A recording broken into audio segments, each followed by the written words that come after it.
good. Yeah. I'll just deal with the budget.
Tonneson.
And welcome along, live in Coolin for an exciting day of football. We have a big clash, the Goldfields taking on the Lower Southwest. It's the Freight Lines Group Great Southern Colts Carnival, and we are live from the AFCRI Great Southern Fuels, Oval number 1, and the Lower Southwest Football League had a mixed day yesterday, and they're looking to finish the carnival strongly. Had a couple of losses and a win. And for the Goldfields, they also had a similar day yesterday, and a very proud association coached by Daniel Coughlin. He's pacing along the boundary line at the moment. So either side desperate to finish this carnival in a winning fashion. Big shout out to Great Southern Fuels, Premium Grains, AFCRI and Kimberley Accommodation Group as umpire Tristan Mead holds the pigskin aloft. And away we go. Edwards gets the tap down straight into the arms of his teammate, but straight away another stalemate. So we go again. Brilliant clearance by the Goldfields, and they go towards left half forward. Good kick, and it's Maxello. Kicks in towards full forward, looking for the big target of Scafidi, but chopping in nicely. Here's Edwards, Hadley Edwards. Kicks laterally over to the far side, getting wrapped up in the tackle illegally is Johnston. So James Johnston, the proud Manji Tigers boy. Oh, that kick is errant. Turnover, and the Goldfields can use the launch pad to go to the hot spot. At the back, using the body brilliantly. It's a mark.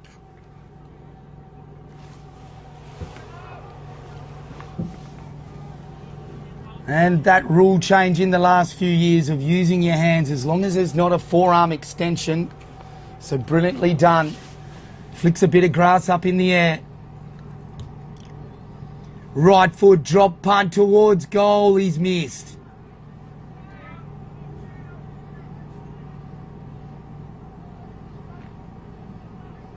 So Lower Southwest to bring the footy back in through Doherty.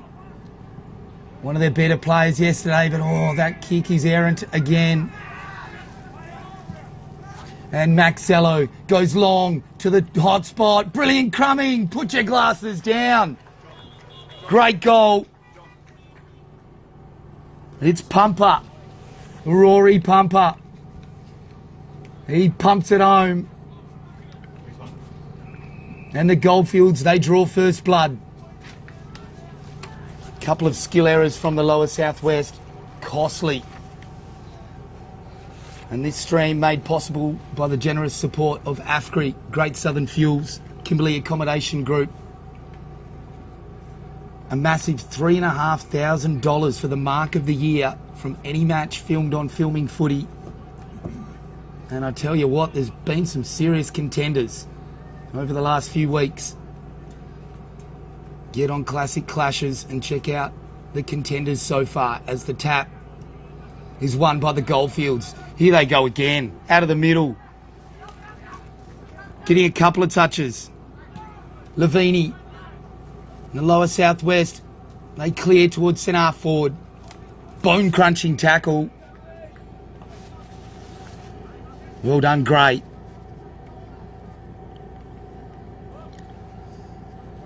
So ball up in the true centre forward position. Well done. The Goldfields win the tap. It was Ma, Jarman Ma. Hand pass from Smith. And that's holding the ball. So Connor Brown just overdoing it a little bit. The Goldfields switch of the plays on. Commentary side. Does a bit of a pirouette in the end. Good pressure by Smith. Rode him like a pool pony. He's had the stirrups going. So centre wing. Just forward of centre, in fact. Good tap down by Edwards to Smith. He left it behind though. Hack kick into centre half forward. Great mark. Lance Batcher. And here's Hughes. Takes it on the second bite. Kicking the dew off the grass this morning.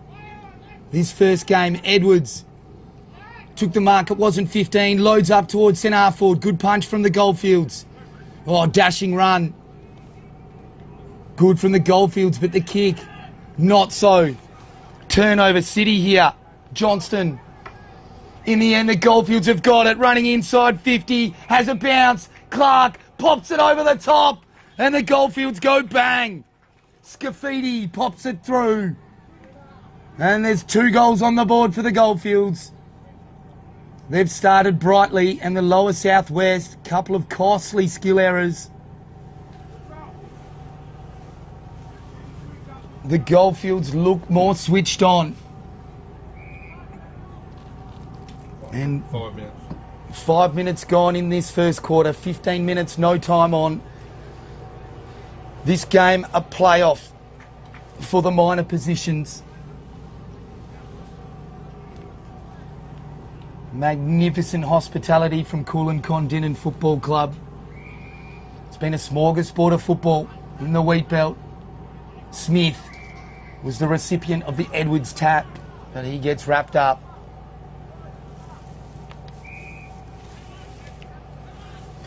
So George, some neat work in there, goes in again. Gets a hand pass over the top of his head. Jarman taps it to his own advantage. Brilliant. Levini gave the hand pass off. Long kick to centre wing. One-on-one contest. I think he's held him. Lower Southwest free kick.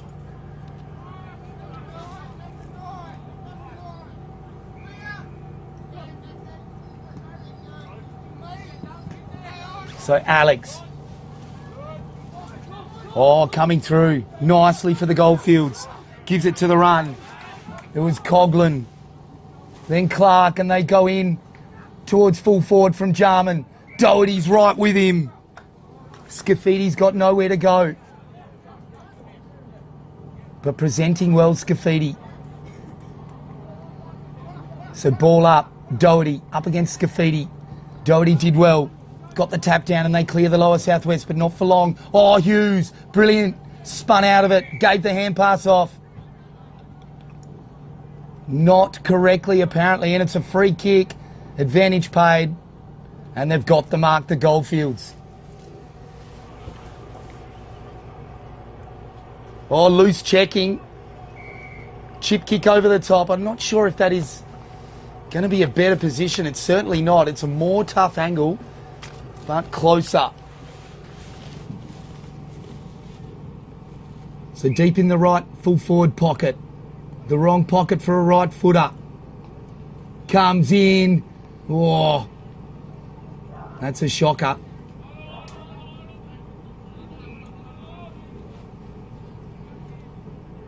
What's on the full?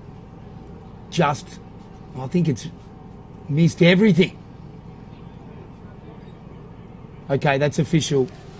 That's the biggest Barry Crocker I've seen in this carnival. We had a few yesterday. McGinty, good mark. And the Goldfields probably ruining that one. Should have just banged it from their original position. McGinty did well, got around him, but then the hand pass dribbles over the line. So good pressure from the Goldfields here. They've kicked the first 2. Lower Southwest have got it inside 50 a couple of times, but the rebound from the Goldfields has been deadly. Edwards, double-handed down to Omade. The Lower Southwest need him getting plenty of the pill this morning if they're going to be able to wrestle back this lead.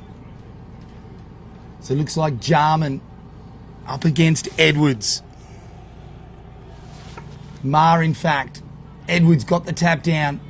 They win the clearance here. Lower Southwest. Jacobs got it on the third bite.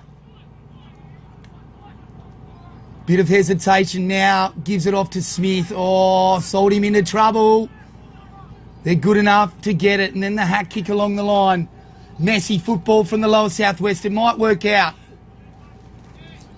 And again, they repel it, the Goldfields, from the half-back line. And the Goldfields in the van. Chip kick inboard by Garlett. Left it behind was Evans. Picks it up again now. Ducked into it. Edwards has got him. Another stalemate. Umpire Tristan Mead throws the ball up.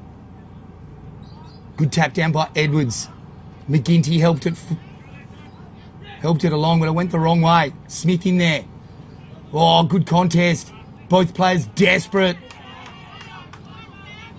Ball jars free to Edwards. Edwards gives it off to Green.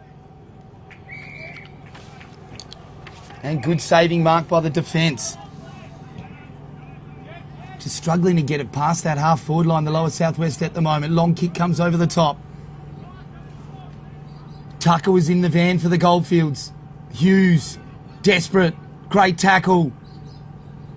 Freeing the arms, McGinty gets the hand pass along the line. Johnston, in fact, it was. And it goes over for a boundary throw-in.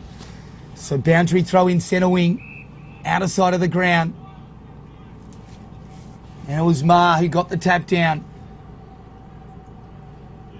Muscled his way through. That was good work. And the up and under ball, though, claimed by the Goldfields. Hand pass off. Well done, Alex. Long kick to full forward, off hands. Where are the Crummers? It dribbles through for a behind.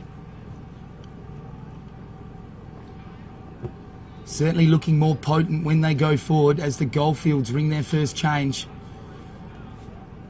Alex comes off, Ma comes off, and on comes the number 20, Donaldson, the Boulder boy.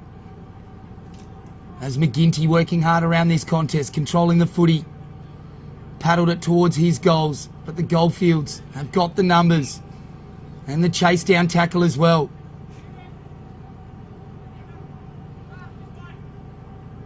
Ball still in dispute. Centre wing. And now they get the footy out. Kicked along the line, the Goldfields. Inside 50.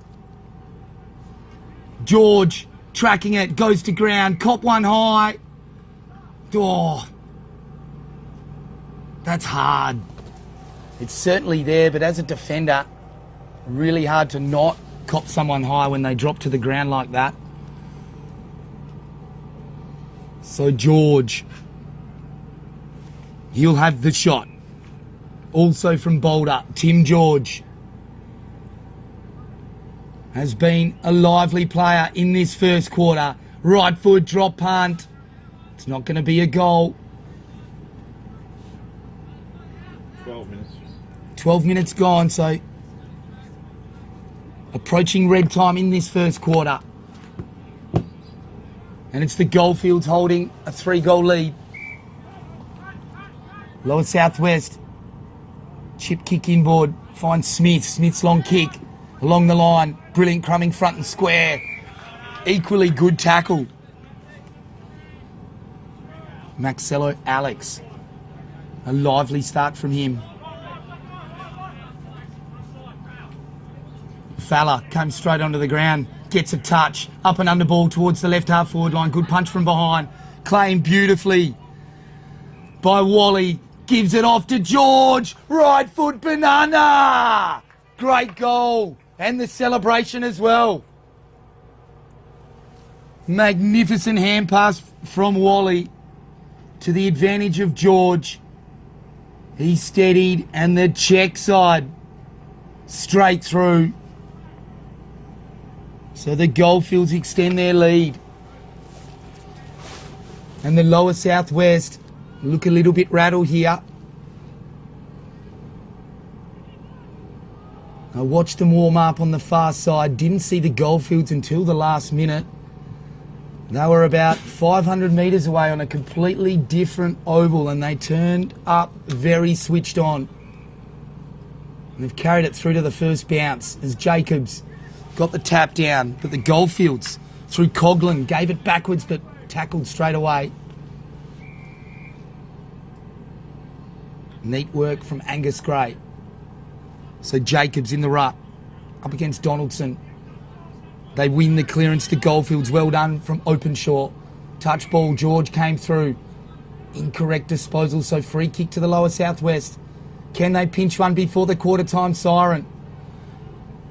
Can't be much time left in it. Whitehead Gives it off to Hughes. Back to Whitehead. Back to Hughes. The 1-2's on. Oh, and that kick, though, is a poor one, and it dribbles over the line in front of Cooper Rayson. And the Goldfield certainly ringing the changes a lot more than the lower southwest. And Hurricane Clark comes on. How's that for a first name? Hurricane.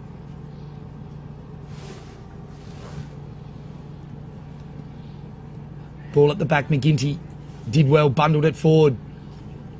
Brought his team 15 odd metres. Another scrappy kick out of the pack. They've done well here, like a rolling scrum, the lower southwest. They've got it to about 30 metres out from goal. And free kick. Too high, and it looks like it's going the way of the lower southwest. Looks like Tate Craven. And it is after the siren. This is what we wanted, a bit of theatre. Pressure kick. After the first quarter time siren, right foot drop punt. Oh, sticky mitts. But it's quarter time, and the lower southwest trailing by 4 kicks. It's the Goldfields who have come out and jumped them. It's the Freight Lines Group Great Southern Colts Carnival. We'll be right back very soon with the second quarter. And Premium Grain Handlers, they were formed in April 1995. The business established with the objective of leading the Australian grain industry in providing reliable, high-quality grain, pulse and oilseed products. John Orr and the team at Premium Grains offer a brilliant and flexible grain supply, storage, cleaning, processing, bagging, anything you need. And they'll even give you a container packing service. Professional, reliable. They are the people you need to go to. Premium Grains, also a partner in a Melbourne packing operation based in Laverton. They trade as TRP Grain, just in case you needed to know that. And a big shout out to Josh Hughes from Narrabeen, AFCRI as well. We'll take a short break and be back with the second quarter. It's the Goldfields on top here against the lower southwest.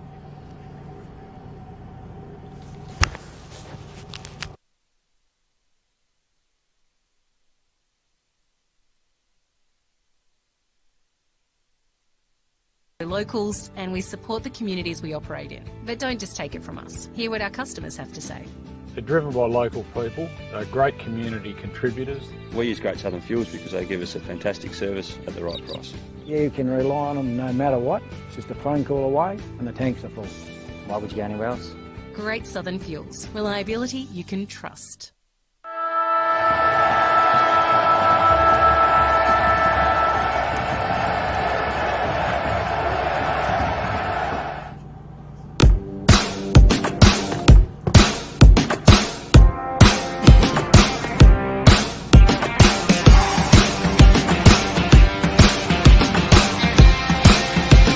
Welcome back live in Coolin.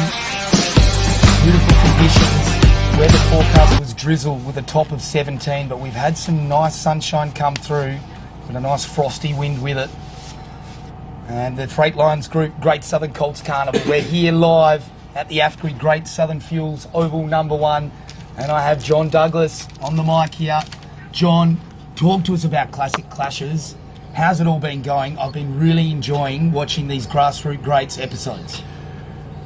Thanks very much, Tim. And first of all, it's going fantastic. Couldn't be better. The Grassroots Greats, we had John O'Neill yesterday, and how timely it was because John is an amazing person. He was a great footballer and great sportsman. I think we didn't probably touch on it in the coverage, but he played against the West Indies in the middle order there when they had Joel Garner and Holding and all those sorts of players. And he's a very humble man. But it's not just about his sporting career, it's about what he does for the community. He puts the community before anything else and himself, which is just amazing. Oh, it's incredible. And volunteers, if you don't have them in footy, stuff just doesn't happen. You've got a few big announcements to give us, John. I've been hanging for some of these announcements. What have you got for us? Yeah, well, we're we're in discussions at the moment. One I can't announce, but we will in the next few weeks, with probably Australia's best known sportsman, who's not with us anymore, but his family definitely is, and we're going to announce that in a couple of weeks. But at the moment, Universal Trailers at Gamelling have provided us with 6 trailers, so we're in our big media truck today, but in over the next few months we'll be building 6 media trucks that will travel around Australia. 3 or 4 of them will be in WA, and we thank Ben Clark and Universal Trailers for supporting us. Omnibus will be building those as I said, over the next couple of months, and we'll have a Sportal scoreboard on them. And the value of that is that when we're at Kununurra, that you know so well, or when we're down at Albany, we'll be able to have that media trailer there for 2 or 3 weeks, and we'll be able to cover the whole state with media trailers and also the truck. It's so exciting, John, with all of this coverage around the leagues. How important is it to have video games in the community?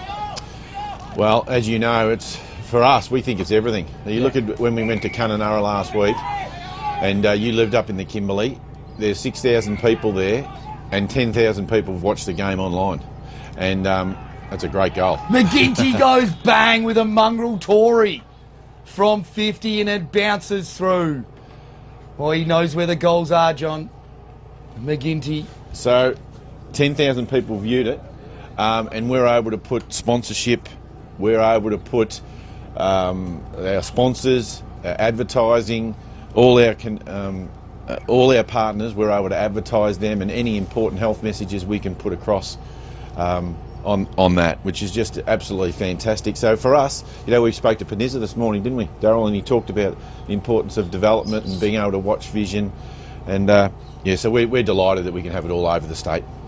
Now, I heard last night that there's a player in the lower southwest that has attracted, and he's already committed to it, next season travelling to Victoria purely based on being viewed on Filming Footy. That's so right. A player in the lower southwest has been recruited by a Victorian club, and that's where he's headed next season with his family, and that opportunity only came after being filmed on Filming Footy. That's just incredible, John. It is incredible. We better not say who it is because they probably don't know he's leaving, but he's a great player, you know, early 30s. It's a great opportunity for him, and I'm sure it'll work back the other way as well. So people will see the games from other states, and and they'll come across here as well. McGinty gets bundled over near the centre forward line, and away goes Ma for the Goldfields. Kicks to the outer side. I like the look of this fella. Wow. Tim George gets it into the middle of the ground. And it's Latrell. Oh, that's silky. Ma. He covers some serious ground. Chip kick to full forward. They've got the mark. And that looks like Hurricane. Oh, it's Wally, in fact. Thank you for our special comments down on the bench. Feel free to come up and join the second mic. So Wally for goal. We're in the bright orange boots. There's a few more black pairs out there today. I'm impressed. Wally for goal. He doesn't miss those. Straight through. And the Goldfields pick up where they left off from the first quarter. Their first goal in this second quarter, following McGinty's effort for the lower southwest. As we see Hughes about to come back on the ground. And John, are you talking venues like Newman, Tom Price, Port Hedland, Karratha, Albany? Oh, geez, I'm excited. Margaret River. You're talking everywhere, aren't you? That's right. So we'll take the media truck after next week in, because you're joining us next week. I think we're at Pemberton, aren't we? We've got the Dane Swan game. I think we might have got that out of you after your second red wine last night about 8:15. I think we've got you coming there, and we've got a big promotion at Pemberton next weekend. But after that, we'll be going to Dampier. We'll be in the Pilbara. We'll also be at the Gascoyne. Up in the Kimberley, we're taking the truck up there to not only promote the footy, but promote other events in the area. So we'll have our grassroots greats that you did with Fred Johnson. We're doing more of those in that area, and we're also promoting some of our partners in that area as well. So somewhere like the Kimberley Accommodation Group, where Jesse Pearson has sponsored the goal of the year, where they're offering 3 nights accommodation at Broome. Whenever we go there with our filming crew to promote the area, they provide us free accommodation. The same when we go to Broome. They're absolutely fantastic. If we didn't have our partners, we wouldn't be able to do what we do. I mentioned Universal Trailers and Ben Clark. You've got Great Southern Fuels, you've got AFBRI throwing in $3,500 prize for Mark of the Year. And any game that we film, they can receive that prize. And if we didn't have our partners, like tonight, for example, we've got people that are flying out to do other games interstate. Myself, I've got to go past the Corrigin Hotel, so Scotty Copman at the Corrigin Hotel provides me with a night accommodation free there. Or if you come up and have to do a game at Narrabeen or Coolin, you don't have to travel all that distance. He'll put you up at no cost, because this morning he called me at 8:15 and said, we've got 25 people coming in here for lunch, and we've got the big screen on watching the footy at the Great Southern Colts. So we're bringing them people through the door, and they'll have a beer and a squash and a steak, and vice versa. He says to us, we'll look after your crew if they need a room or a meal. Oh, how good is that? Sensational support from the Corrigin Hotel there. Oh, well done. Edwards stole it off Ma. Then the right foot drop punt towards left half forward. It's all Goldfields jumpers though. Freed the arms well. Was Lavini. Gave it off, and now the chip kick to centre wing. He's in the van, he's got it. Latrell. The Mines Rovers boy. And a big shout out to all the listeners and viewers from the Goldfields. Tuning in as Smith hacks it forward. Got it off Whitehead. At left half forward, good contest here. McGinty lays the tackle. Stacks on the mill. Now, you mentioned viewers, Tim. So yesterday, during the coverage, we had about 5,500 people view the game, and then as of last night, across YouTube and across Facebook, they look back at it, so the players might look back at it, and we've had just over 10,500 views. I had a guy call me last night about 9:15. One of the kids hurt their ankle, and the medical team checked it yesterday, and the guy that he's going to talk to rang me and said, John, because we watched the vision, we could see how he moved his foot and how he moved his ankle, and it gave me a more precise of what happened, of how he hurt his ankle. A better idea for a diagnosis. Better idea, diagnosis, exactly the word I was looking for. So, for someone to actually call and say that is just amazing. That's incredible. Max Wilson. No, that doesn't look like Max Wilson. Stitch up in the budget again. And we've had that a few times, Tim, where people have had a fracture of their leg, and they might have had a spiral or whatever, and the doctor has gone back and looked at the vision, and the parents would ring me up, or someone ring me up and say, thanks very much. And that's what we love. They don't have to call us, but if you're having a bad day, or perhaps one of our camera guys forgot to press play one day, and you think, oh gosh, we've made a bit of a boo-boo there on one day, then you get a call like that. It sort of makes it all worthwhile. Yeah, incredible. So there's a long list of benefits for having matches broadcast.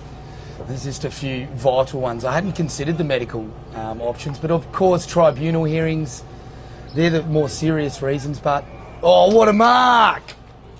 Oh, calm in the chaos. And it's Cooper racing from Deanmill. Can he pop it through? He'll kick from 40 out. He's got the breeze behind him. Going left to right from his perspective. Kicks towards goal. I think it's cleared it. Just got a finger on it, in fact, so it's a behind. Just creates so much chatter around country leagues as well when you're able to watch other competitions. And as it unfolds over the next couple of seasons, so exciting. Jacobs gives the hand pass off. Kobe Brown, and they've got the mark, the lower southwest chip kick in. Edwards has got it. So Riley Gill fed it to him. And Jed Edwards the Manji Tigers boy. And a big shout out to Dozza, messaging me yesterday from the Tigers. Proud Tigers, man. Edwards goes bang, straight through. That's a great kick for goal. And the Lower Southwest kick their second of the second quarter. And whatever the coaching staff said to them at quarter time, it's taken some effect. There is a decent breeze blowing at the moment, probably at least a 2-goal breeze. So we're about 10 minutes in, Tim, and I know how much you've done for us this year. You know, we've got Tony, Neil, who's just so passionate, and James Gardner here this weekend. You know, Cam Robbins and Ward, they're all great commentators in their own right, but it's their passion. Like yesterday we had Terry McDonald, his son's a centre forward his grandson's a centre forward at Sydney Swans, McDonald, and Terry must be nearly 80, and he's been commentating in the area around Carnival, and we did a game there a few weeks ago at Karoo, honouring his father, and it was a magnificent day. But then yesterday we needed someone to call the game at Cervantes. So he'd gone out there, what is he, 75, 80 years of age, and he called the game. He was absolutely brilliant. And I mentioned him, but then I mentioned we've got a young fella calling for us who's only 12 years old. And so what we've been able to do is, as we might see another goal here, is we've been able to employ 200 people, either contractors or casual, part-time around Australia, who wouldn't have had a job or wouldn't be able to get into media. So across the 25 leagues in WA, we're employing about 70 people, part-time, either as in a role like yours, either in streaming or in filming or in sound, and their parents call us up and say, listen, little Johnny or little Mary, this has got them off the couch and they're working, and it's a bit of a lifeline for them. Can we highlight the collaboration and effort that's going on in Kununurra at the moment, because just magnificent collaboration between community organisations and offering opportunities for high school students that haven't been getting it up there, and now you're providing that, and Filming Footy's providing that. How important is that for that community? Well, you know, we had Marty on the phone last night, didn't we? Yeah. Just magnificent, working at the local school in media, and he had 8 students turn up there at the game. We tried to organise it the week before, and we didn't. We had one, I think, Great Lincoln, who's filming there, and all of a sudden 8 students belong to a media group where we can get them in a role. It may not be filming, it may not be streaming. We've got a couple of people that want to do interviews. So we've got a couple of girls there who want to do the interviews with the players. And so all of a sudden, they weren't doing anything on a Saturday or a Friday night or a Sunday, and now they're in the media and they've got a uniform and they belong to a group. So important. And I just find in that area in particular, there's just so many events that can be broadcast, not just sport. There's that much stuff. So if we can build a bit of capacity, all of a sudden, the community grows. So ball up on the outer side of the ground. The Lower Southwest enjoying a much more competitive quarter here. Jacobs gets the tap down. Oh, gang tackle on the goalfields. Certainly lifted their tackling pressure. And kicking to the left of your screen in this quarter, the Lower Southwest. They win that clearance through Hurricane. And they go backwards. And now the kick along the line. McGinty was there. George. Oh, that's holding the ball. Play on, says the umpire. Got rid of it. Smith on the left leg to centre half forward. Hughes comes through. Good effort. Craven was there. Got dispossessed. Good smother. The Goldfield still trying to clear here. Craven picked it up, but it's a free kick. Hughes has got it. Big opportunity here for the Lower Southwest. Hughes, left half forward. Standing on the launch pad. Pumps it to the hot spot. Edwards is there, over the back. Big fly by the Goldfields. Ball at ground level. Thrown on the boot. Oh, solid mark. Plucks it. Pumper. Incredible. Kick along the line. Smith. Strong. He's got the pill. Still on left half forward. Plays on now. Out to the right and turns it over. And good saving mark for the Goldfields. Not for long though. He's turned it over. Latrell. Now they go long to full forward. Edwards was there. Had his arm pulled. Umpire didn't see it. Well done. They feed it backwards. Free kick going the way of the lower southwest. And McGinty. The left footer. The wrong pocket for a left footer. And there's the siren. So 2 quarters in a row. Amazing. We've got a kick after the siren. Both of them from the lower southwest. And let's face it, McGinty, he's the fella you want the pill in his hand if you're a lower southwest fan. The goal sneak. Deep in the left full forward pocket. And that's not going to score anything. So it's half time here in Coolin. The Freight Lines Group, Great Southern Colts Carnival. Live from AFCRI, Great Southern Fuels, Oval number 1. And a huge thank you to Dyson Jones Wools, Newdigate Stock and Trading, Moylan Silos, Triple M, CBH, Men's Health, Talk to a Mate, Nutrient Ag, Belt Up, and Omnibus. Don't forget the goal of the year, Kimberley Accommodation Group, 3 nights accommodation, get up to Broome amongst it, and $3,500 for the mark of the year for any mark taken on filming footy, thanks to AFCRI and a generous sponsorship. So Tim Lee's on the mic for filming footy. We'll be right back with the Premiership quarter. It's the Goldfields at the moment, holding a pretty comfortable lead. How's it all going to play out in this second half? We'll find out very soon. At Great Southern Fuels, we know fuel and we know service. We've been doing it for over 40 years. We're a family business, we employ locals, and we support the communities we operate in. But don't just take it from us. Hear what our customers have to say. They're driven by local people. They're great community contributors. We use Great Southern Fuels because they give us a fantastic service at the right price. You can rely on them no matter what. It's just a phone call away and the tanks are full. Why would you go anywhere else? Great Southern Fuels. Reliability you can trust.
Umpiring. It is for everyone.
And we're away here in the Premiership quarter.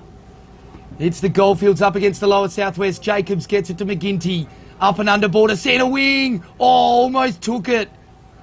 Superb effort. Hetherington. But then it was stolen by the Goldfields and they bang it towards centre wing. Hughes kept his feet. And that's why he's still got the footy. Inboard to Smith. That kick is poor. And the Goldfields can load up. Frigo to full forward. Doherty. The Colossus. Good mark. Ma in best position. Punched away by Wilson. Well done. McGinty to Smith. Hughes went with the one paw. Getty's got his head over it. Well played.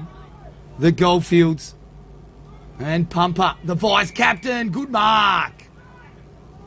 Garlett. Cuba Garlett into full forward. 2-on-1. Scafidi there for the Goldfields. Well done, Green. For the Lower Southwest, long kick. Ma. Oh, but in front, even better.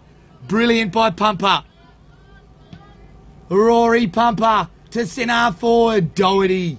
Another strong mark. And he's the Jeremy McGovern of this team. Doherty. Got a bit of strapping on that right knee today. Must have pulled up a bit ginger as Green pops it over the top to Doherty. Loose checking here. And sometimes that's all you need is one loose player. And it transfers all the way down the ground. Edwards. Oh, great mark. Plays on now, kicks it towards left half forward, and it's beaten. Connor Brown over the line. And magnificent to have Berryn Karks on the broadcast. Berryn, how have you seen this game play out so far?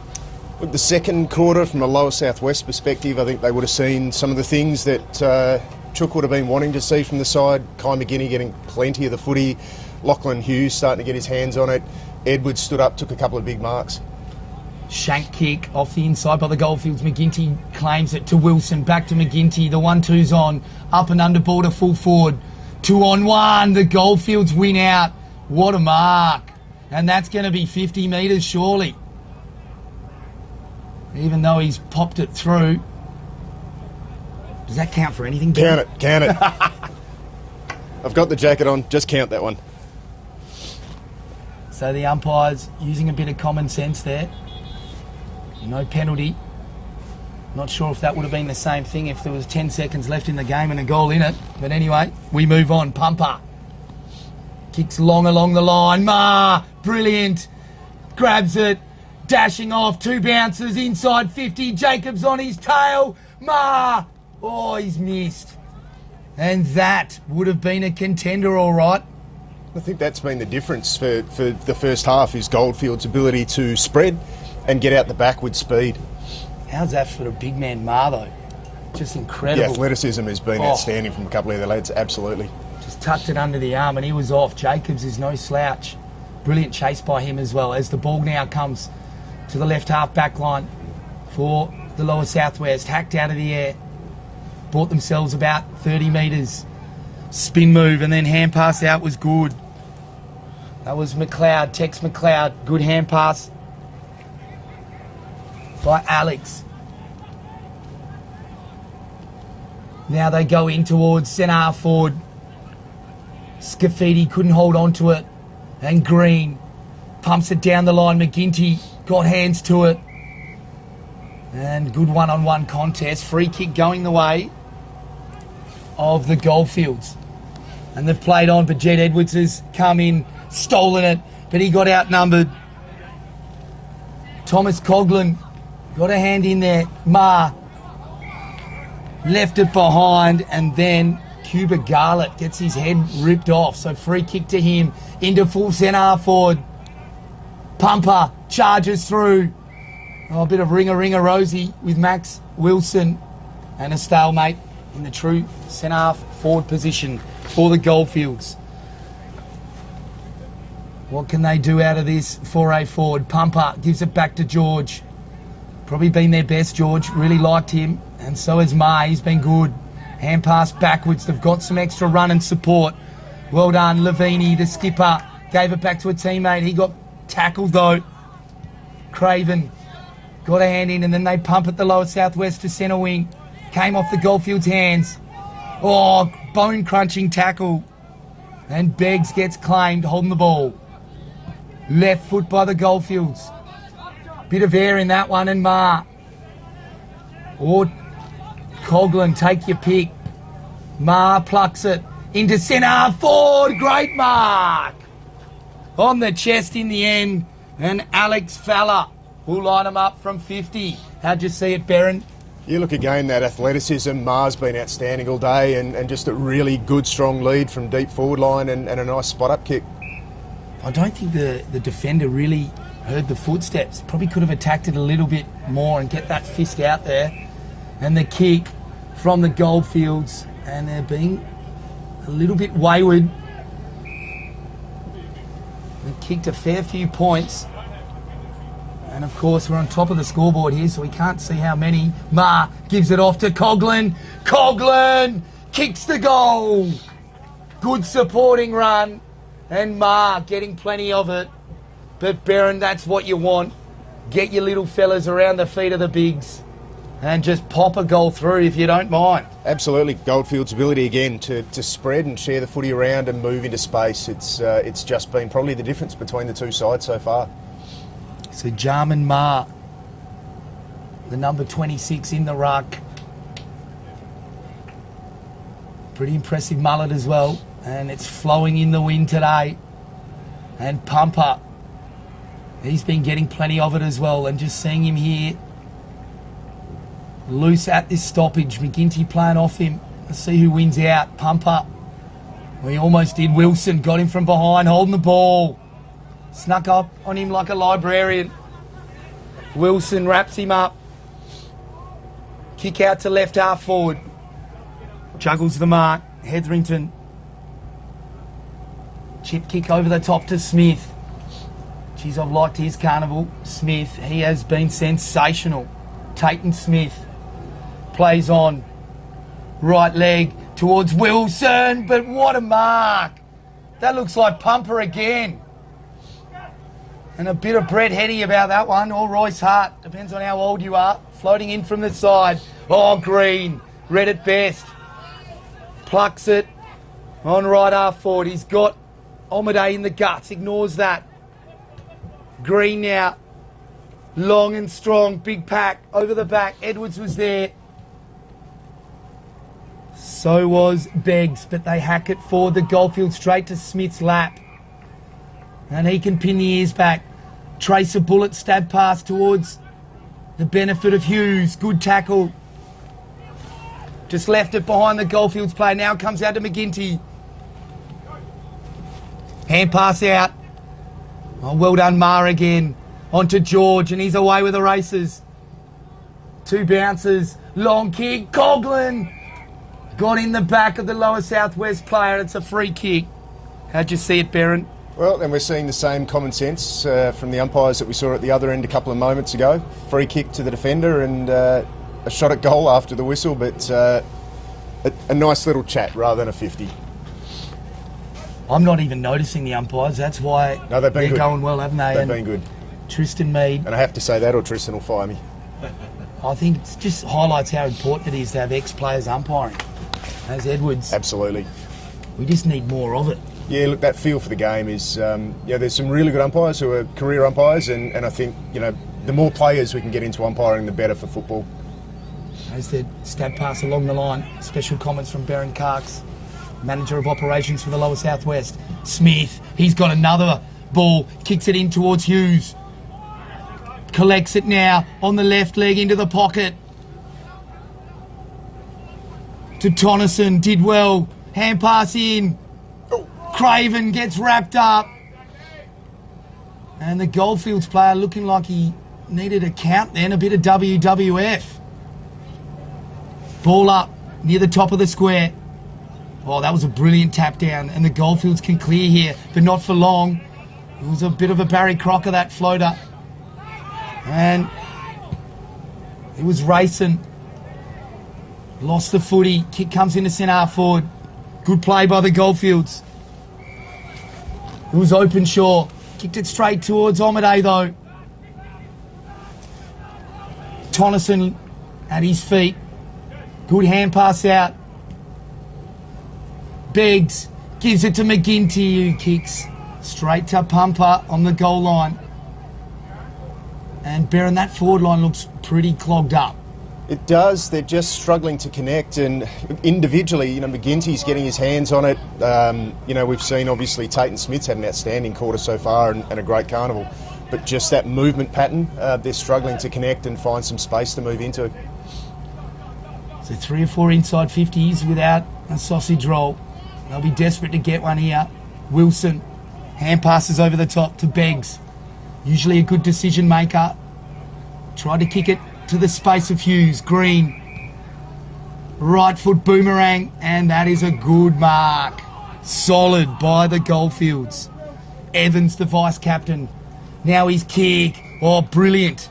To Caleb Wally. How those hands, Barron. Clean. They've been good in the air, really good in the air all day, Goldfields. And the kick towards Coughlin on centre wing. Brilliant. He's beaten 2. Make that 3. Hand pass to the run. In towards centre half forward. Off hands. The Goldfields got the numbers. Crumbs. And right foot banana, he's missed. Probably just a bit of miscommunication down there with the defenders. We had one, or Lower South West had one coming straight up at the football, and one floated across, and they got in each other's way, and a shot at goal's the result, and they haven't paid full price this time. That was exciting play from the Goldfields. I think when we talk about that forward movement for Lower South West, part of the challenge they're having is they're moving the ball slowly into that forward line, and players are getting back, whereas every time Goldfields have gone forward, they've done it at speed, and it's been a 1-on-1 or a 2-on-2. Yeah, it's a simple game really, isn't it? Omaday. It can be. It can be. Great contested mark. He's been a bit quiet so far. But what a player he's been in this carnival for the Lower South West as well. Chip kick along the line was good by McGinty, and they get it inside 50, the Lower South West. And Whitehead's been prominent, but here go the Goldfields. Hand pass over the top towards Lavender. He's dropped it though, and McGinty licking his chops. Kicks into Jacobs. Oh, he crashes the pack. Brilliant stuff. Hand pass out. And the big fella Tonneson runs in and bangs it through. And lucky, because if he didn't, I reckon Hughes was about to fire up. I reckon I was about to jump out the truck if he hadn't passed that to Hughes and missed. But look, really good kick. He's had a tough day, fair to say, Tonneson. He's had an almost day, but good to see him get him on the board. And yeah, glad he kicked that one. Sensational goal from Jake Tonneson from Kojonup. 5-6. The Goldfields to 3-2. About a minute to go. Lower South West. Great work there by John Douglas on the camera. And what a carnival it's been in Coolin. It's the Freightlines Group Great Southern Colts Carnival. And at the moment, we've got a tight contest. After that goal from the Lower South West, but George just burst through. Brilliant. How's the speed on him? Oh, then a spin move. Bit of candy sold as well. Now they go to full forward. Good punch from Doherty, but numbers to the Goldfields. Oh, just couldn't collect it in the end. Good late pressure from the Lower South West. Hadley Edwards came in brilliantly. And Hughes just sneaking off to the left. Not sure if he should be loose, but they've controlled it well. Hand pass over the top. Brilliant by Cuba Garlett. Now Jake Tucker. And he's snapped for goal. He's another behind. So I think that's 7 behinds they've kicked now. 5-7. 5-7, so 12 scoring shots to 5. Tells a tale, doesn't it? As the ball's gone over the line from the kick in. Now I'm still getting confused with this one. The rule has changed now, hasn't it? You don't have to touch it before it goes over the line, do you? Aha. Jeez, I got stung a few times in my day with that one. Yeah, that would have been handy. It's definitely a different ball game now when they can play on out the square. So tap down and clearing the footy from centre half back. That looked like Wilson. Well, and there's a really nice bit of spread from Lower South West. Tate and Smith again. He's been outstanding this quarter. So Craven to Smith inside 50, left it behind Gray. Jacobs, a bit of Zico action off the ground. Well done, slap back in. Edwards goes back to Smith. Oh, and they run out of time. And it's those things you sometimes see in a carnival that perhaps haven't played a lot of footy together. That was, I think, a 3-on-1. Probably just needed a shepherd rather than a wild soccer from the goal square, and they would have picked that up and strolled in and, turned it into a 10-point ball game at three-quarter time. But, missed the moment, and now we got, I think, 16 points or thereabouts. So just missed the chance to hit the scoreboard then. So 3 kicks in it. And Great Southern Fuels, Alan Fay, Stephen, Diane, huge supporters, along with John O'Neill. They've driven the Classic Clashes initiative and have been supporting community events from Kununurra to Albany. The primary owners of Great Southern Fuels are Alan and Fay McWhirter. The company, founded in Lake Grace in 1976, has grown from a one-truck operation to supplying over 100 rural BP outlets in WA and delivered to metropolitan sites as well. But that's not what is important for them. It's important that what they're doing for communities, and a huge thank you to them. So that's Great Southern Fuels. We'll be right back very soon with the final instalment. Who's it going to be? Will it be a mercurial fight back by the Lower Southwest, or will the Goldfields flex and bring it home? We'll be right back after this. At Great Southern Fuels, we know fuel and we know service. We've been doing it for over 40 years. We're a family business, we employ locals, and we support the communities we operate in. But don't just take it from us. Hear what our customers have to say. They're driven by local people, they're great community contributors. We use Great Southern Fuels because they give us a fantastic service at the right price. You can rely on them no matter what. It's just a phone call away and the tanks are full. Why would you go anywhere else? Great Southern Fuels. Reliability you can trust.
Welcome back live in Coolin to the Freightlines Group Great Southern Colts Carnival, and it's 17 points the difference here, with the Goldfields being the better side so far. And I tell you what, at the moment, Berrin, the Lower Southwest, they'd be ruining their start, because since quarter time they have played brilliantly. It's been a really even contest since quarter time. Look, the flag's still flapping away to the left, and interesting at Goldfields, I did overhear straight into the huddle, and the first words I heard from downstairs were, that breeze has dropped right off, boys. So, look, I think everyone on the ground is still believing that the breeze might have a little bit to say in this result. Certainly from a Lower Southwest perspective, hope so.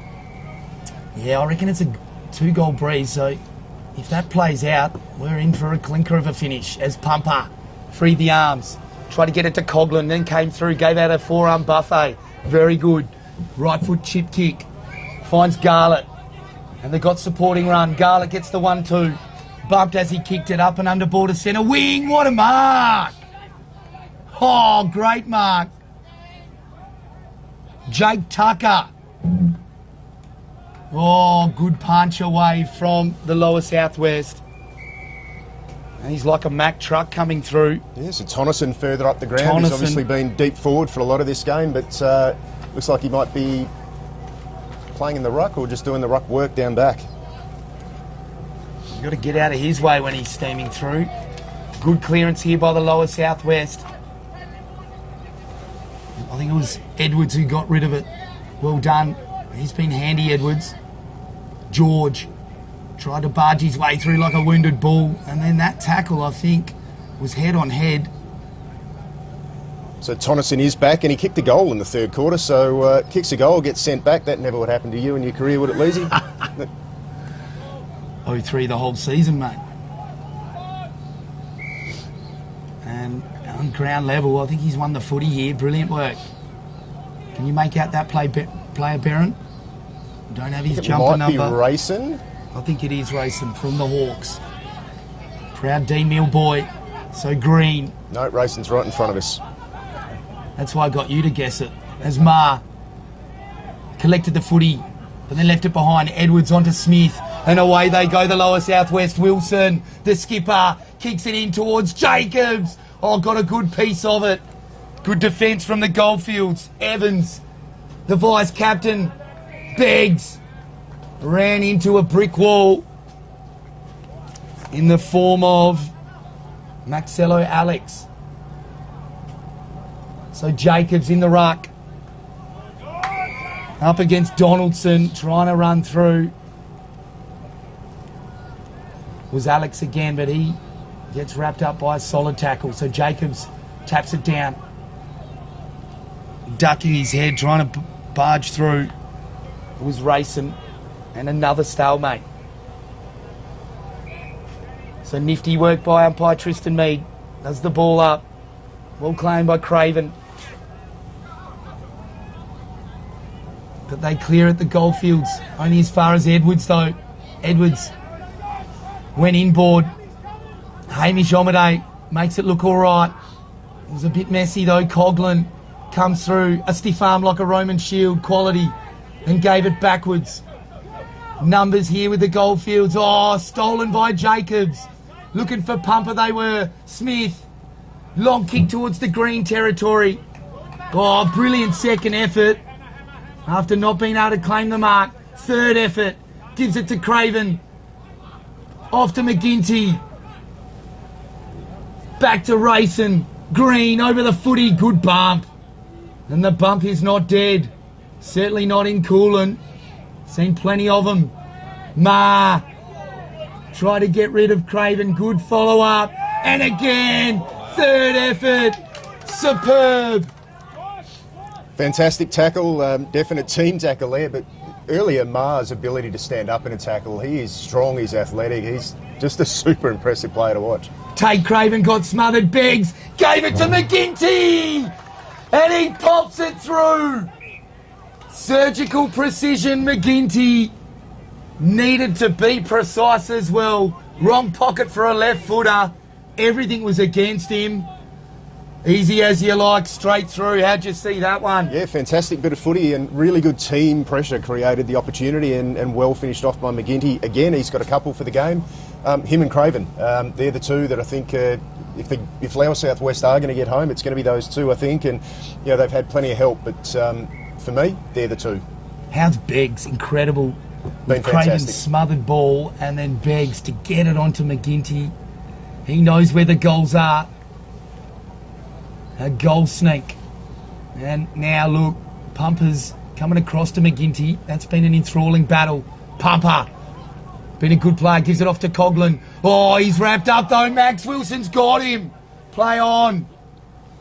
Hand pass over the top.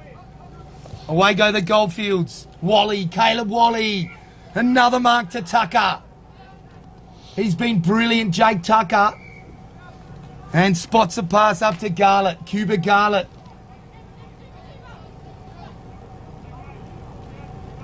Oh, the double bluff and then the short pass in towards Tucker territory. Brilliant pump fake, but the kick's no good. Tonneson. And it goes over the line. Smith can't quite keep it in. So boundary throw in. I think he would have had to have been Spider-Man to keep that one in, unfortunately. Donaldson, well done on the second bite. Got it down. And Thomas Latrell kicks in towards centre half forward. Hughes claims the footy. He's claimed though. And sling tackle. Oh, it's holding the ball. And Tonneson wins the holding the ball. Oh, but he's gone. Umpire's put the whistle away.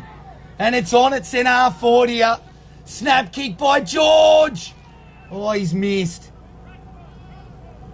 I'm not sure how you saw that one, Barron. I think Tonneson was after the 50-metre penalty. Did you spot it? Look, I think he was after the 50 and he seemed caught in a couple of different minds about which way he wanted to spread the footy, and there was Tatum Smith was loose in the middle and might have just confused himself then and overthought it.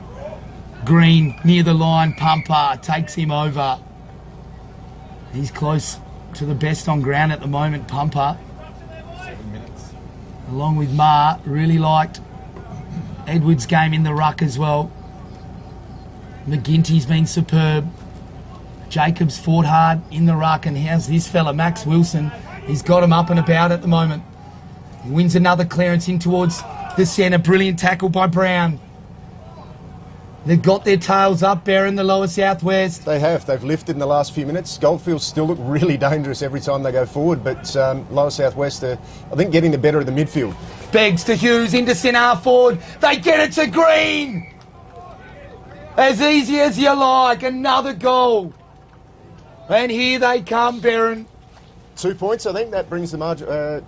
6 points. So that's tightened it right up. We've got, I think, 5-6 minutes left, and wow, we're game on. One kick in it. I tell you what, a point would be handy now. Just quietly, in for a draw. The mischief, well, obviously, lower southwest, I'd love to see them get over the line. It was a tough day yesterday, especially in the middle of the day against Great Southern, but I don't know, the mischievous one in me wouldn't half mind a draw along the way. Tell you what. I don't think there's anyone on this lower southwest bench, though, that would like hearing me say that. Enthralling tap.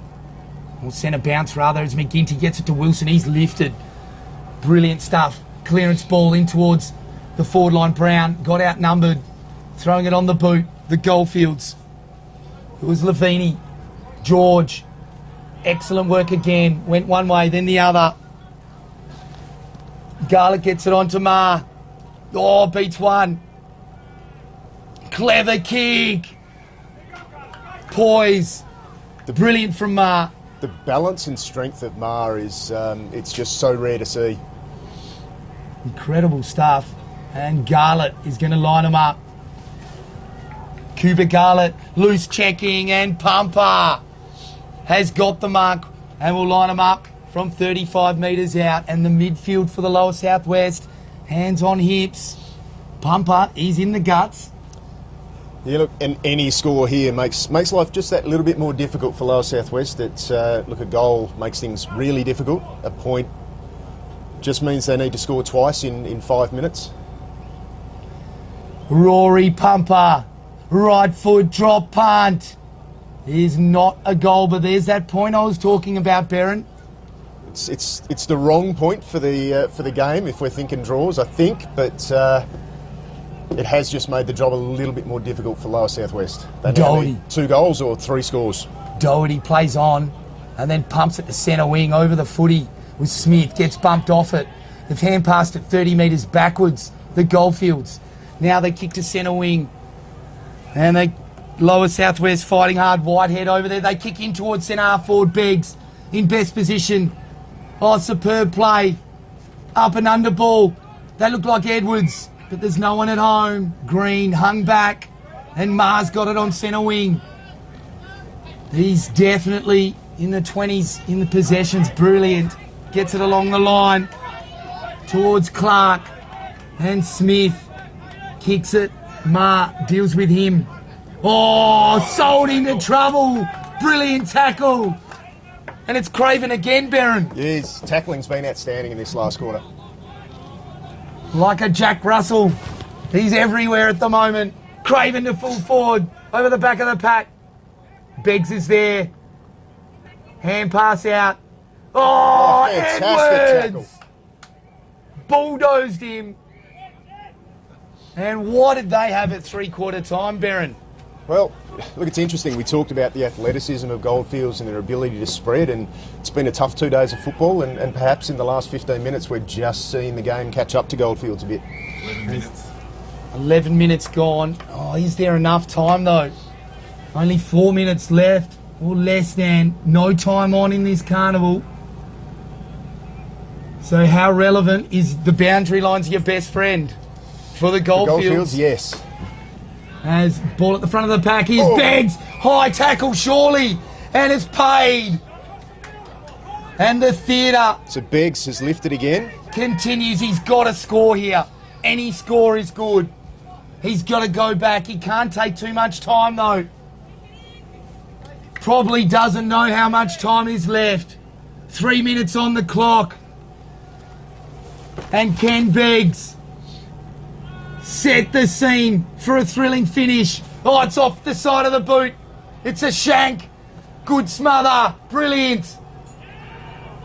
At ground level, McGinty's there. They get it back to Wilson. Another smothered ball, but it's punched over the line. The draw's back on. Wow. Interesting approach. I think there might have just been one handball too many in that chain. But we're back to a goal of difference. Elijah Evans bangs it over the line. And the Goldfields now looking to run the clock down. They've just got to keep possession. You've got to man up if you're a Lower Southwest player. Openshaw. George has got it. There's blue and gold jumpers loose close by. Coughlin goes back to Openshaw. Here's a chance for the Lower Southwest. Well done. It was Hetherington. Edwards, in fact. Smith gets it to Omade. Oh, that's a 50-metre kick. 25 up, 25 down. 3 Goldfields players. Pumper had a few bites at it. McGinty. Hand passed it on. Coughlin. Got pushed over. McGinty. Cries of holding the man. It's over the line. 13 minutes. Oh, 13 minutes. Less than 2 minutes to go. This stoppage could decide the match. Jacobs Crucial. Absolutely crucial, this one. versus Ma. An enthralling contest all morning. Pumper gets it out, but only as far as the Lower Southwest have got the mark. Brown. Really measured kick forward by Hetherington there. That was outstanding. Under the pressure, he's spotted someone up, and Kobe Brown to tie the scores. And Kobe Brown to level the scores. Right foot drop, but he's kicked it! Game on. Scores are level in Coolin. Can the Lower Southwest steal it? There can't be much time, less than a minute.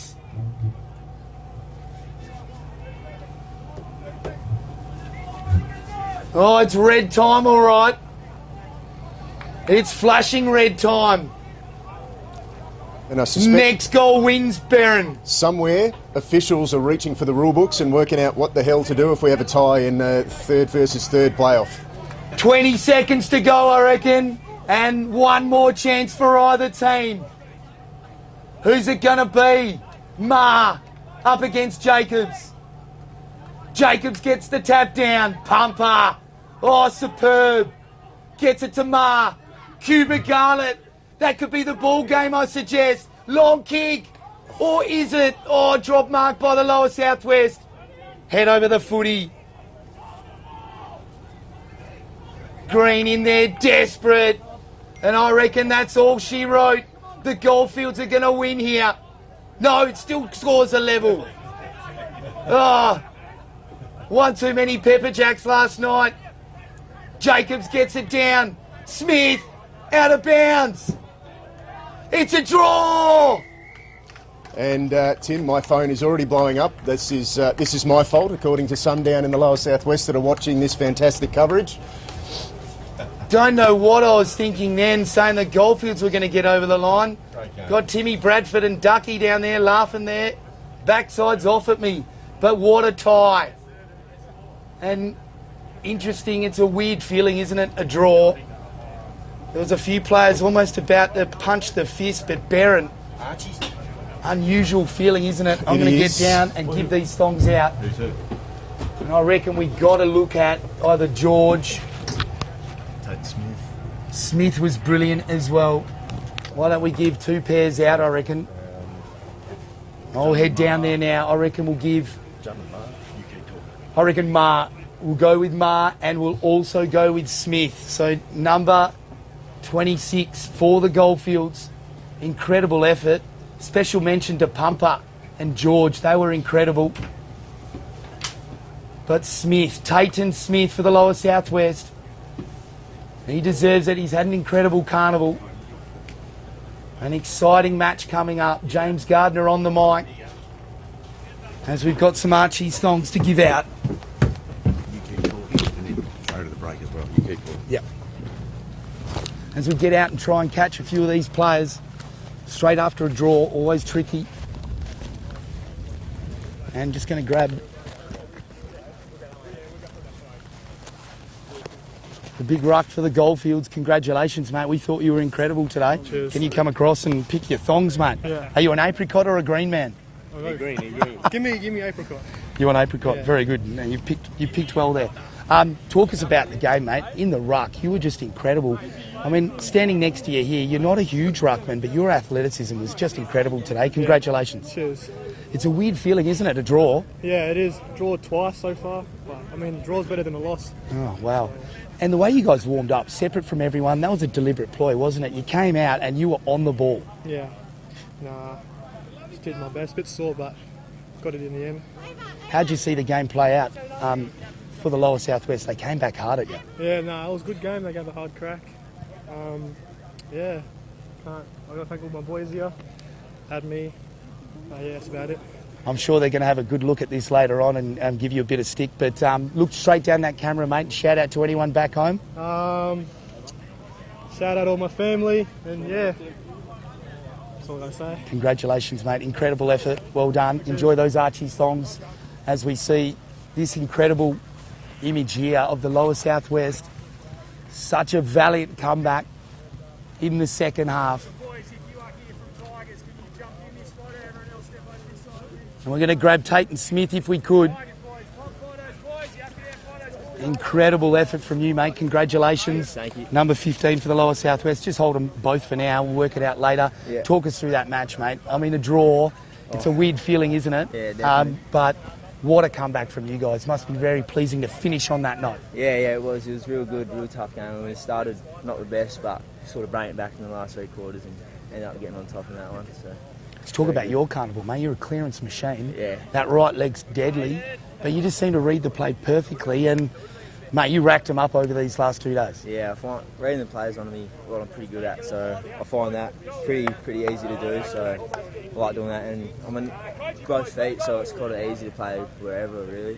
Talk to us about the Lower Southwest group. You seem to have a good camaraderie amongst yourselves and had fun, you boys, as a group. Yeah, well, this is actually, I played for the Cavs last year. This is my first year with the boys, so it was good. I didn't really know any of them coming into it, but now I made some real good mates, so it's been wonderful. They're all a bunch of good boys and excellent players. So well done. Look straight down the camera, mate. Give a shout out to any of your loved ones back home. You've had an incredible carnival. Well done. Yeah, thank you. Are you going to give anyone a shout out? Shout out to my parents coming down. Dad's actually the coach of the Cavs, so. Oh, how good's that? Yeah, it's good. We didn't even realise that was going on. Yeah, good camaraderie, yeah. So. We better get out of here, mate, but enjoy those Archie songs. Incredible effort. And I reckon that other pair, just give to Mum, mate. She deserves it. No All right, well done. Thank you. Congratulations. There you have it. We're out of here. Next game coming up.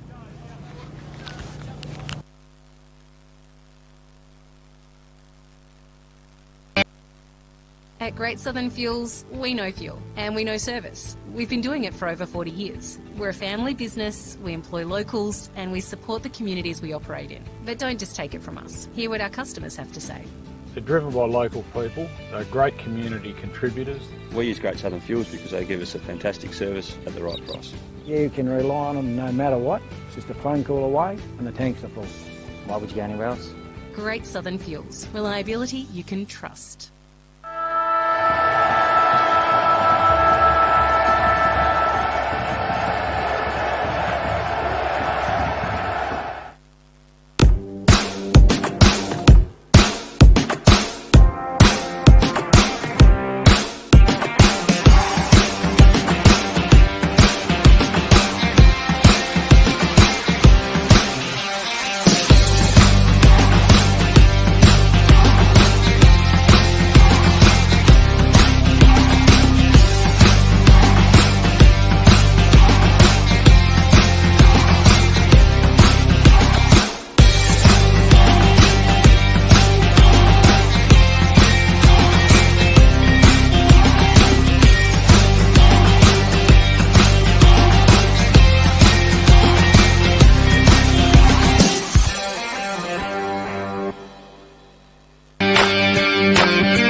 Umpiring. It is for everyone.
Welcome along to this clash between Esperance and Eastern Districts. It's the playoff for third between Esperance and Eastern Districts. Eastern Districts head in as the slight favourites, you would think, after their performances yesterday. They should have beaten Peel. They were really robbed of the game in the dying stages, with courtesy of a soccer goal from Russell in the last 2 seconds of the game, and that caused them to finish in third on the ladder in Pool A, or second on the ladder rather, in Pool A. And Esperance were also pretty good yesterday from what we saw, as I'm joined by Rodney Buckets Thornton in the commentary box. Buckets, great to have you on board. Obviously an Eastern Districts man. How do you view this game playing out? Oh, must win for sure, no doubt. No, they've just got to have a crack. And I'm sure it'll be a great game, as all the games have been. Last one was another cracker, wasn't it? Yeah, super game. I was over on Oval 2 watching the Goldfields, the Upper Grade Southern and Ongerup game. And that was a great standard of footy from Upper Grade Southern. They were big winners over Ongerup in that contest. They looked really good, particularly when they got their handball going. But it's been a great carnival. We've got 2 games to go, and this is Esperance and Eastern Districts in the playoff for third. And Sprigg over the top, won the hit out decisively. It's palmed down to Dano, who I've been impressed with so far in this carnival. Goes back in on the second crack. Brought down by Graham. How does the umpire view this? Called play on, got the handball away just in time. And now there's been a free kick picked out for a sling tackle. And it's going the way of Esperance, who will get the clearance just forward of centre. Switches on with Tate. He takes it in the dead centre and then switches it further to Reimer, who spills the mark and invites the pressure. Wald put him under the pump immediately, holding the ball. Great pressure from Eastern Districts. The switch was on, a slight mistake, and they were all over at the Eastern Districts boys. William Wall with the ball on the centre wing. Being patient. Plays on now, kicks down out wide to the Adam Sedgwick direction. Didn't quite make the mark. We've got the free kick for high contact. He'll go back and about 75 metres out from goal. He's pointed the finger, I'm going long. He drives it deep into the 50. There's hands up there. No one gets the mark off the pack. Little snapshot there, but it's been forced over the line with a good smother by the Esperance player. There'll be a ball in just inside the point post.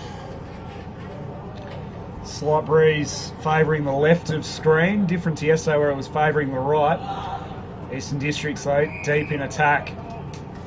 They would fancy themselves here. A couple of repeat stoppages. Look for Abdul Pickett to get busy off this stoppage, standing just behind the ruckman in the 14 Guernsey. And here he goes now, cruises past, just overran it slightly.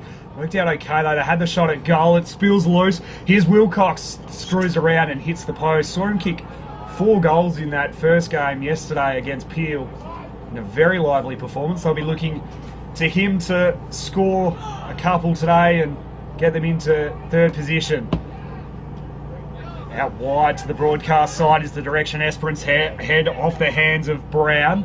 Spills to the front of the pack. They had the crummers though. Spinning out of trouble was Thomas, and then his handball was affected by the pressure. Gave it to Riley. The big fella looks inside the corridor. He wants Murphy. Overcooked the kick horribly, and it lands in the lap of Hilda. Hilda drives it forward to the half-forward flank. Coppin takes the smart mark. Just going to drive it deep into the 50. Round on the man on the mark, drives it in. It's a wobbly ball, but it's effective. It's knocked over the back of the pack. Esperance player with the helmet. He gets it hands out quickly. 22. Ryan Thomas. Turned the ball over. It comes to that man Pickett. Screws around. What's he done here? No, there's a mark on the line. Eastern Districts player coming back on the mark. Interception by Zach Sprigg, puts it on the boot. Rushed there again. Esperance player on the line, saved for the day. He'll drive it out wide. He's taking his time there. A little pressure by Datto, and it's affected the kick. It's been intercepted by Will Prosso. Drives it back into the 50. Multiple opportunities here. Esperance player, the defence is standing tall. Puts it across the field to his teammate, and he'll go inboard. Oh, loose. There's that man, Zach Sprigg. Oh, he gives him a heave-ho with the get out of my way, but his disposal's poor. Good tackle by the Esperance player. Unlucky there not to get the free kick. It's punched forward again, and it stacks on the mill. Umpire says, I'll have it. I'll throw it up. Esperance just have to be smarter there. Switching the ball while you're still in defensive 50, you're just asking for trouble, particularly when Zach Sprigg is around. For a tall man, he's very, very agile. Grant was brought down, got the kick away in time though, spills to Coppin. He hands it out the back door to Creek. He goes back inside into trouble. Gave it to Gardner. Tried to weave through the pack, and in the end, the numbers win out and catch him before he can go any further. But they get an inside 50 stoppage here, Eastern Districts. Esperance would count themselves lucky that they've only conceded the one behind so far. Datto cracks in, won the clearance, but then lost it away. Esperance, can they get a bit of ball movement happening out this near side? The bounce was kind to Ferguson, able to get the one grab, puts it to centre wing, and the double fist over. Should have probably marked it in the end there, Tommy James, but nonetheless, it's a stoppage in neutral territory. Centre wing broadcast side. 5 minutes of tick by on the Sportal scoreboard, and that reads one behind Eastern Districts, no score for Esperance. Throw in. Esperance, Ruckman takes control of the ball but spills out. Ooh, a little chip kick. It's a little bit too short, probably 3 metres, and in the air, 2 metres on the ground, and it rolls out of bounds. Throw in on the centre wing. Ruckman a set. Zach Sprigg versus 21. That'll be Cameron Hills. No one wins it. Handball out. He got it out. Moves it forward for Esperance. There's numbers there for Eastern Districts. He weaves through the pack, hands off, again gets it back. Number 20, that's Jeremy Allsop, but he's run into a wall of players. A little flick pass out, there's that man Pickett. He seems to have all the time in the world. Gets it onto his right-hand boot, forces the ball into the 50. A little hand pass there from who's that? 25. It's Tyson Bell. 22. Kyle Wilcox. The ball's gone back out of bounds. The throw in is in.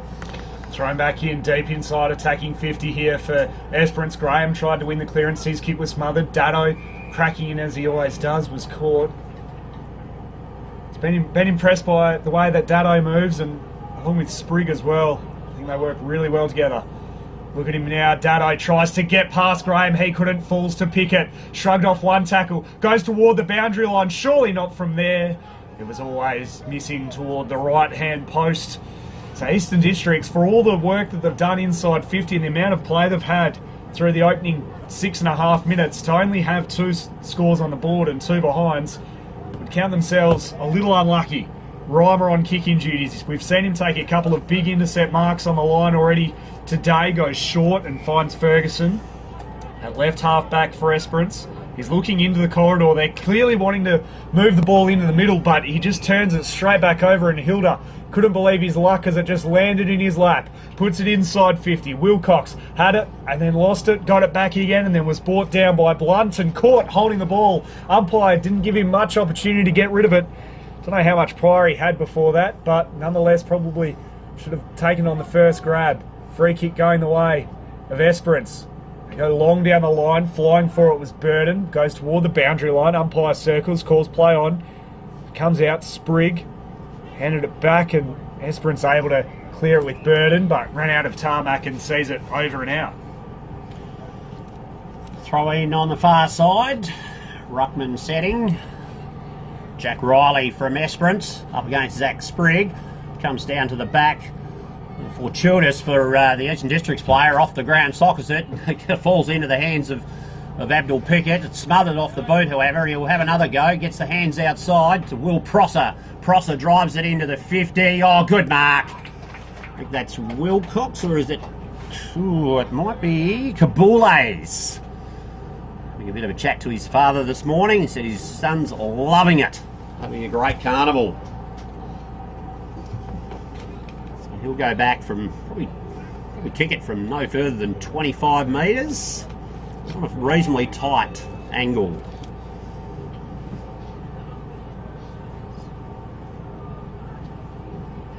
Drops it onto the boot, and it's another behind. 3 behinds for Eastern Districts Football League.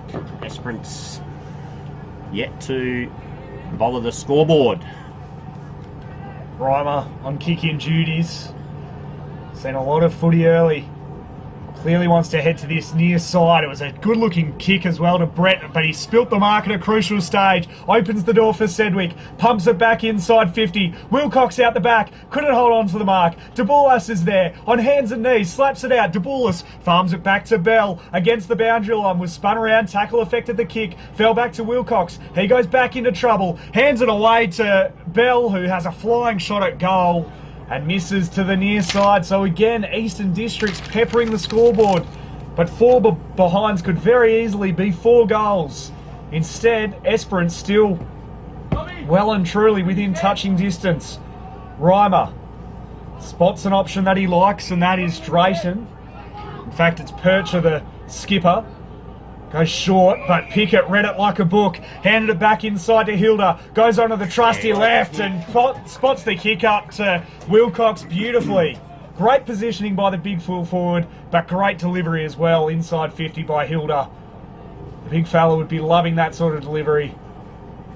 And now a real chance to get Eastern Districts on the board and rolling in this game against Esperance.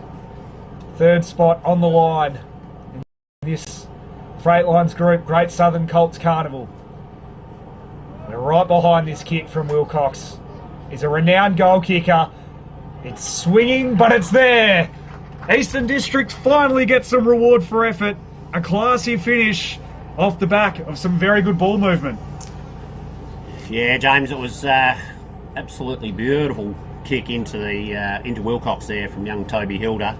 He's just put the school books away on Friday afternoon and concentrated on his football.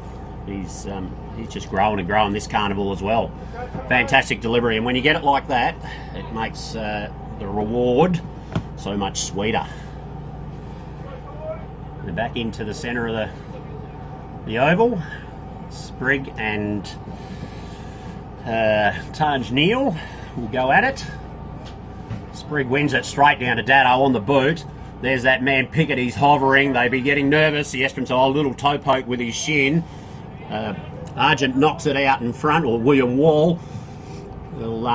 Makes the tackle now. Oh, that's holding the ball. Incorrect disposal, says umpire. Well done by William Wall. He'll pump it into the 50 here with a very deliberate kick. Kabules. Is it Kabules? No, Jared Coppin. Getting the Corrigan lads mixed up. He's dad to be watching it on the live stream. Busy in there in the local hotel, cleaning up from last night, I would imagine. Corrigan Hotel, sponsor of the Carnival. Coppin, number 24, drives it towards the big stick, straight over the umpire's forehead. Eastern Districts 2 goals 4-16 lead Esperance Football Association 0. Finally, some reward for effort for Eastern Districts after they had all the play through the opening half of this quarter. They're now starting to get a nice little lead heading into quarter time. Another one late here in the final couple of minutes could be very, very costly for Esperance, who already find themselves 16 points down on the Sportal scoreboard. Great. Sorry. I think, James, the thing that's really impressed me is their tackle count through the roof again. They're just putting so much pressure on the ball carrier. It comes out of the middle via Sedgwick. He's having a hot streak this weekend as well. Abdul Pickett misses it. Number 11, Zach Sprigg, punches it forward. Comes out the back. Oh, a little tap on. Well done, Abdul Kickett, but too good for his teammate. Esperance player hands out wide to number 22. That'd be Ryan Thomas. Goes back with the handball. 14, that'd be Keenan Reimer. Goes out wide to his teammate in Olsen Murphy. He'll kick it to the centre wing. It's a 1-on-1. Oh no, it's a 2-on-1. Zach Sprigg gets it. He kicks it. Although he was tackled, he's still able to kick it. Pumps it back in, but a good defensive mark. Well, I think that man again, Olsen Murphy. Yep. Been very good down back. The kick not so good. Sprigg will clean it up. Nice handball over the top. Gave it to Allsop, who ran with it. The kick also a little worm burner straight into the opposition number. And then a good tackle applied there by Hills, and he was pinned for a sling. So the free kick going to Warren for Esperance at half back. Very little movement ahead of the ball from Esperance. So I'd say there'd be a few tired legs out there after yesterday, and Sprigg floats back to take the intercept mark again. Goes short to Dado, and there's been a 50-metre penalty going the way of Esperance. Yeah, something off the ball, I think. Might have been a bit of chatter. And that's a fair 50. Drayden will be the recipient of the free kick. Now being marched into 30 metres out from goal, directly in front. With a little bit of breeze at his back. A real sniff to get Esperance on the board 30 seconds out from quarter time. This would be costly for Eastern Districts after a quarter of domination. Drayden sneaks it home. The kick. The 50-metre penalty was kind to Esperance, and they get it back to 10 points. 2-4-16 for Eastern Districts. Esperance 1 straight 6. Siren about to go. Costly for Eastern Districts after they have dominated 14 minutes of the first term and yet find themselves only a couple of goals ahead on the scoreboard. So at quarter time, it is Eastern Districts who take the lead by 10 points. Eastern Districts 2-4-16 to Esperance 1 straight 6 in the playoff for third here in the Freight Lines group. Great Southern Colts Carnival. Stick around, second quarter, right after this.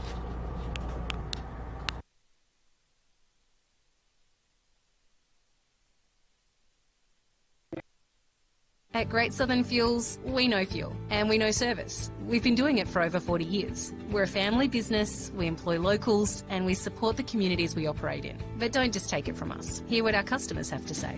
They're driven by local people, they're great community contributors. We use Great Southern Fuels because they give us a fantastic service at the right price. You can rely on them no matter what. It's just a phone call away and the tanks are full. Why would you go anywhere else? Great Southern Fuels. Reliability you can trust.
Umpiring. It is for everyone.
Welcome back. Quarter time here between Esperance and Eastern Districts. It's Eastern Districts leading by 10 points, 2-4-16 to 1 straight 6 for Esperance. That goal from Esperance coming at the 14-minute mark of the first quarter.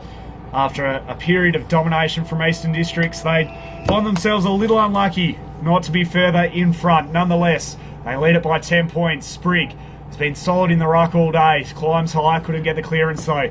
Comes out the way of Meyer, who tries to weave his way through the pack. In the end, the numbers won out and the pressure got to him as Wall rips it away from him and cruises out. Finds Pickett on the outer side, right half forward. He's now gone inside 50 to the top of the goal square. And going for a bit of a pity back there is Kabules. And we'll get a stoppage, top of the goal square for Eastern Districts. Ruckman will go at it. Tyson Bell, I think it is, goes up there. Esperance player gets it. Number 16, Jackson Meyer, but was met by a wall of EDFL players.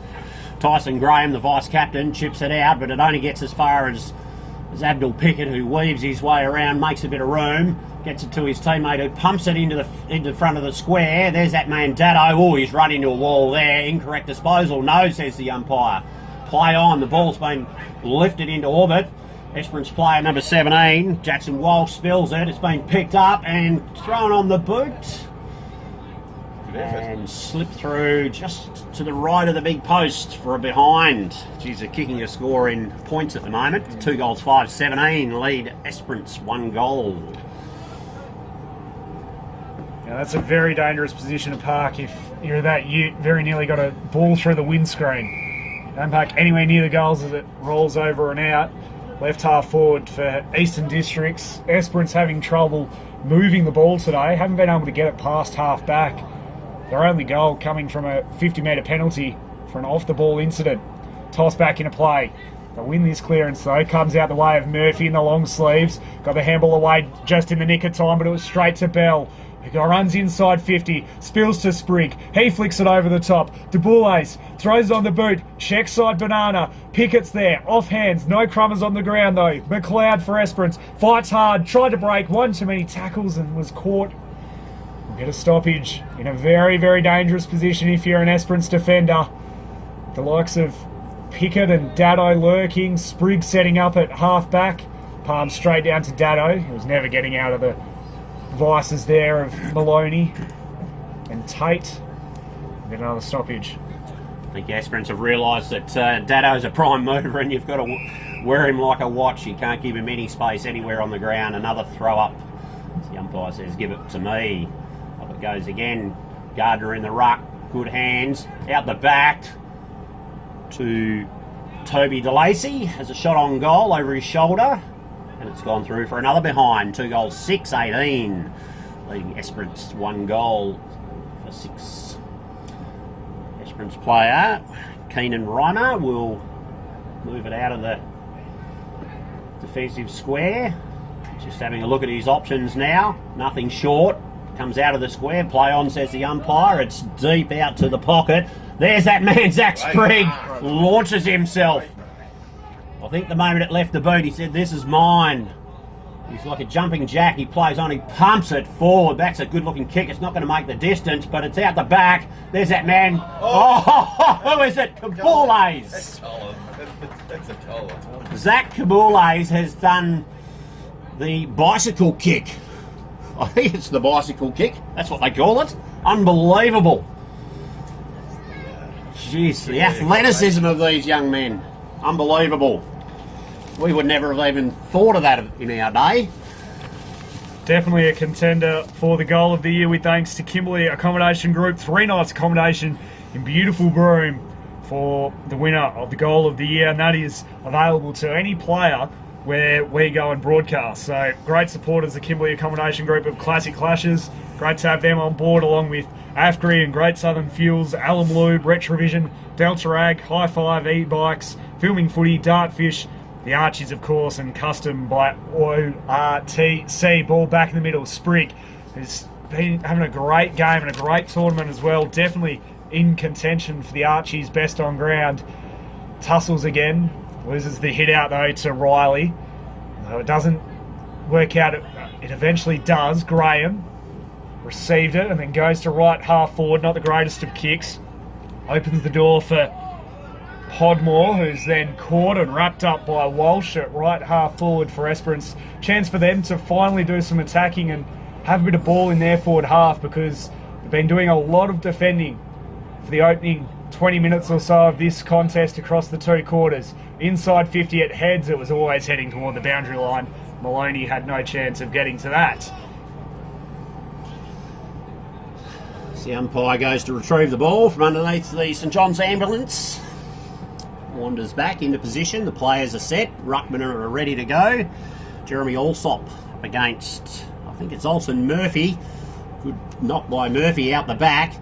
His teammate swooped on it, but unfortunately it's got into the hands of Dado with a quick relieving kick out to the top of the 50. The players dive on it. The only one who really wanted it was number 5, Joshua Grant, but his disposal let him down. The players Geez, there's a mob of Eastern Districts players. I don't know where the rest of them are. They're all around the ball. But there's that man Pickett. He sells the dummy. Off he goes. Oh, he's swinging between two players there like a butter through hot knife through butter. Gets up to the half-forward line, but the Esperance players have been able to get it on their terms. Chip inside. That's dangerous. Play on. Good spoil. And the umpire eventually says, I'll have it. And the one player, Ethan Wade, I think it is, gets up from Eastern Districts, and he's kept it in with three Esperance players around him. To the near side, Esperance head. Good mark going back with the flight taken by Brett. Centre wing, broadcast side here in Coolin. Beautiful conditions for football. The kick was a poor one. It was to a 2-on-1. It was always ending up in the Eastern District's hands. Now Dado, we know how good he is with ball in hand. He goes wide to Sprigg. With the peroxide hair and bright yellow boots, it's hard to miss him. But he's a superstar player. Definitely one to watch in future. Goes toward the outer side. Not a great option, and made Gardner work hard for it. Went through his hands, and the numbers of Esperance, they win out. Now here's Graham. We know how smooth and silky he is, especially through the middle of the ground. Goes to the big ruckman in Riley. Looks ahead for some options. There's not a whole lot presenting. Off hands, out the back. Hills brought down, got the handball away in time, but it affected the options. And there's been a whistle on play. Free kick. Good to see. Going the way of Esperance for a push in the back. And it's going to Meyer, who's been one of the better players and contributors for Esperance throughout the Carnival. Definitely would be a chance for the great Southern 20. Rolls around onto the left, plays on from just outside 50 to the top of the square. Sprigg will float through and take the mark. You could see it happening from a mile away. He knew where the ball was going. He set himself. He got the mark. How's the kick? Not fantastic. Puts Sedgwick under a bit of pressure. Opens the door for Esperance to possibly pump it back inside 50. Paddled inside to the corridor. Using his pace is Tate. Great looking ball and a good mark taken by Brown. Right on the 50 for Esperance. He'll go back. When he gets onto this, it'll be about 51, 52 metres out from goal. With the breeze going against him, not that it's a huge wind or breeze, it's definitely going to be a factor in this. So Brown, to get Esperance back into this contest, it's a good looking kick. It doesn't have the distance. The fly from behind was good. It's off hands and down through for a minor score. So Esperance with their first blemish. They move to 1-1-7. They trail Eastern Districts 3-6-24. Nearly 9 minutes gone here in the second term. Eastern Districts will bring it out of the back line. Oh, that's a wobbly old punt, that one, but it falls into the hands of Dado, who's chips it forward now to William Wall. Wall now, oh, look, there's that man Sprigg. He's got his own football at the moment. The opposition just don't want to play on him. He gets it across to Tom James. Tom James pumps it into the 50. There's a 2-on-1 there for the Eastern Districts. It's a good tackle. The ball will get free. It'll end up as a ball up, and it's a pretty good result for the Esperance players because they were a bit outmanned there. It came in that quickly. And the Eastern Districts players were streaming forward. The ball goes up, Ruckman at it. Gardner, no hands on it. And it falls into the hands of his teammate Sedgwick, but he was wrapped up straight away. It'll be another throw up. Into the air it goes. Gardner again, gets his hands on it this time to nobody. Esperance pump it forward. Who is it? It's the man Sprigg from 50, puts it on the boot, launches it. His teammate clears the decks. But it's taken a leg break and gone through for a behind. Eastern Districts 3 goals, 7-25, leading Esperance 1 goal 1-7, a lead of 3 goals. Bought his own footy today, Zach Sprigg. Great reader of the footy.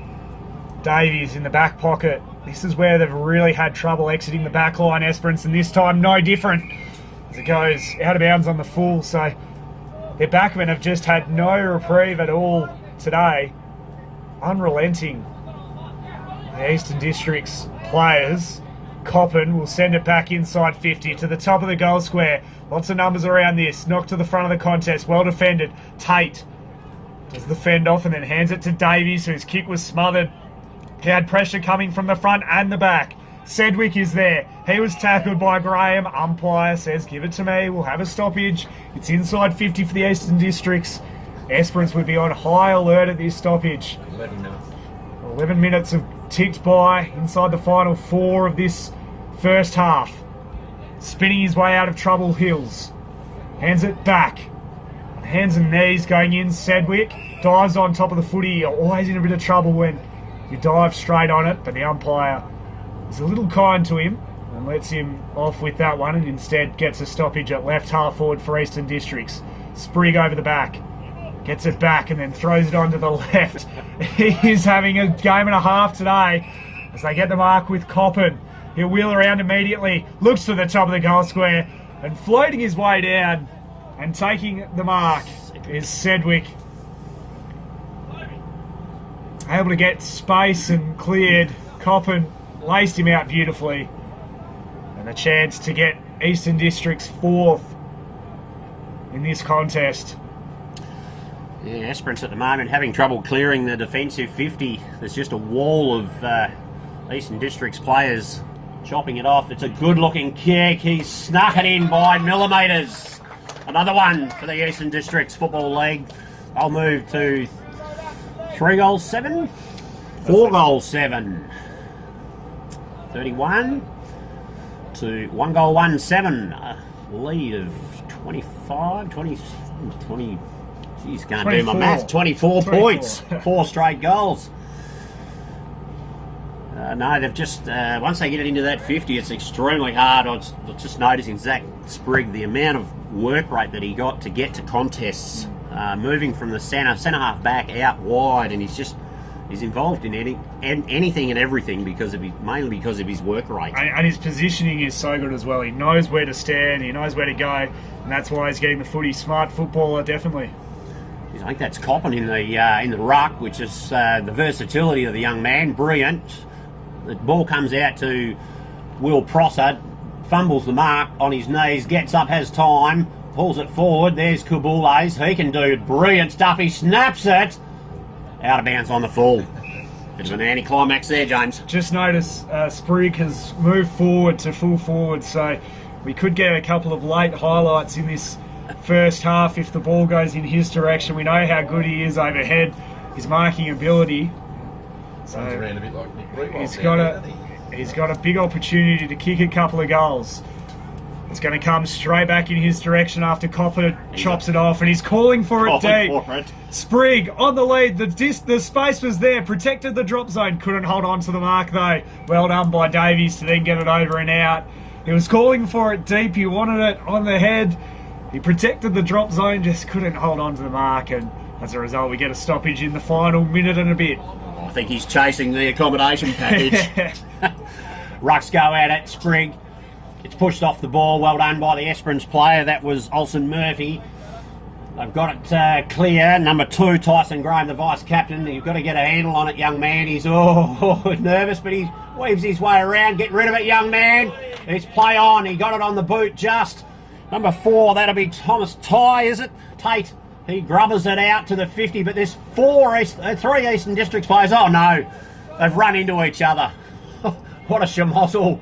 Esperance now going to tie it up, and that's probably a good result. At one stage there was 3 EDFL players hovering around the ball, and they were all so desperate for it, they fell over each other. The ruckman will go at it again.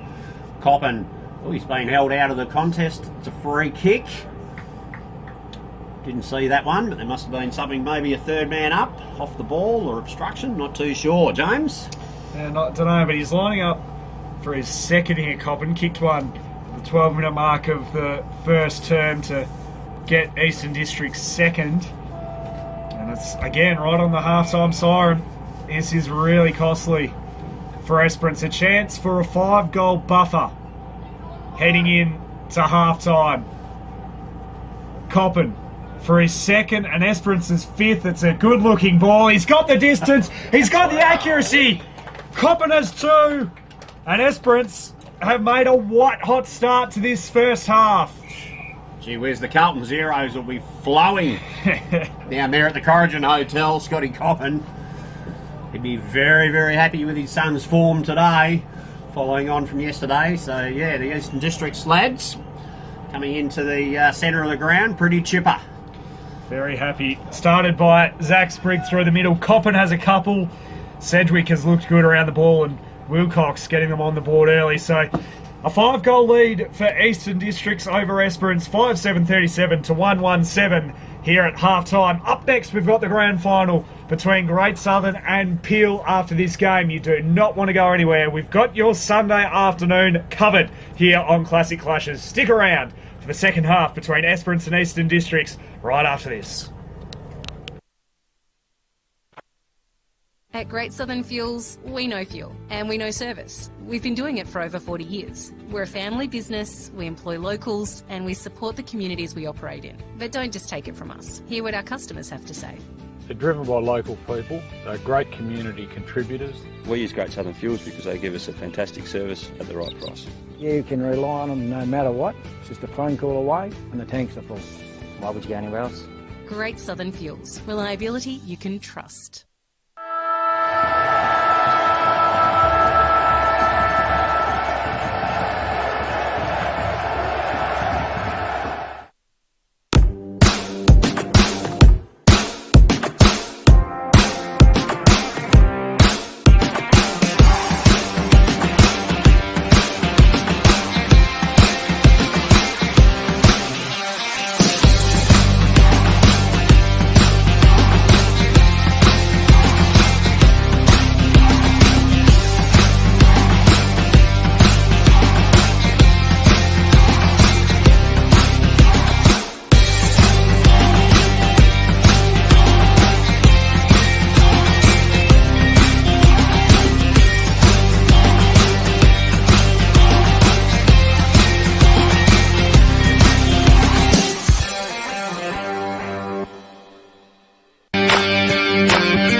Umpiring. It is for everyone.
Welcome back to this clash between Esperance and Eastern Districts. Now that last goal from Coppin, which was magnificent after the siren, was disallowed after he moved off the mark. So make a note, the score has changed back to what it was, 4-7-31 to 1-1-7. A 4-goal margin in favour of Eastern Districts over Esperance. And Rodney, the Eastern Districts boys are going very well. Yeah, they seem pretty switched on. Some of them might have had a late night, but they've certainly come to play today as the ruckmen go at it.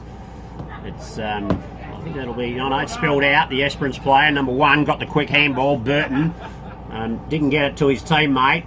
Coden Dado got his hands on it, flicked it forward, it's come forward again. Tyson Bell, I think that is, he's flicked it forward again, but the Esperance players, they continue to battle away down there across half-back. They're not giving it an easy entry here. Abdul Pickett gives the old 1-2. No, he didn't get the 2. The hands came to 22. That was Kyle Wilcox who gave it back to Allsop. And there's that man, Sprigg. Jeez, they've just got no answer for him at the moment. He's an awkward size, probably 6'3" or 4", and good above his head and good on the ground, and he's a prodigious kick too. So this 45 metres out, 50 metres, he'll kick this. I've already written it down after you've said that, Buckets. Yep. Probably put the mocker on him here. James, as he comes in, he launches it. He certainly got the distance, I think. No, he hasn't. It's faded away into the breeze. Esperance come away. That's their man, Graham, I think it is. No. Who we got there? Jed Davies, Raymer. I've got it out on the half-back flank. Little chip kick, not 15, says the umpire. Player swings onto his left. Tyson Graham takes the mark. He comes inboard. The kick's got to be good. It's perfect. The player didn't break stride. Thomas Tate, he kicks it forward to the full forward. Comes over the back. Oh, there's a little push and shove in the side. Nothing there. Eastern Districts, well done. That's Josh.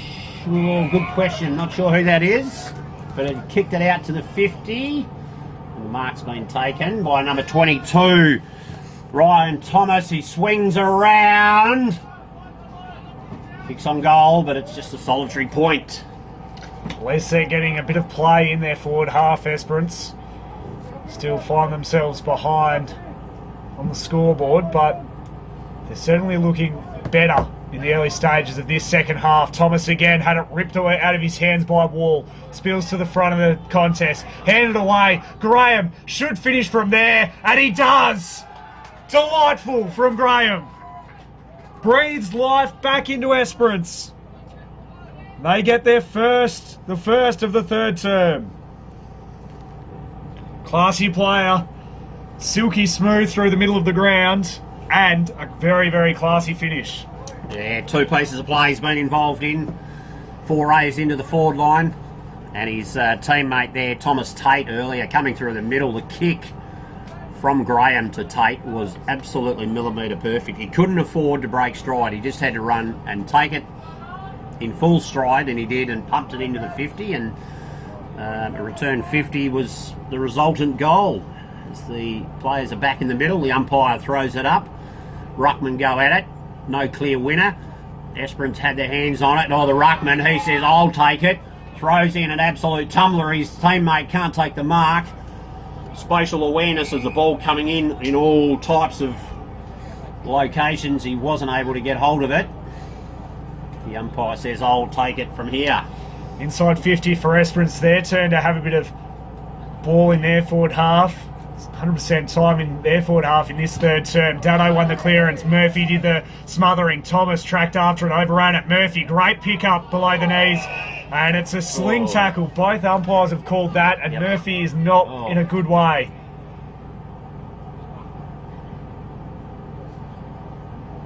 Put his body on the line, was brought down, hit the deck very hard. And there's been a card pulled out.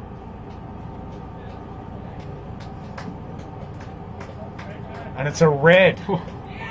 Pretty heavy penalty for Kyle Wilcox to sit the rest of this game out. Look, Murphy is not in a good way. The trainers are with him. But a red card does seem a little heavy-handed. Yeah, I don't think the intent was to, necessarily hurt the young man. It was a solid tackle. His arms may have been pinned, but it's the nature of the beast a little bit. If you get tackled and the arms are pinned, yeah, the obligation's on the tackler to do the right thing, but it's difficult when they're they're turning, and I think a yellow card would have sufficed. Probably that would have rather been than appropriate, rather than a but- red. But nonetheless, it's a 50-minute what it penalty, is. and this is a chance to get it to 11 points. And for back-to-back goals, Ryan Thomas on the approach. He hits the post. It was always heading toward the left, and then hit the post.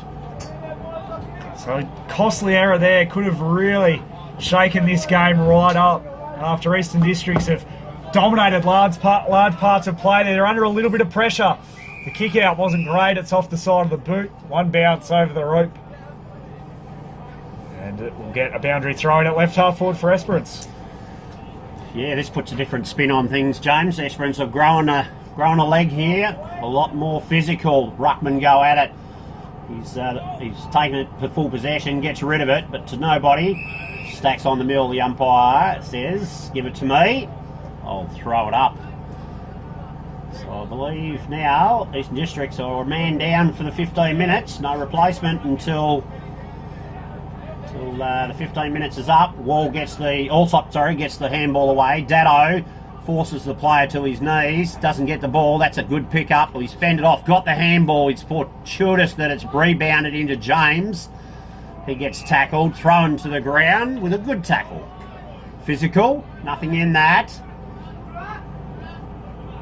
There's just no need for that, gentlemen. Just play the football. Umpire says, "I'll throw it up." He does. Ruckman go at it. Oh, that's a solid bump into the side there. They've really stepped up their physical, but there's no need for the head-high stuff. That's exactly what the umpire's called. And the player will take the kick. Allsop down the middle of the ground, wants to head it to the outer side, offhand. Crumbing it was Bell, did well, and now they're out with Wade. He's got numbers over the top. One of them is Kabules. Well. He goes over to this man, Sprigg. He's just sealed himself a pair of Archies midway through the third. Having some sort of game, Sprigg. Gets himself a goal. And it was important because Esperance were mounting a proper comeback and the momentum was all with Esperance. Fair to say that goal's against the grain. 7.5 minutes in to this third quarter. It's Eastern Districts 37 playing Esperance 14, and Thomas had the shot on goal, hit the post, rebounds the other end, and Sprigg finishes off the work and then goes straight into the middle into the ruck. So Sprigg up against Charlie. Well, Sprigg too strong out in front. Dado toe pokes it, but not to any effect. Adam Sedgwick picks up. I reckon he's gone, holding the ball. Good decision by the umpire. He put his arm out to fend the player off and was wrapped up by the other Esperance player. He hands the ball over. He's not sure who to give it to, because the player whose free kick it is not taking the free kick because he's hurt. His teammate will take the kick now. Drives it forward to the 50-metre arc. There's a good attempt by the Esperance player to get in front. Couldn't hold the mark. Pickett overran it. Tom James, strong, gets the hands out in front. Esperance player picks it up, toe pokes it. That's to number 19, Logan Brown. He pulls it forward, gives it to his teammate, kicks the goal.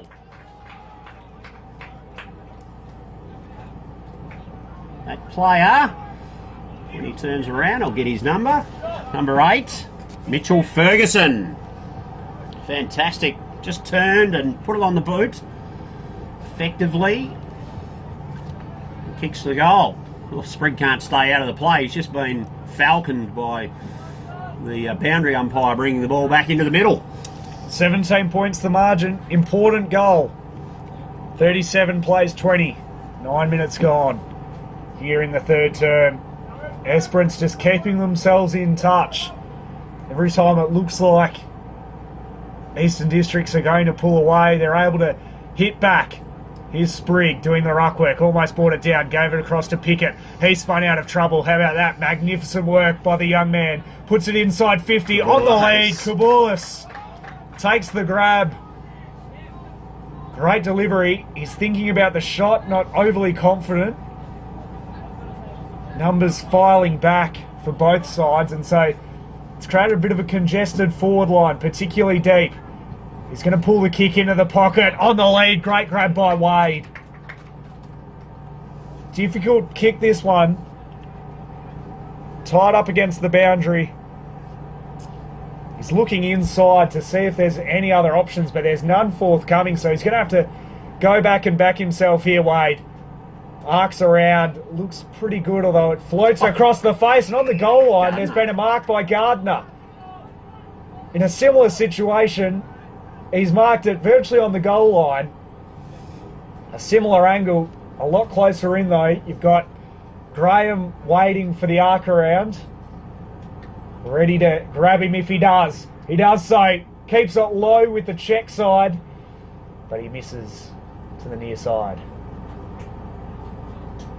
There's not enough bend on it, and well, too much bend in the end as it goes across, and it's one behind only. BDF Esperance out of the back line. That's Thomas Tate. Flicks it over to Tyson Graham. He kicks it through the centre of the field. There's a group of players there. Pickett had it. His teammate left it for him. Maybe he should have gone for it himself. It comes over the top with a quick kick from number 12, or 20 it is. Charlie Lidlow goes down into the forward line. They've got possession of it. And Mitchell Burton, centre half forward, gets it. He chips it forward. He's got a loose man in the pocket. I think that is number 9. Cooper Blunt, is it? He will kick from less than 25 on a reasonable angle, probably 45, 50 degree angle. It's not wasting any time. They probably can't afford to. The clock's ticking away. He's kicked it to the near side, just the one behind. Just missing a few opportunities here, Esperance, to really start hitting back at Eastern Districts. The kick was overcooked. The door is wide open now for Little Low. Well done though by Allsop. Won the one-on-one. And then the kick was smothered. Meyer goes scrapping in, was pushed in the back. Could have a shot on goal here. Instead, he's going to hit up the option in the pocket. Well done by Esperance, clearing out the forward line. The space was there. The delivery was perfect. I think this is Walsh who takes the mark on a 45 degree angle. Currently the margin at 18 points to get it back to 2 straight kicks with only a couple of minutes left in this third term. Walsh, the left footer, never gave that a chance. Straight off the side of the boot and out of bounds on the full. A couple of big missed opportunities now for Esperance that are going to hurt them, you feel, later on. Yeah, they've had their opportunities, James. So Eastern Districts will bring it out of the back line.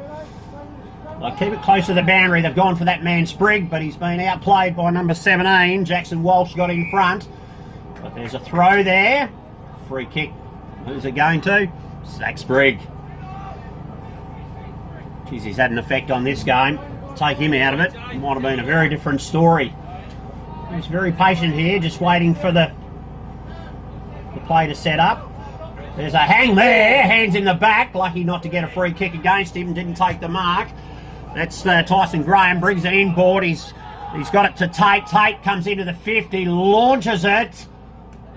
And again, the near side opportunities. Esperance, 3 goals, 3, 21. Eastern Districts, 5 goals, 8. 38. So Eastern Districts relieve the pressure. Pickett. He's got it on boot now. He kicks it to Gardner. Gardner, good attempt. 2 Esperance players into each other, fall on the ground, not recovered yet. That's a good tackle by Datto, but he got the hands out. Datto's second effort. Here he goes again. He's going to end up back in the play again. And again, here he goes. No, the Esperance player clears it. It's a little toe poke. Not necessarily, but it's effective. Oh, a little handball there, but it's been chopped off. Well done, Toby Hilda. That's a tackle there. Late, but not a sling tackle. He just got rid of it, and he was already in the action of taking him to ground. Toby Hilda will take the kick. It's centre half back. Centre half back.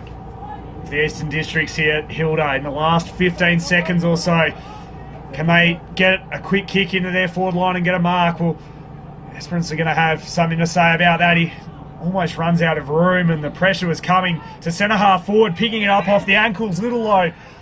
He just had to get it on quicker before the siren went, but it's still going. Good punch. There it is now. Three-quarter time. Little Low just had to be a little bit quicker.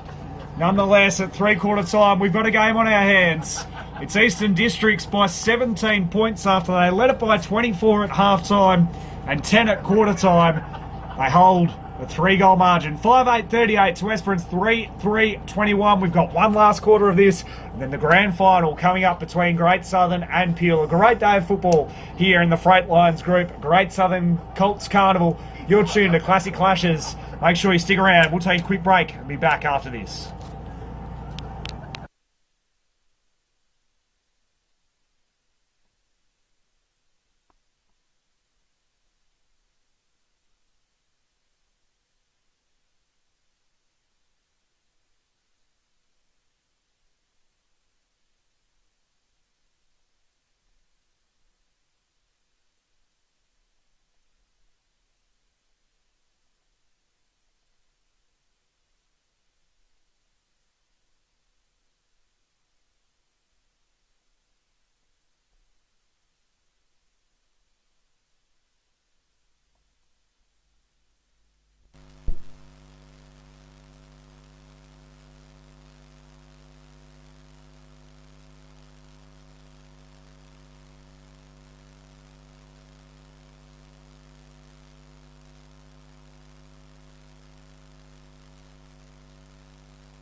Three-quarter time at the football between Eastern Districts and Esperance.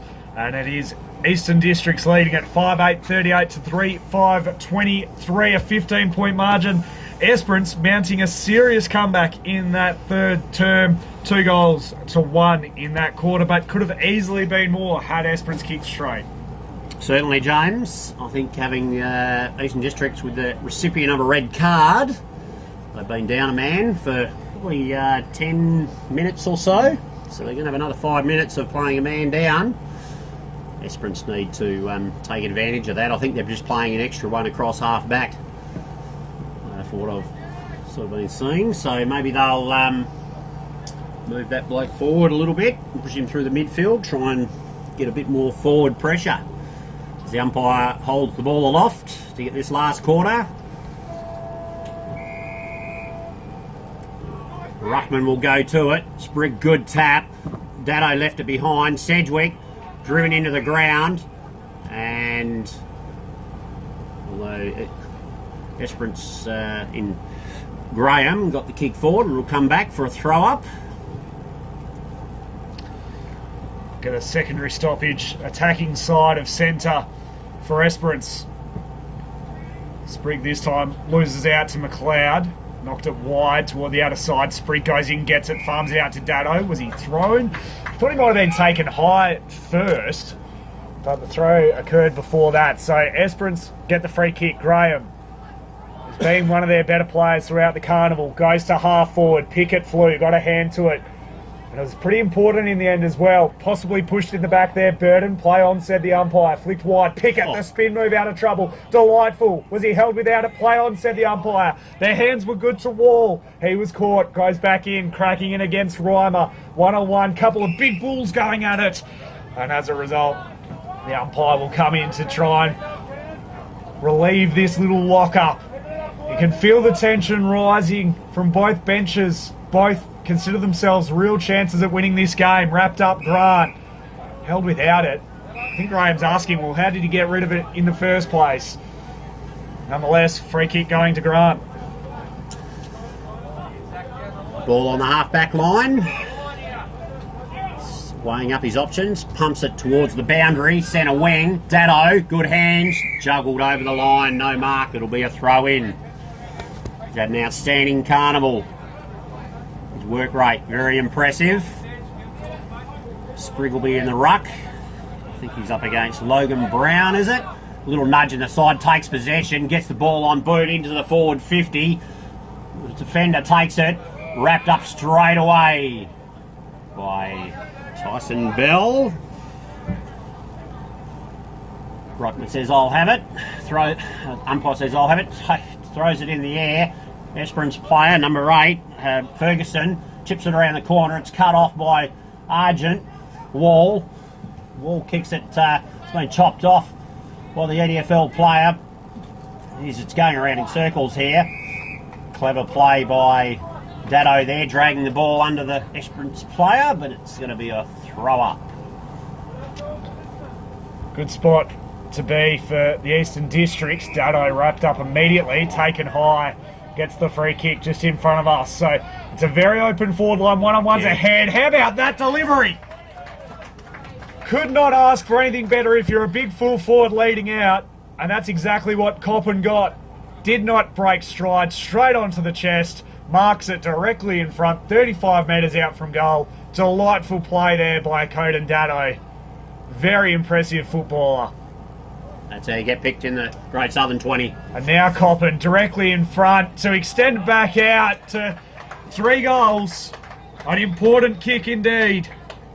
Stops the momentum that was being built by Esperance, wrestles it back. First blood in the last term go to the Eastern Districts. Yeah, quality finish there. And quality kick to the lead. He honoured the lead as soon as he ran out of the square. He just kicked it to the space. That's his second That's as well. his second, yep. It was a quality delivery. Ball back in the middle now. Ruckman will go at it. Ball in the air. Ruckman fly. Sprigg takes full possession of it. Can't get it onto boot.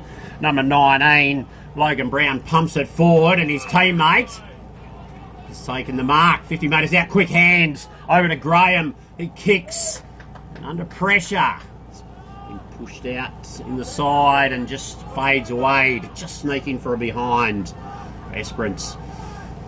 That's Sedgwick back there, is it? No, I'm not too sure. It's taking the kick. It's outside 50. It's a 3-on-1, now a 3-on-3. EDFL players a bit late to get there. Esperance have tied this up. It's probably a good result for the EDFL. They were late to the party there.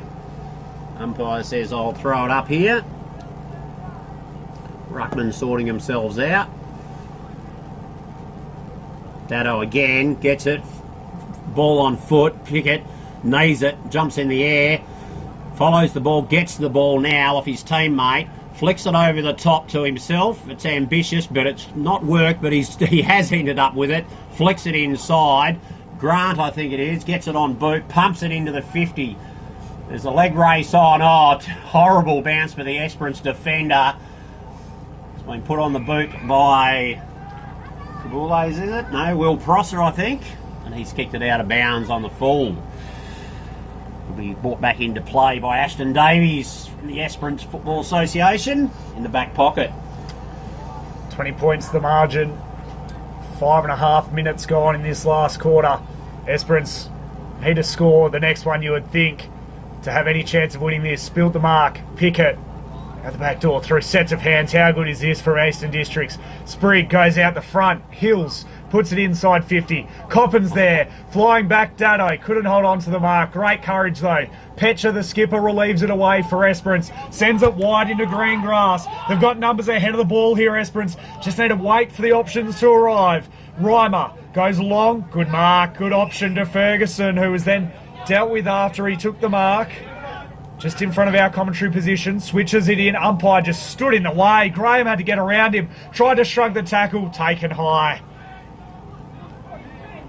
He's played well. Did the good work. He's been very good all carnival, Graham. Definitely one to watch in the future. Goes short to Meyer. Looks ahead and it's a sea of red, white and black jumpers of the Eastern Districts. So he's just going to send it long in a little bit of hope. The Flyers will be there. Who's on the ground? Coffey was there. Handed it away. Burden gave it away. And now Esperance. Ferguson goes inside 50. But the Eastern Districts defenders are up to the challenge. Off hands to Lacey. Did well to mop up the mess. Graham came in late. Spins through a couple. Caught. Holding the ball by Pickett. Two of the more talented players in the game going head to head, and Pickett wins the battle, and he looks like he'll win the war as well. Down to Coppin. Takes the mark out the back. He's got Cavales running for him deep, decides to go back himself and has his eyes set on a third goal for today. To put it out to 26 points and just about end the run of Esperance in this carnival. Coppin on the approach. Looks pretty good off the boot. He sneaks it home. He's got 3. Great finish off the back of some very good work by Pickett up the ground. Pretty mild celebration there. I thought Coppin might have done the Lincoln Withers backflip, but maybe not possessing the athleticism of young Withers yesterday. What a goal celebration that was. Eastern Districts 4 and a bit goal lead here with 7.5 minutes, 7-8 minutes remaining. You would think they're probably in the box seat. Something would have to be an absolute disaster, James, for Esperance to get back into this game. They're going to have to do good work very quick. Ruck go at it. Good win by the Esperance, but it's gone to the Eastern District player. I think that's Grant. Throws it on the boot, pumps it into the 50. Down at his knees. It's the NEFL player Coppin. He hands it over to Pickett. Pickett casually check sides it across the face of goal for a single behind. Score is now 7-9. 3 goals, 6. Good performance this by the Eastern Districts. They were unlucky not to be in the grand final, but they've had a great carnival and done themselves really, really well. Graham looking laterally, there's nothing on, so he pokes it short to Walsh. Very congested oval down the line. That's where all the numbers are. The kick was straight into the man on the mark. Petcher goes in, puts it back out, says, here you go, Walshy, have another crack at it. He does. Throws it on the boot into the corridor. But the one-on-one is won by DeLacy, who takes the intercept mark and switches it immediately over to Grant. Grant will come out wide to Fletcher Podmore. He's just looking at his options. He'll pump it to the 50 now, over the top of the head of the players that went for it. Pickett was there, but not he wasn't interested. It just went over his head. Esperance player on his knees, wrapped up by Gardner. It'll be another throw up by the umpire. Up it goes, Gardner against Taj Neal. And another stoppage in play here. Umpiring's been exceptional this weekend. Not too much to complain about there by the players. On the boot by Dado. Well done defender from Esperance. He's handed it over his teammate, number 22, Ryan Thomas. He goes one way, then the other. His disposal's been chopped off, but it's been kicked out of bounds on the full. Both teams a little bit wasteful around the big sticks. 10-minute mark's been and gone. Esperance come across the face of goal. Another chip kick. Number 6, Luke Maloney, he's got his hands on it, deep in defence. Chips it inboard to Tate. Tate back across the face of goals. They're going nowhere at the moment. They've got possession. Oh no, he's coming back again, or is he? Yes, he's coming back. Oh, that's a grubber. Oh, playing with fire there. Have they got it out? They've got a hands out now. And again, over the far side, man in the orange boots. I'm not sure who is that. Tate. His handball gets chopped off, and eventually it is run out of bounds on the far side on about the 50-metre arc. Had about 30 possessions in that play, Esperance, and got nowhere. They stay in the defensive 50. As the two ruckmen battle. Gardner takes front position. Graham tried to get it out of there, and then wrapped up his Neil. Got another stoppage in a similar position. Neil this time palmed it down. Graham couldn't one grab it. Pickett laid the tackle, affected the kick. It's still in the forward half for Eastern Districts. Just slapped forward by Grant. Pickett brought down by Graham, and he was taken high in that tackle. So 3 minutes remain. Chance for Eastern Districts to extend this lead out and walk away with a real pep in their step. The man on the mark is just inside the 50 here. This would take some sort of kick. If he is to kick this one, it's not Pickett. I'm trying to work out who it is.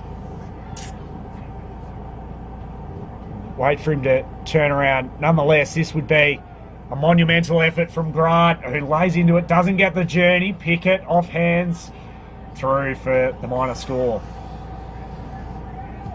7-10, 52, 3-6, 24. 12 minutes, or 13 minutes nearly gone here in the last. And what has been a great performance by the Eastern Districts. Ball comes out to the 50. Eastern Districts player, Grant I think that is, gets it on the boot. Kicks it really to no one in the middle of the field. There's that man Graham. He's had a few touches today. Chips it out to the right forward flanked for Esperance. Tom James, solid, gets the handball out to his teammate, who flicks it on with the feet to Pickett. Pickett over to Dado. Dado wheels around.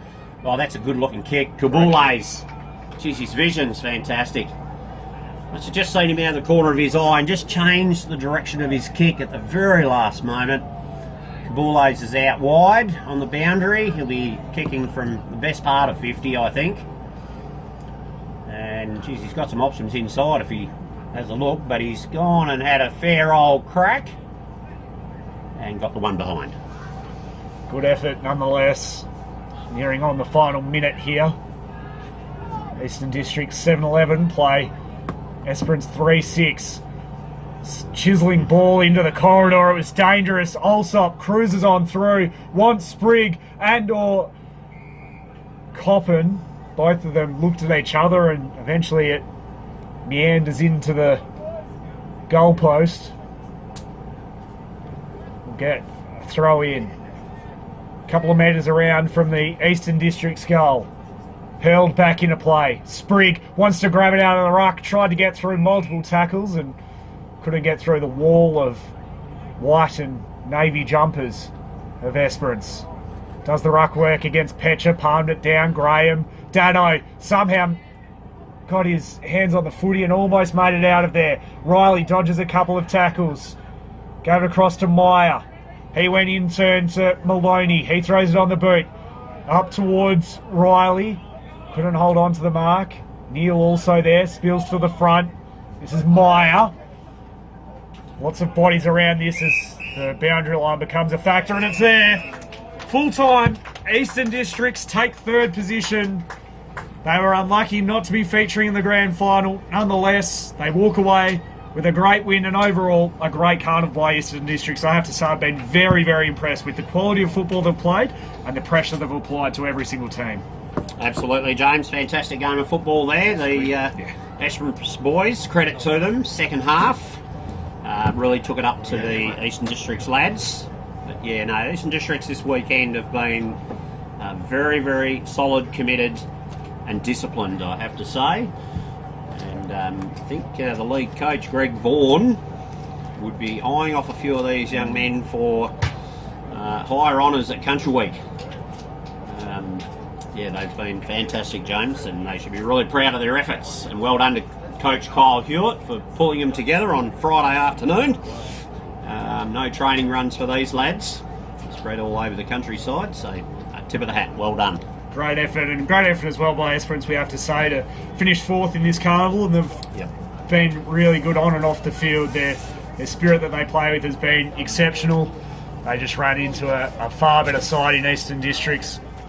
Today, we're about to head on down for the Archie's presentation, and you'd think that Zach Sprigg would be the hot favourite to take that out. He was exceptional all day long from almost halfway through the first quarter. He was easily best on ground. Zach, a fantastic effort, mate. Well done on not only today, but your whole carnival has been exceptional. I thought the way you read the ball is superb. What are your thoughts on the whole carnival and getting together and representing the Eastern Districts? No, it's just great fun. It's a good thing that we can get all the country boys down to get recognised by a few waffle clubs, and there's definitely talent out here, so it's good. It's also real fun, yeah. And you're such a versatile player. For a big man, you can go forward, back, through the middle. What's the key to your success? I think my growth spurt was pretty handy. I sort of grew and kept my agility, so it's just my skills I got to work on. But no, I'm good, yeah. And from here, where do you think you'll end up? Are you going to head to Senior Country Week with Eastern Districts? You'll obviously a chance to play for the regional districts as well in the Colts. Are you looking at Waffle? What's the plan for you with your footy journey? I'm actually at Waffle right now playing reserves as an 18-year-old. But hopefully I think I'm playing in the regional Country Week for Eastern Districts. And hopefully in the future take it as far as I can. It's always been a dream of mine, so we'll see how far we can go. Well, Zach, a superb game today, a great carnival. Well done. Enjoy those Archies. They are superb footwear. Zach Sprigg there, best on ground for Eastern District's big winners over Esperance. Now, stick around. We've got the big dance between Great Southern and Peel. It's a grand final rematch. Great Southern looking for redemption. Enter as favourites. You don't want to miss it. All right here on Classic Clashes. At Great Southern Fuels, we know fuel and we know service. We've been doing it for over 40 years. We're a family business, we employ locals and we support the communities we operate in. But don't just take it from us. Hear what our customers have to say. They're driven by local people, they're great community contributors. We use Great Southern Fuels because they give us a fantastic service at the right price. You can rely on them no matter what. It's just a phone call away and the tanks are full. Why would you go anywhere else? Great Southern Fuels. Reliability you can trust.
Umpiring. It is for everyone.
Good afternoon, everyone. Welcome to the Freight Lines Group Great Southern Colts Carnival. This is the grand final between Great Southern and Peel. We've got a grand final rematch from last year. Great Southern out for revenge over Peel, who also went on and won the Nutrien Ag Great Country Championships. Currently warming up Peel, and I'm joined in the commentary box by Tim Lees and Tony Neal. Good afternoon, gentlemen. Tony, you've been out on the ground.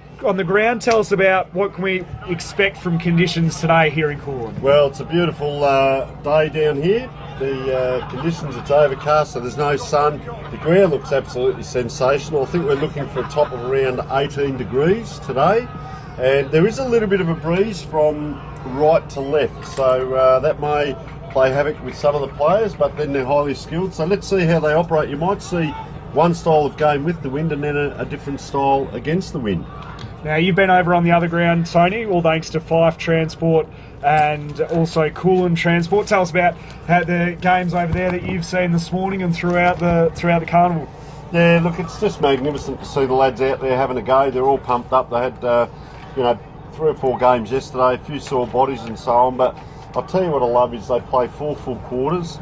They really push and persist, and you might find me talking today about body language, who's dropped the head or hands on hips, but we haven't actually seen much of that. These lads are all keen. It's like when you're 17, 18, 19. So, mate, this is going to be a very interesting game. 2 highly professional teams going at it with well coached as well. You talk about the professionalism. What are some of the keys to the game that both coaches will be looking at heading into a grand final like this? Well, I talk about finals, and we talk about, first of all, work rate. And Tim, the extra 10% in work rate is vital, isn't it? You can't just drop off.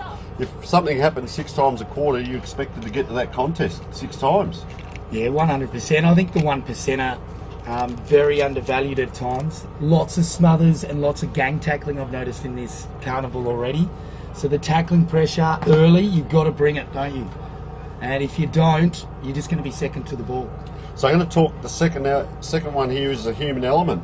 Mistakes happen and clangers will happen. Get over it and on with it quickly. The 5-minute rule. If you do something that causes a turnover, you've got 5 minutes perhaps to do something positive for the team.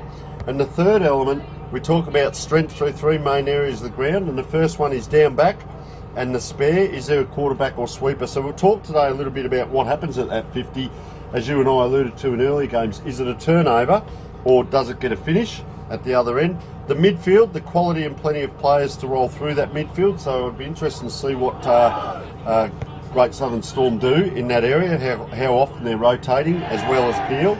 And then the last one, of course, is the forwards. Can they kick big scores? Because you want to finish, you don't want to get it down there. So good, coaches talk about, let's get in the forward area, and it bangs in 10 times, it comes out 9. That hasn't helped anyone. Get it in and get a finish. Get reward for effort. And Great Southern have been great at that. They've got such a potent forward line. Tim, we've seen them play a couple of times. Who do you think will win? What individually, do you think that Great Southern just have too much potency up forward? Because for me, I think that's where they're really going to beat Peel. Yeah, look, Walsh up forward he's a gun. Left foot, good kick for goal. He is quite young, so if they get an experienced defender on him, that could be pivotal. And look, I think the ruck as well, Riley, he's really important in this contest. I think the Great Southern will get over the line, but boy, it's going to be tight. I say that with not much confidence. Yeah, we know it's going to be a cracking game, obviously. Peel, the reigning champions, you can see both sides lining up, ready for the official ceremony, and all in readiness. You can feel the tension building around Coolin. It's quite a chilly day, chilly conditions, but we are almost set and ready to go for this big game between Peel and Great Southern, all live and free on Classic Clashes. And thank you to all those who have supported Classic Clashes throughout the year and who will continue to support us heading into the back end of season 2025. We can't do it without all our wonderful viewers and sponsors, and to the Coolin community for wrapping their arms around us and making us feel so welcome. And all the teams welcome here today. It's been superb. So we're waiting for the ceremony to officially begin to get this grand final underway. James Gardner, Tim Lees and Tony Neal going to call all the action here from the Freight Lines Group, Great Southern Colts Carnival.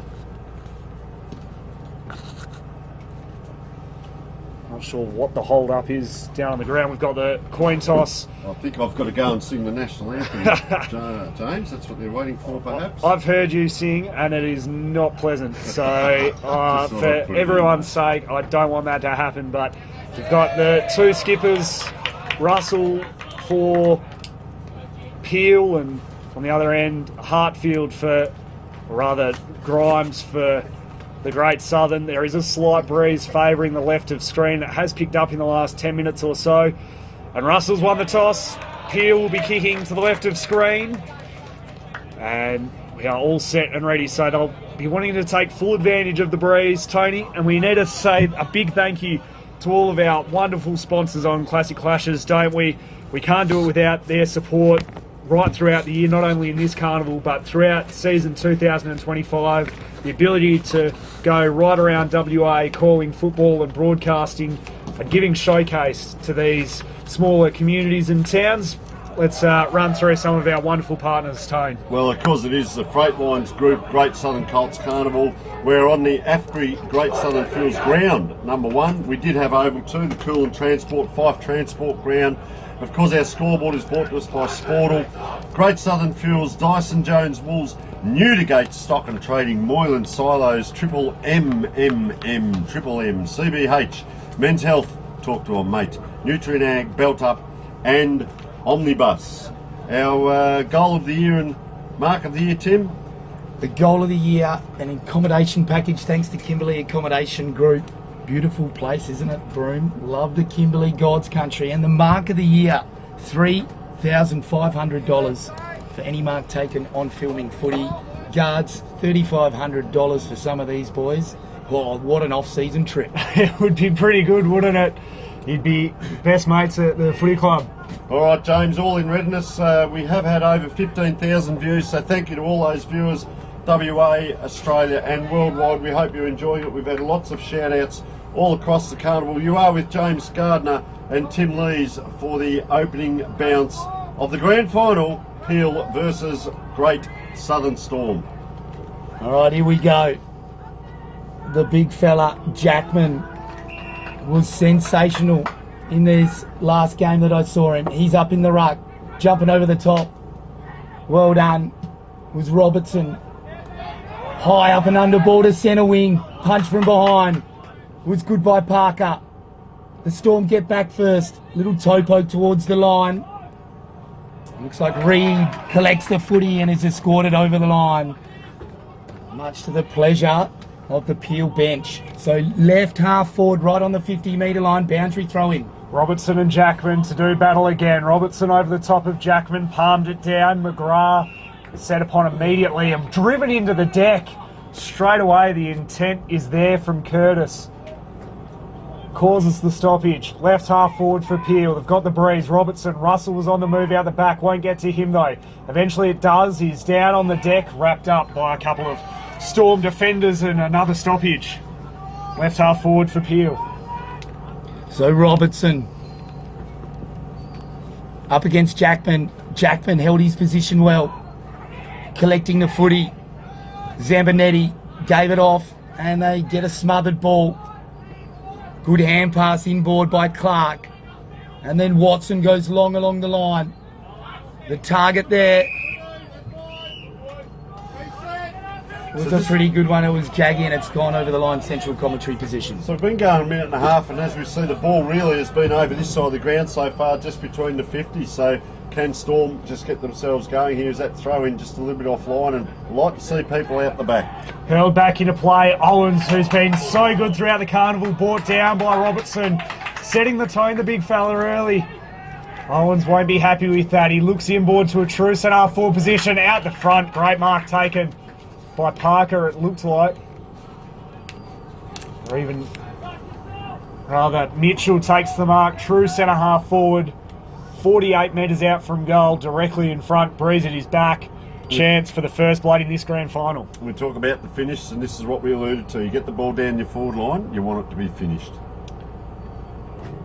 Jaden Mitchell flag for the Peel Cavaliers. The breeze has really picked up in the last few minutes or so heading into this grand final. Early momentum in big games is so important. Can Mitchell get the reward for effort? From the paint of 50, looked great off the boot, but it just fades away to the left. And the first score on the board in the grand final is a behind to Peel off the boot of Jaden Mitchell. So 2.5 minutes gone in this first quarter. A lively start by Peel. They've had it inside their forward 50 the whole time so far. Long kick over to the outer side of the ground. It was Hick. And trying to keep it in unsuccessfully. The Storm player, and it's over the line. So boundary throw in. Right half forward for Peel. Russell, the skipper, at the front of that stoppage. Jackman and Robertson go at it. No one really gets a hand to it. Mitchell fed it backwards. Quality. Watson goes long and strong. And it's through for a minor score. And a bit of that breeze there, Tony, taking effect. You really got to poke it to the left-hand post. Well, it is, and I can tell you on that last kick-in, the Storm, there were two players that led out here quite strongly. They elected to go to a pack out the other side, and looks like that's going to be the side they're going to load up on. So I'm always interested in what they do the second or third kick-in. So it's a repeat performance, and you're going to kick to a 50-50, giving Peel an opportunity. They do. Owens over the back, flies, takes the mark. Oh, great grab. He was 3 deep. Reached over the lot of them. The kick, not so great. Down the line. Bouncing ball made it difficult for Bradshaw. He was classy enough, though, to gather, but invited the pressure immediately. Denick in there for Peel, representing. Riding him was Russell, the skipper. They dive in. The ball somewhere amongst that at the bottom of the pack. We get a stoppage. It's lived in the forward half of Peel through the opening few minutes. Great Southern need to start getting a bit of ball their way. Bradshaw tries. Denick there. Wanted the line, found it right under the Sportal scoreboard, which reads 2 behinds for Peel. No score for Great Southern. 4.5 gone. Just quickly, guys, to the right of this, you can see pretty much all the players in a line apart from 2 are all in one line going the Southern Storm way, but the Peel's forward line is all spread out. So this will be interesting as that kick comes in. Ballard grabbed the footy, got tackled though, dispossessed, and Peel threw it on the boot, but it's gone over the line. Good smother. There's one of those 1%ers we talked about, gentlemen. Need lots of them. So 5 minutes gone, and Robertson's given the free kick away. Jackman's got it. Left half back. Barking orders. Wants the forwards to come at him. Long kick along the line. Great mark. Superb by Madani. Goes inboard to Parker. Right leg towards the left half forward line. Tugging the jumper, play on, bursting through, brilliant Spain, hand pass over the top, spin move out of the tackle wasn't bad, and the Storm come away with the footy. Mitchell, no, it's smart, intelligent user of the footy, goes laterally, then kicks along the line. Oh, that is a tracer bullet. That was horrible by you, Tim. Little pun down the line. They head the Storm. Goes out of bounds on the full, just under us. Talked about that breeze, and we saw that in the earlier game. The ball actually came in and went out of play, and it's happened again today as Peel load up again. Both teams tend to be kicking to the pack so far, early days. Madani, kick smothered by Ballard, works out okay. Going through was Mitchell. Caught holding the ball, going the way of the Storm. So the Storm, their pressure is starting to lift, and they're starting to get a little bit of ball their way. It's in with Christensen. Right under us here at centre wing. Broadcast side. Puts it to a true centre half forward position. Jaggy over the back. Well defended by Woods. Knocked it to the front. Clark wrapped up. But the key thing is the Storm get a stoppage in their forward half. Just that last kick in, you can see the shadows, but some would have been right in those players' eyes there on that diagonal, and we can see Darryl Panizza down here is pointing further down the ground. Robertson gets the left tap down. Ballard went without it. Jaggy's in there, fighting hard. He'll be last to get up. But it looks like another stalemate. So the umpire to press the reset button. Robertson. Jackman got a late hand in. Owens gets the hand pass over the top. Well done, Delbene. To the top of the square. Do they get the good bounce? Robertson takes it over. So a minor score, and Peel to bring it in. And they're kicking to the right fullback pocket. Woods is going to be brought back. Rushed it, and probably not the greatest of options to go out that outer side for Peel. They've got no numbers beyond Woods. It's then just one-on-ones, all the numbers congregating to this broadcast side. So that's where they elect to go. Robertson is there. Oh. Jackman flew early, and it was a push in the back. Pretty easy free kick to be picked out there. Free kick going the way of Peel. Down the line where they have Baron Fish is there in the long sleeves. We know he's a smooth mover. Decides to go more inboard, and it's Watson who takes the overhead mark and wheels around immediately onto the right.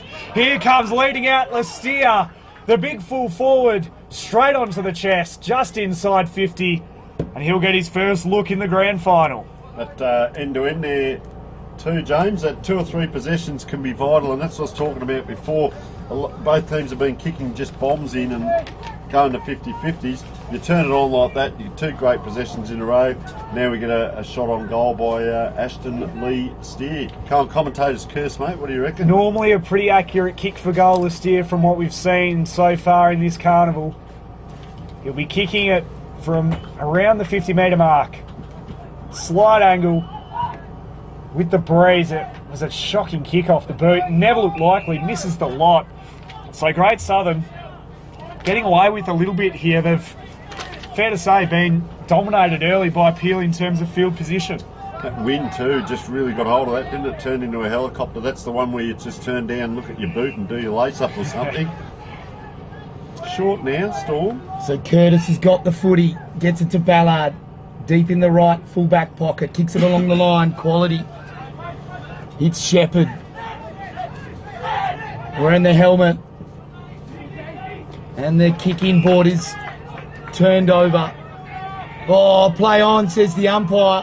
Jackman comes in and dispossesses him holding the ball.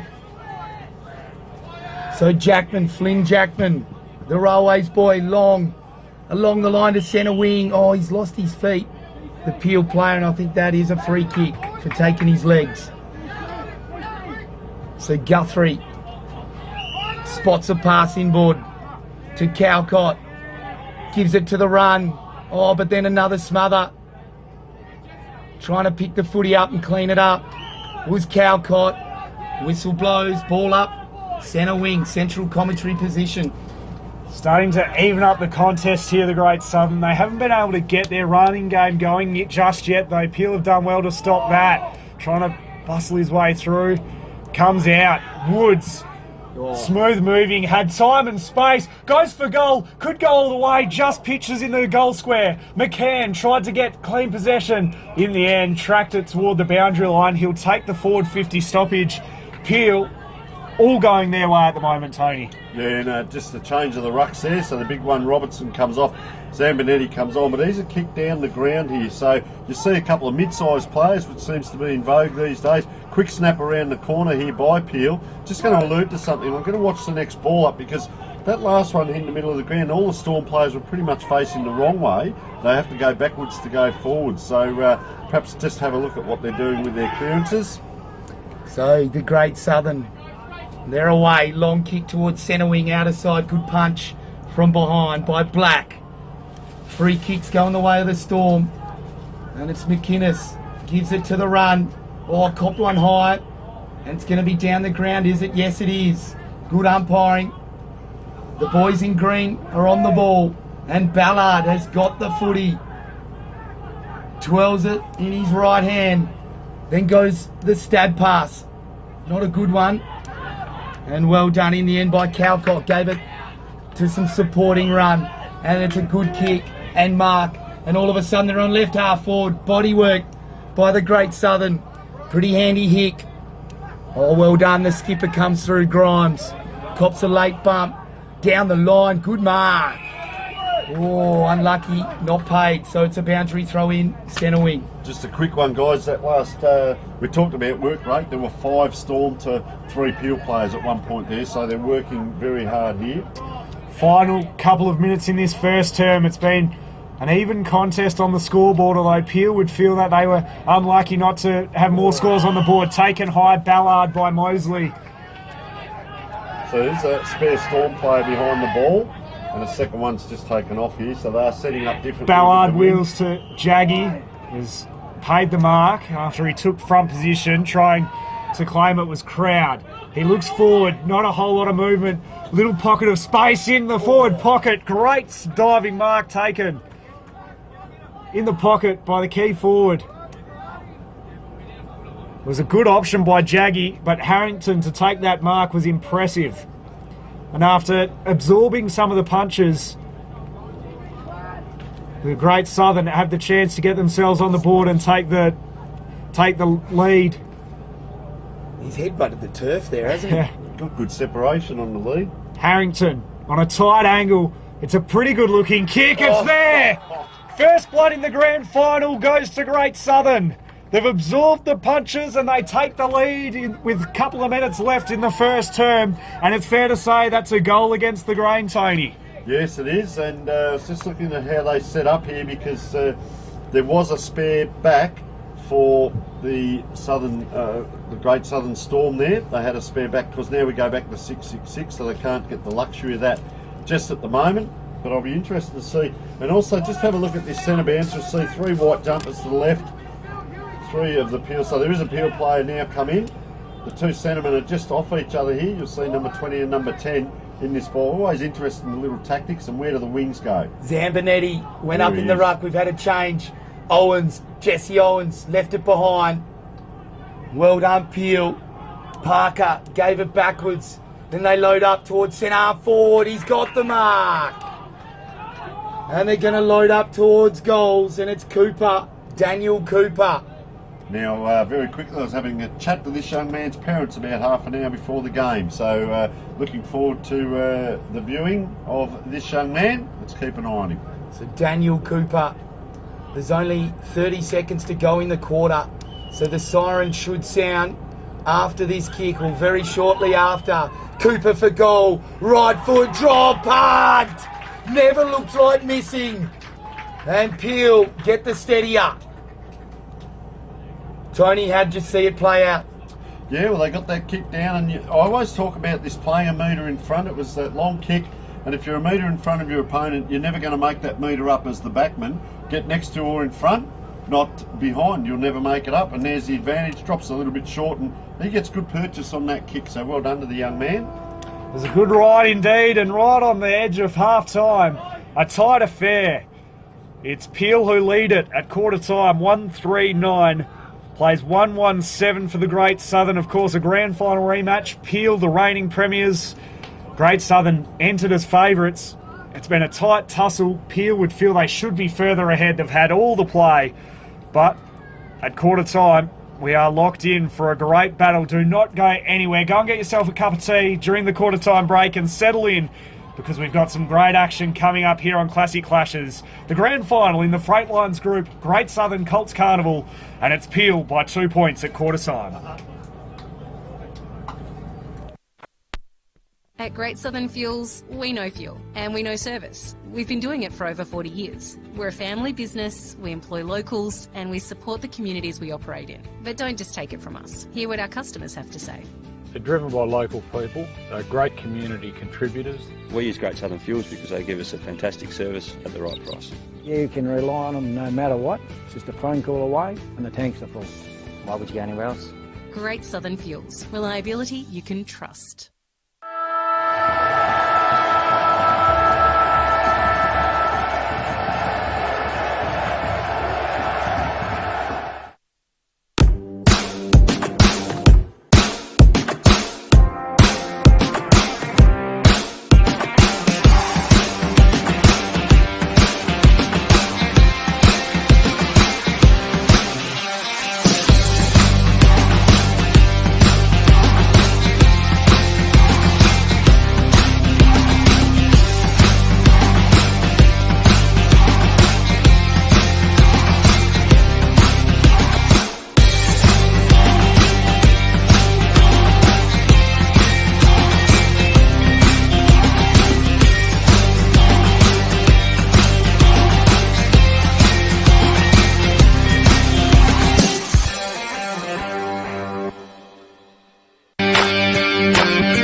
Umpiring. It is for everyone.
One, go. 2 points is all that separates Peel and Great Southern at quarter time here in the Freight Lions group. Great Southern Colts Carnival Grand Final. 139 for Peel, 117 for the Great Southern. James Gardner, Tim Lees and Tony Neal. Gentlemen, a very tight affair in the first quarter. Pretty scrappy, it's fair to say, to begin. Yeah, a lot. I spoke about it. The bombs in the air weren't working, and you see Darryl was pointing down that way because they're kicking into that wind. Do you bomb it and do you try and get numbers around the ball, or do you try and hit a target? Peel the other way started to hit targets, and we did see it from Great Southern Storm to get their goal. So both teams got goals from hitting targets, not from the bombing kick. So, and they're good enough to do it on a day like this. So it'll be interesting to see how they go. Just quickly, goal of the year, thanks to Kimberley Accommodation Group. 3 nights accommodation at Broome, where our wonderful cameraman Rowan has already been up and tested out a couple of times. And our mark of the year, Tim Afgry, $3,500 mark of the year. Our partner with Classic Classes for the next 6 years are Afgry, and we might see a few today. That's just enough for a return flight to Vegas, isn't it? All right, we're with James Gardner. Second quarter, back underway. Robertson and Jackman, both of them had a piece of it. Russell tried to get through the contest, couldn't. Caught holding the ball. Good start here by Owens. The man they call Juice down in the Great Southern. He's got big guns as well. Gave it to Reed. He goes inside 50. Out on the lead. Couldn't hold on to the mark there. Harrington goes through his hands, and Peel can try and rebound it out here, although they ran out of tarmac as Woods is happy to see it over and out. Just watching Jackman here, he's trailing behind Robertson. I felt like Robertson really threw the gauntlet down to him. He's struggling a little bit, Jackman. See how this plays out. So ball comes in.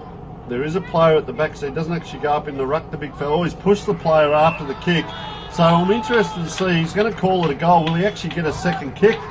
Young, well, that's Bo Veldman.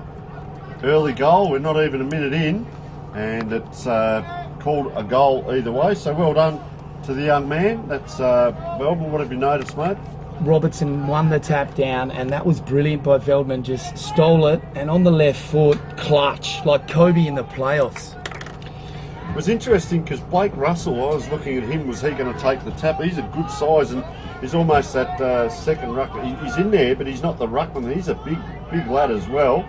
So you can see now, just look at how they set up. Are Peel going to man up, or are they going to... So they're going to stand in their own position.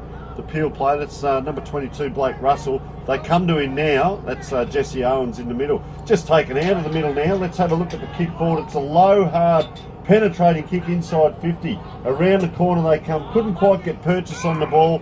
Bit of a flat kick by... that was Charlie Bowling. And we will have a free kick, and a lot of the play been on this side of the ground, James. It has been. It's where both sides have elected to go. Hick will receive the free kick. Has options aplenty. Curtis, one of them, takes it on the lead in the back pocket. Jaggy presenting, not happy with that option, so he decides to go a bit longer and more corridor centred. Robertson was there. He's had a great start to the game. Knocked it on for his smaller men to get onto. Bowling handed it back in turn to Cooper, who ducked the head and threw it on the boot. Russell on the lead, takes the mark against a couple. And Great Southern will not be happy that they didn't have anyone going with Russell. At the end of the day, an uncontested mark inside 50. Oh, I think Mr. Peniza might be a little bit frustrated. And rightly so. Russell, the skipper, dead in front, 25 out from goal. Yes, it is against the breeze, but we've seen him kick far tougher goals than this. It's there. He has his first. Peel are back in the lead. And isn't the skipper pumped up about it? And rightly so. Just as the Great Southern start to swing some momentum, it goes straight back to Peel. They take the lead back by 2 points. It's an interesting point here. He started in the middle, and I alluded to that where they're going to man him up. He came around this side of the centre circle, but as soon as that kick went forward by the big ruckman, and you've got to be bold, is it green, yellow or red light? He went green light. I'll go down on the hope that my teammates win it. He had faith in him. It'd be interesting now to see if he does run the other way. I like to just have a bit of fun with that. Are you a two-way runner as well? So ball up in the middle. The big ruckman, they want to get hold of him because he can kick it as well. You don't just be a tap ruckman, which is a good sign. Players having a little bit of a tussle in the middle of the ground, slow to get up. There is the ruckman. So that's a mighty effort. That's what I'm talking about. Be more than one-dimensional. Player tries to get around, can't quite do it. Dancing feet. They're facing the wrong way here, Peel. Now they get it to a player running forward. Couldn't quite get it through, was Parker. That's a nice kick in and a good set of dukes over the top. Looks like Ashton Lee Steer or Jackson Clark, 6 or 8. Was Steer. You blokes have seen him before. So, and that's quick, isn't it? Quick movement of the ball. How are you seeing it, Tim? Yeah, look, sensational rebound again, and Peel really getting on top here. And Jackman there looks pretty ginger in the middle. At the moment, they're getting crucified in the ruck, the Great Southern, aren't they, guards? And they've got to do something about it. Maybe Jackman move forward, rotate someone else through there, but I'm sure the coaching staff for the Great Southern are a little bit concerned. They've got to change that up because Robertson is killing them in the middle at the moment. How does Jackman fare in this one? He doesn't. Robertson down to Russell. Textbook play from Peel. Straight out of the front of the stoppage. Well defended. Spoilt to the back though. Dangerous spot to be in. Lestier tracks it. Boundary line becomes a factor. And running out. Bowling is happy, or Bowling is happy to take it over. And Hayden Leo, golden fist worthy. Vale Danny Frawley, that was superb. So Toby McGuinness, the other ruckman, has gone across to the centre of the ground. So he's trying to drag the Peel player maybe over to the ground so that there's space out this side to kick to. So they've both ended up at centre half forward, centre half back as we speak. So this will be interesting if Great Southern get a clearance. Where will they go? Silver service from Robertson down. Ballard tracks it away. Spills to the front. Cooper, was he taken high? He wasn't. Umpire caught the bluff and said, give it to me, we'll have a ball up. But if you're the Great Southern defence, you are red hot on this at the moment. You've got Barron Fish cruising out the back of the stoppage. Cooper there as well, knocks to the back. Mitchell goes to throw it on the boot, falls to Grimes, the skipper. He wanted Ballard, weren't on the same page. And now it's dangerous times. Spilt to the front in the hot spot. Cooper, was he taken high? Play on, said the umpire. Not getting the rub of the green. Reed goes to the outer side. Out to the advantage, though, of Guthrie. Got past him. Robertson tracked it. Couldn't quite get onto it, though. Jaggy throws it back inside. Watson handed it wide, and Barron Fish able to relieve it on that trusty left boot. Wants Lestier, but floating in from the side was smart. Great play there to chop that off. Ball on the far side between half-back flank, back pocket. Storm, we spoke about this use of the ball. Now, can they put 3 or 4 together? There's not really many options in the middle of the ground, so they're going to have to come down the ground to a 50-50 and just tracking that ball across the bend line. Once again, great to see the spectators out and about on that far side. Some of the cars here too deep. A lot of people have travelled a long way, and if you haven't made it, welcome to all the viewers around Australia and the world that are watching this, as well as regional WA as that ball comes out. I'll tell you what, if Trent Robinson doesn't get you, Blake Russell will. So they're really playing good football here. Ball outside 50. McCann goes inside 50. They were lining up for it. And Mosley on the lead takes the mark. Like they're set up at the moment in their forward 50, multiple leading options, and the good thing about their forwards, guards, is they're actually continuing the long leads, not stopping in space. When you lead hard, you take your defender out of the area. Bowling gets the mark, dead in front. This could be a really big lead as we enter the middle stages of this second quarter. Currently an 8-point buffer to put it out to 14 points and cause some real concerns for Daryl Panizza and his coaching staff doesn't get this distance. Mark was spilt. McCann's lurking here on the right. Snaps around the body. Goes across the face. For a moment there, I thought he might have got it. Stayed in momentarily. Rolls over for a minor score. But Peel right on top. It is living in their forward half at the moment. Great Southern unable to get any of their ball movement going that we've seen throughout this carnival. The skills that they use and the fast pace. They're having to go across goal. It's dangerous. Lestier was coming from the side and cleans up Hick, who stands up tall and takes the mark deep in defence. So, right in that deep back pocket, takes one step, finds a teammate in Jackman, surveys the area, goes short again. Really like this player yesterday, Ballard, saw him really light it up with speed, kicked a great goal. I spoke to the coach last night about him. And I'd like to see him probably put himself into this game a little bit more, see a bit more of Ballard if we can. As that kick comes out, they're going to clear. He does look inside. That's the most dangerous kick in football if you go there, son. So he goes down the boundary off one step. Didn't quite get it where he wanted it to go. Remembering that Storm are kicking with the breeze this quarter, Peel are kicking into it, but it's almost the old Australia Cup where you tack into the wind and maintain possession rather than bomb it. And here's exactly what we're talking about. It's centre wing now with Parker, dances around the mark and then puts it to true centre half forward. Jaggy will fly from behind, managed to affect the contest well, landed like a cat, got his own crumb, sends it to half forward. Humphreys takes front position, well held though, great defence there from Crowd, knocked it to the front. Storm with all the crummers though. Humphreys flicks it wide to Jaggy, he's going to run out of room almost. A great hit from behind. And now they're away here, Peel, bouncing off the half back line. Spain hits up the target there in Mitchell, rolls immediately. They've got space, they've got time, and they've got options. Peel are all over them at the moment. Jaggy, I can tell the viewers at home, sorry, has picked himself up. The back leads are so important, aren't they? Once all the leaders come up, turning around, getting on your bike, James, and getting on that 45 back lead, it's produced a shot for goal as Robertson comes off the ground in the ruck. And Miller, after the work rate on show, pushes it across the face. It's going to land still alive here. Storm need to be on high alert. They eventually rush it through and they'll take the behind. But right now, they are absorbing a lot of punches, the Storm, without landing any themselves. I can just tell you, Robertson and Blake Russell, I would say they're the two most influential players on the field at the moment, have both come off at the one time. And so, well, they know what they're doing down there at Peel, but I wouldn't be so sure about that. As that ball comes in, they've held up well, they're going to go forward again. Remember, they're kicking into the breeze. They've got to play a square if they want. They come. That is brilliant vision. That's what you want from the player. Guides the ball down with one hand, kicks it in now into a dangerous position. The lead comes, doesn't quite get over the back, and they hold strong here, the Great Southern Storm. That's what they do next. They need a possession here and then maybe another 2 or 3. It's what happens after this, James. That's what's important. Lathbury with a nice grab. Their backline have been good so far, right throughout the carnival, but just haven't got any bounce off half-back, which they normally do, and it's been played between the arcs at the moment. Noah Madani, just brilliant there. Got that late hand in, just got it away from Jackman. Just these little half 1%ers, they're getting them, aren't they, the Peel boys? And now Jaggy goes up against Zambonetti. Woods cruises on through, was left unmarked. How can you let Tane Woods go through unattended? Puts it over the top, over the back of Lestier. Grimes, they're able to now somewhat bounce, but it's to a 3-on-1, even a 4-on-1. Ballard left all alone. Mosley left it behind, sliding in was Calcott, couldn't quite grab onto it, eventually extracted it away. Jaggy, centering ball, great kick, chiselled it into the middle of Coolin, and the mark taken by Delbean.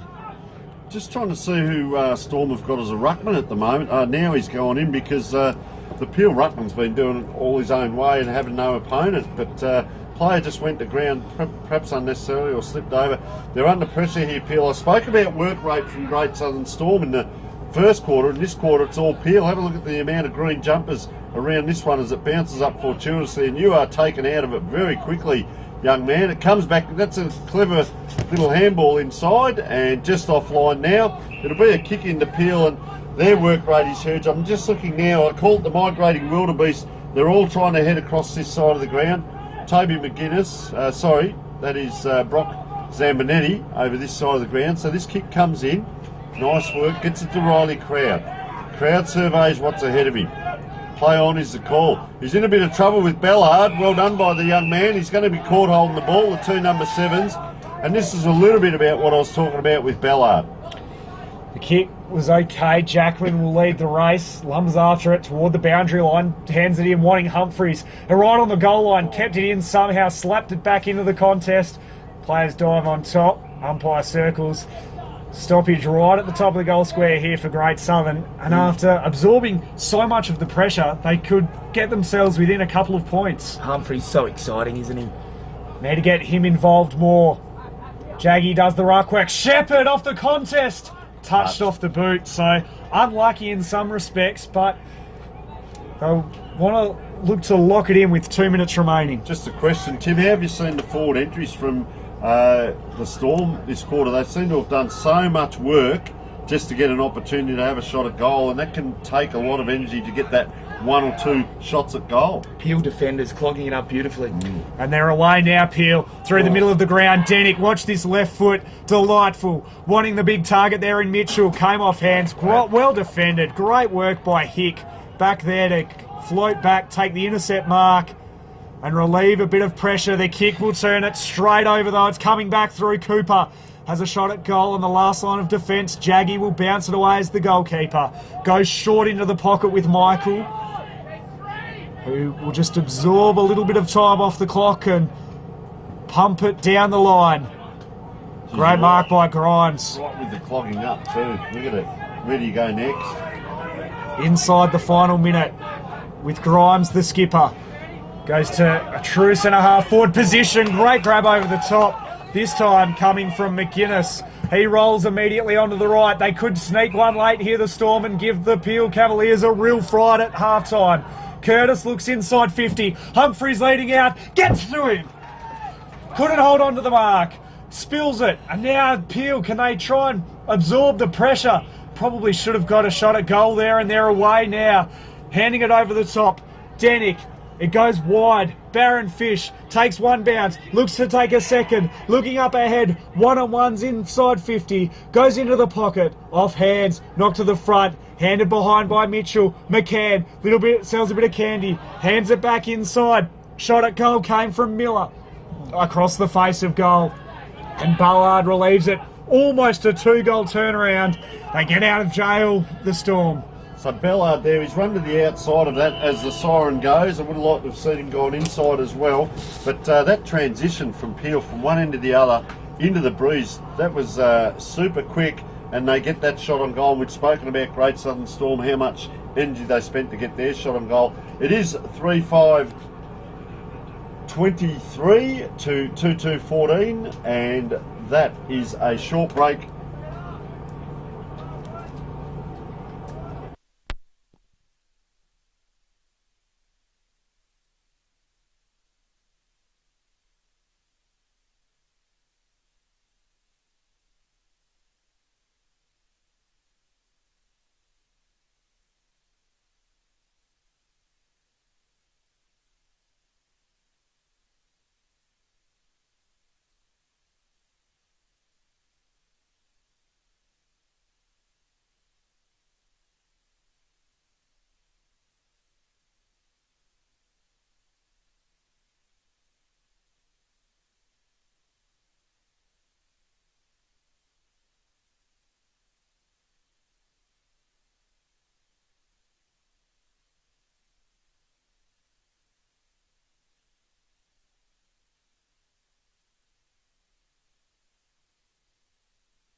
At Great Southern Fuels, we know fuel and we know service. We've been doing it for over 40 years. We're a family business, we employ locals, and we support the communities we operate in. But don't just take it from us. Hear what our customers have to say.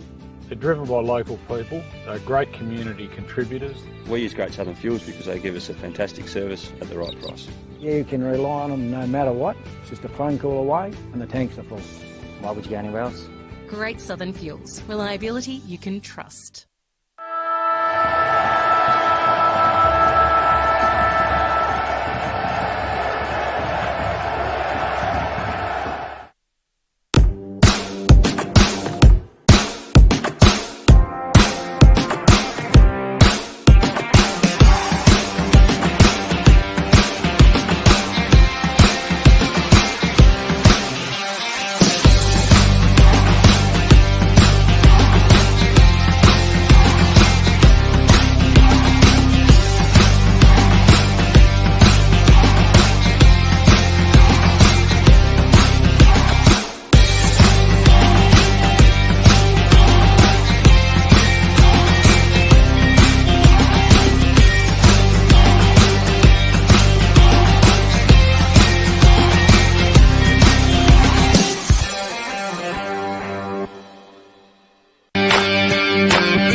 Umpiring. It is for everyone.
Welcome back. Halftime here in the Freightlines Group Great Southern Colts Carnival Grand Final between Peel and Great Southern.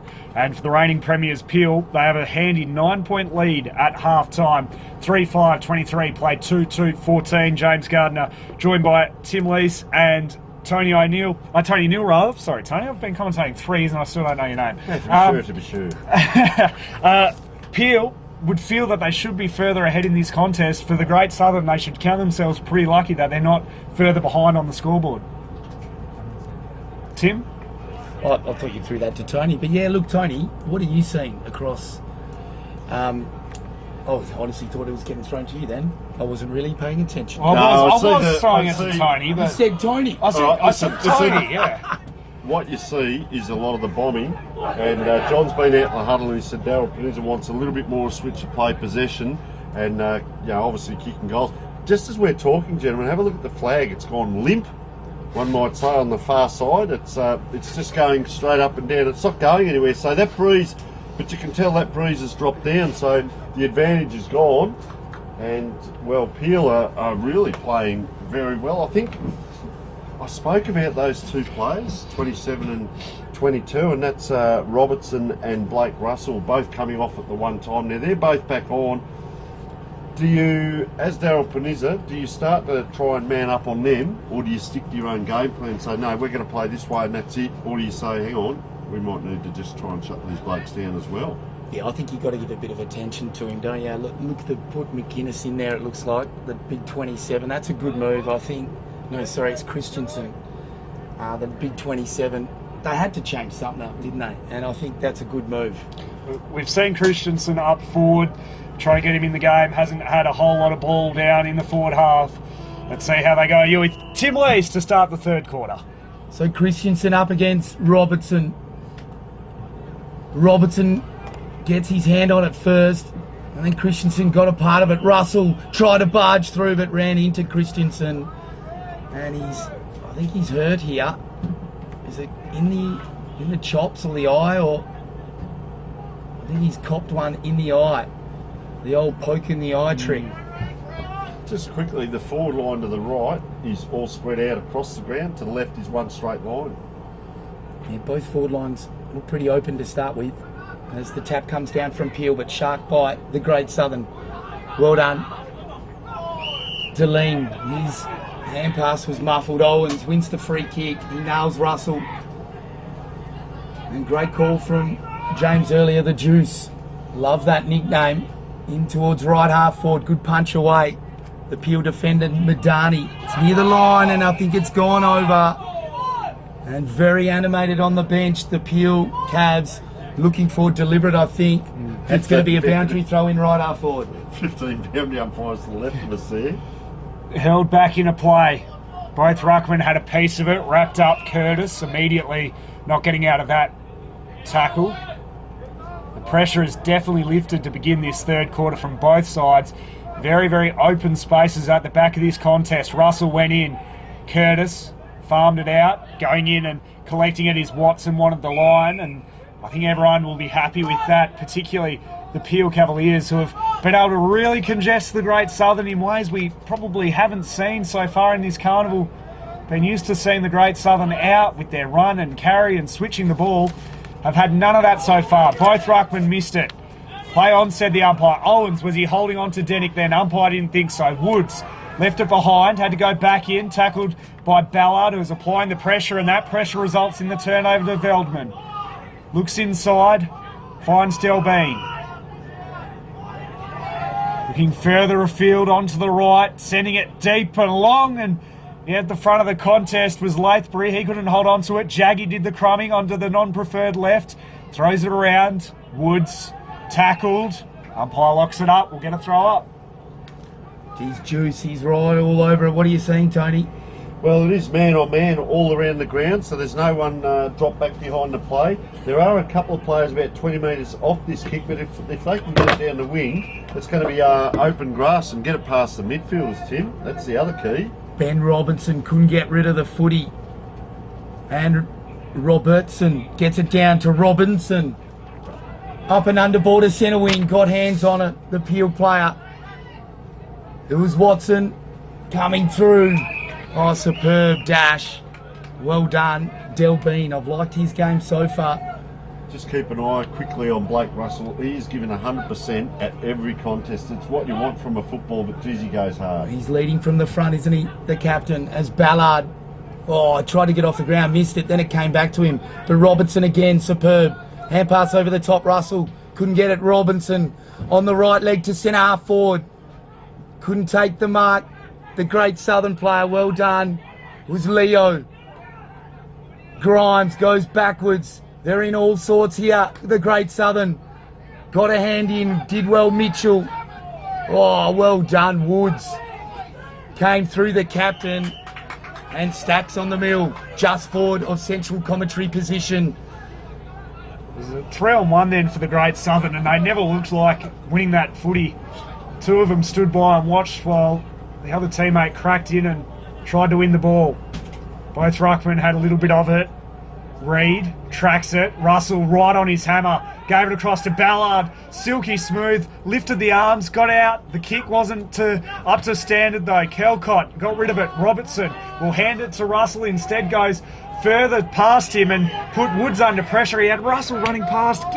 Give the hands to the skipper, you'd think, in that situation. Ballard's just come off too. I reckon he kicked the ground there, so that'll be a big out for the Storm at the moment.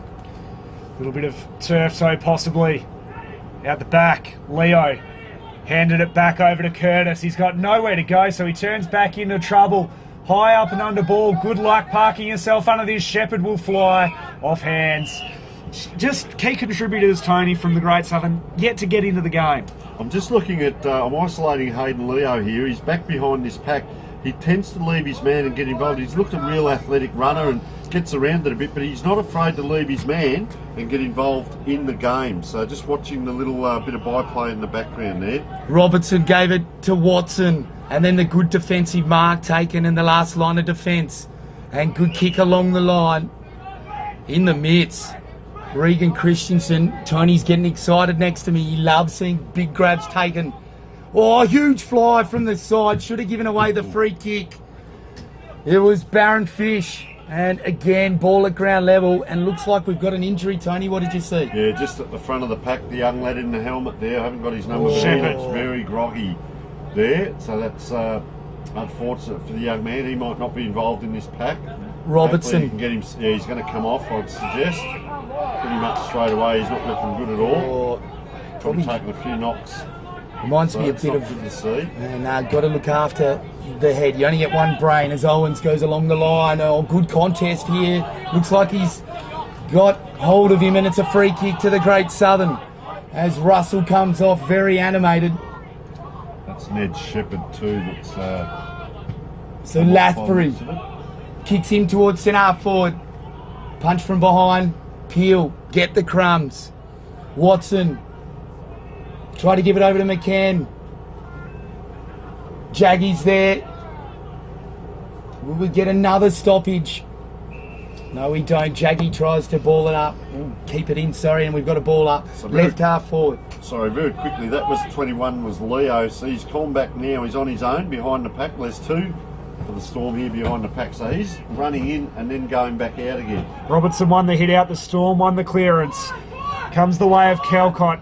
He's got time, he's got a couple coming after him, and that opened up Price behind him to then run and go long. Lestier leads the chase. How does it sit for him? It does well. Tries to turn his defender inside out. Looks inside to the one-on-one. Out the back. Couldn't hold on to it. Miller will have another crack at it. He's got teammates there for support. Too high, James. The free kick goes the way of Mosley. Tell you, gentlemen, it's been over 7 minutes, and we're going to see the first scoring shot in this quarter.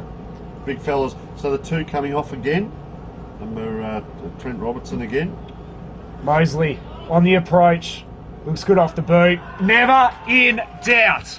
Mosley gets his first. That's 3 unanswered goals now for Peel, either side of three-quarter time. A half-time rather, and that's the first of the third term. What a celebration too. We could hear him from here, Tony. Pretty excited when you kick a goal, mate. So well done to the young man. See, Peel are really doing the rotations here. I don't know that Storm are doing as many. So you've got number 21 just come on. Young Daniel Cooper, who's already kicked the goal. Kicked one, Russell's kicked one, Lee Steers kicked one, and Mosley one. So 4-5, 29 on the Sportal scoreboard, 2-2-14. It's not enough, but gee, Storm really need to lift here. They set themselves to come in and win this carnival, and got a little bit of work ahead of them here. There's a good tackle, lead by example. I'm always interested here. The wingers have come in as well as Peel are going to go forward.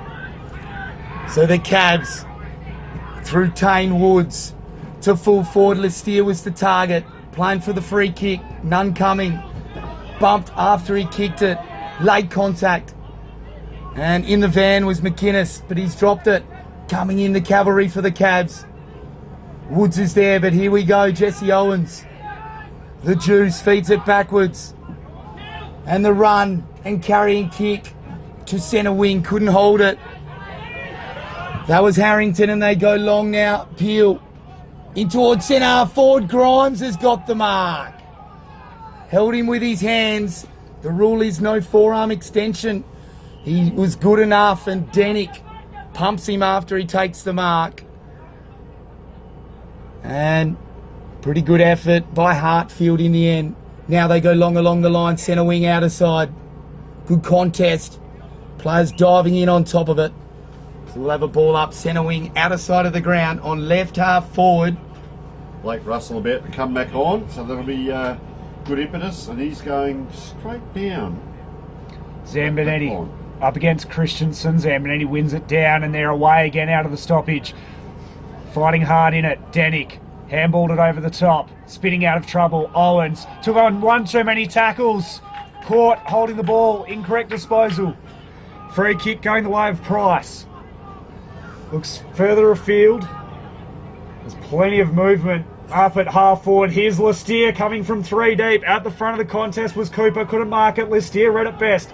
Landed and then flicked the handball over. Baron Fish just needs to be clean. He wasn't. Handed it though to Lestier. He also wasn't as clean as he would have liked. Gave it to Baron Fish. Centres the ball. Trying to come through was Calcott. Surely a free kick going the way of the defence of the Storm.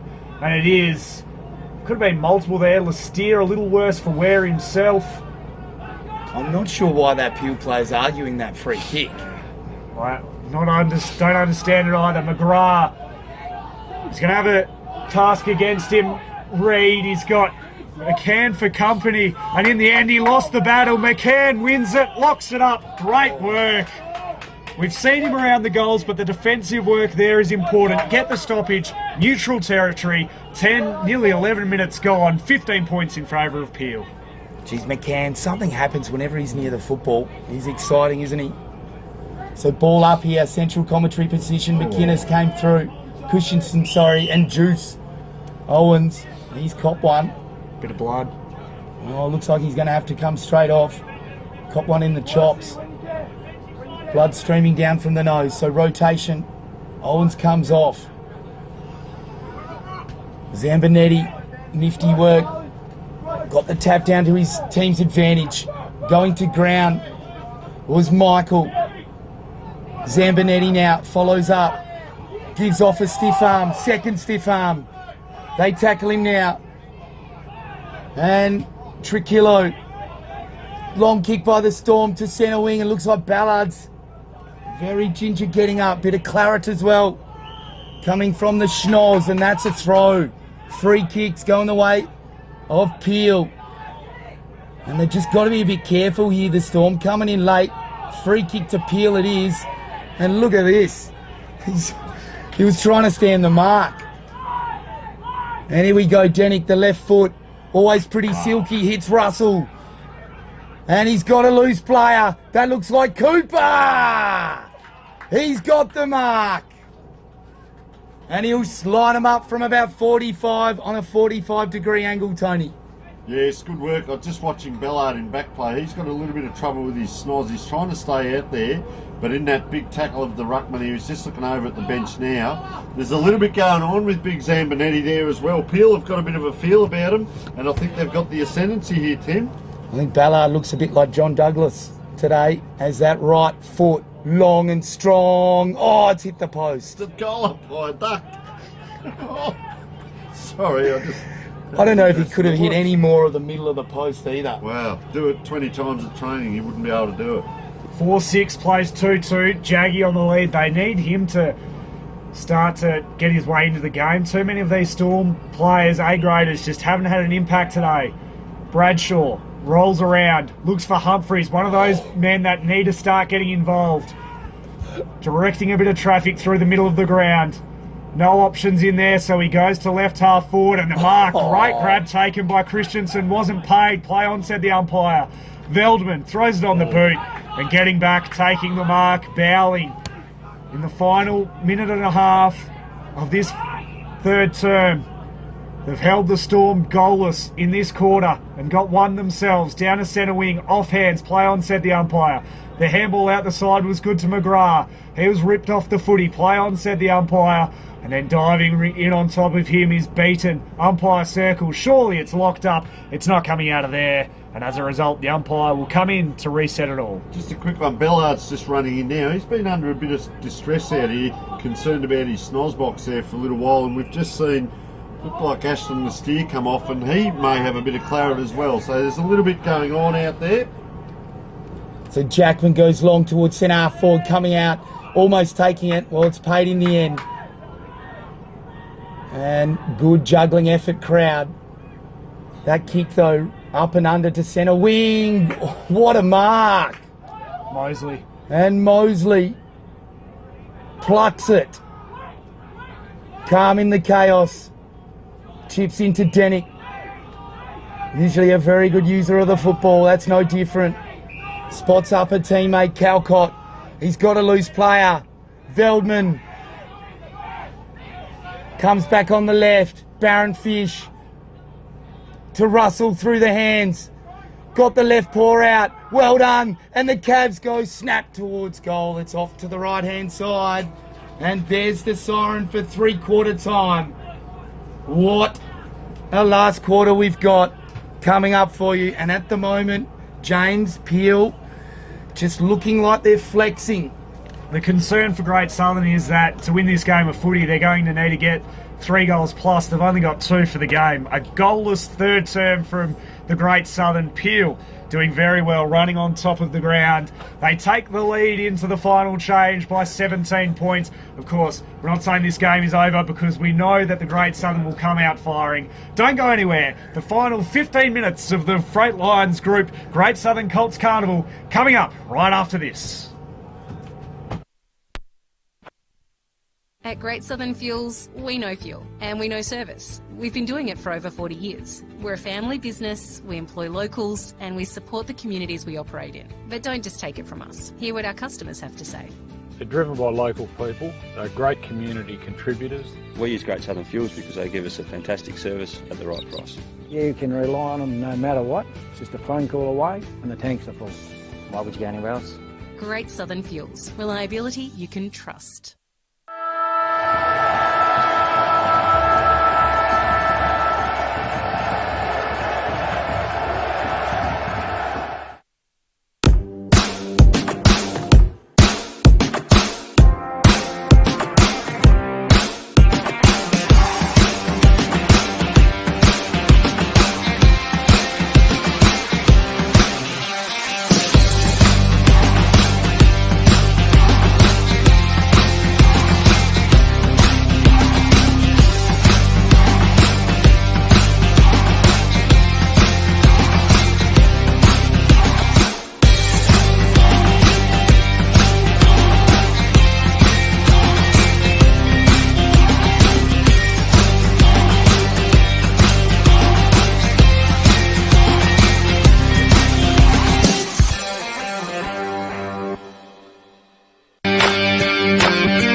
Umpiring. It is for everyone.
Three-quarter time, the final change here in the grand final for the Freightlines Group Great Southern Colts Carnival, and it's a very nice lead for Peel. 4-7-31 plays 2-2-14. Plenty of work to do heading into the final term for the Storm. What do they have to do, Tim and Tony, to try and get their way back into this contest? Oh, look, I think we've seen it all day. The midfield is a real issue. We see Ballard in there. Russell has been killing them for Peel, so I think someone needs to take some ownership, Tony, don't they? And cut him out, along with Robertson. They're the two keys, aren't they? How are they going to do it? Well, I spoke about number 22. Put someone on him that can run. He'll take you to the ball. He gets to all the spots where the ball is. But he's such a ferocious competitor. He competes in close, but he also runs. We saw him from the back line to the forward line. They need someone to run with him, and that's almost a teaching model, if you like, as well. Run with a player that's going all right and learn how to play the game. Maybe nullify him, get a possession on him, run off him, try and expose him. Probably the one I like is Hayden Leo. I haven't minded his game. He might be a good athletic matchup for him. Just test him out a bit and try and run him to perhaps areas of the ground where it's not going to go.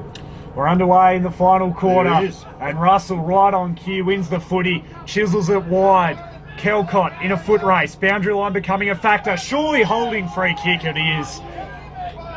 Curtis gets the free kick after a scoreless third term. Can the Storm get a hot start? Goes up looking for Christensen, off hands, couldn't complete the mark.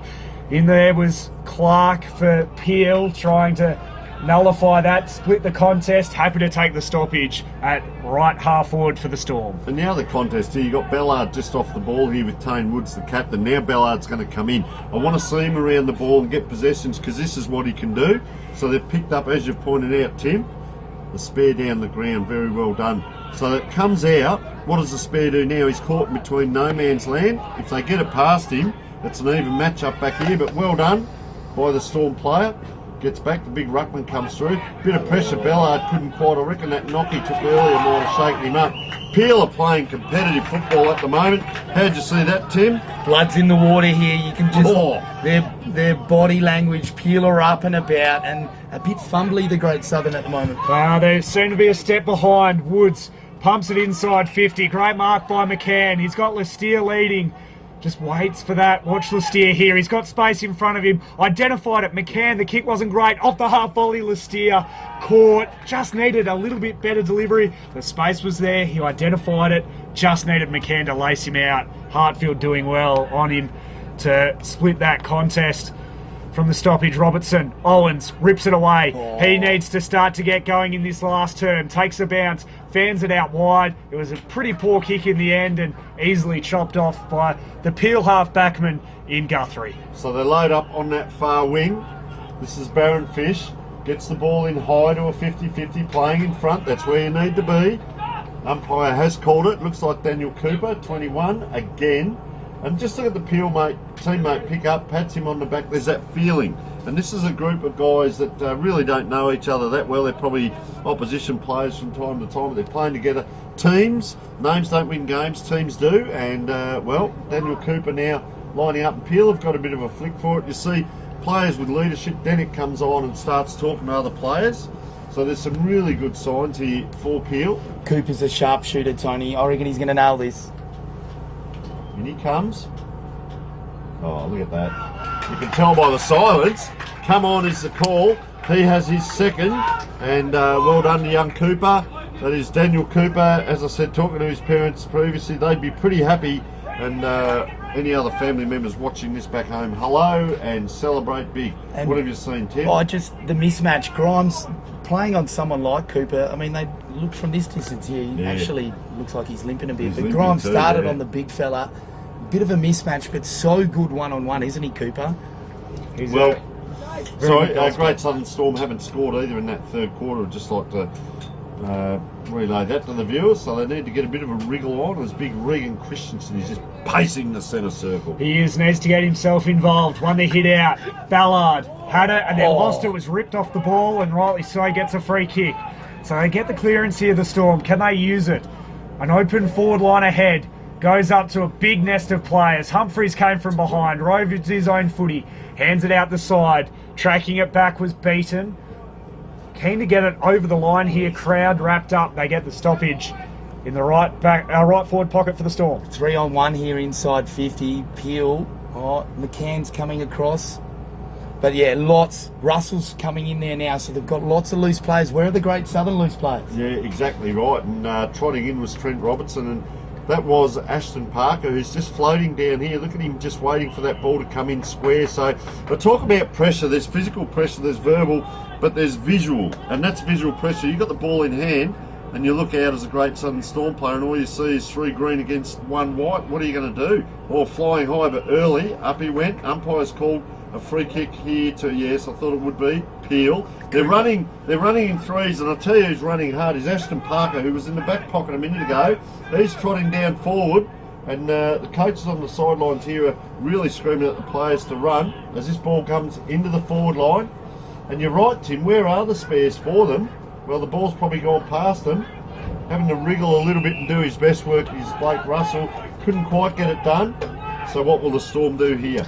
Well, they'll head out wide, and well done by Denick to get the defensive fist in and get it to ground. Baron Fish handed over the top. Woods looks inside 50. Russell's there, knocked away from him. Well defended. Well done by Leo again. Just couldn't quite take the clean possession after the good work. And now it comes away. There's a dangerous times for the Great Southern Storm. They get away with a behind only. That would have been a big nail in the coffin of the Storm. Grimes is struggling to stay with Cooper. He's really ripping their defence apart at the moment. A couple of spectators too, not just off the field, but just on the field. They're all just watching that bit of play unfold in front of them. I've liked Milan Jaggi. Just slow to react a bit, aren't they, the Great Southern? Yeah, and look at that turnover. They can't put Tim that 2 or 3 passages of play together. We've spoken 3 or 4 times today how quickly Peel moved from one end of the ground to the other, and they've just chopped that off. It's played into their hands, and Saul McCann, better call Saul, so they did. McCann has the ball in his hands, and he's going to kick 45 out. Can kick a goal, Tony. How's that? There's no breeze. Where's that flag gone? It's well, it's blowing straight across, so this will be a little bit right to left for him. Has swung around, hasn't it? Could end up on the belt-up red part of that marquee in the back, I reckon. Comes in and kicks. He does run around a bit. There it is. Have a look at that. Just what it hit. Have a look at that. Saul McCann. Get around him, they say, and that gives a bit of breathing space. The question now becomes, gentlemen, what's in it for Great Southern Storm? There's 9 minutes to go, 8.5 to be honest. And we talk about getting a wriggle on. Is it run? Is it run and carry through the middle? Is it the long bomb? The long bomb hasn't worked.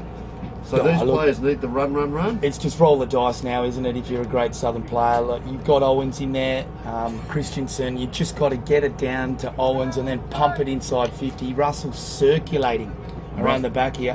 Russ has just pointed to the left as well, sorry, there. So very let's good. just see where this, being a right-hander ruckman, this is his Monty. Moneyball will go straight to that spot. There you go. Falls over. They've kicked the last 5. Peel, Great Southern's last goal came at the 1 minute mark of the second term, and Russell rips it away. Looks like there's more pain going to be heaped on. Lestier handed it out the front of the contest. Hartfield was there, couldn't take it cleanly. Handed it back to Mitchell. Lots of numbers around this for Peel. They're just running in waves at the moment. When they win the contest, Mosley, Hartfield was over the top of him, handed it out. Jaggy extracted it away, was brought down in the tackle, held without it.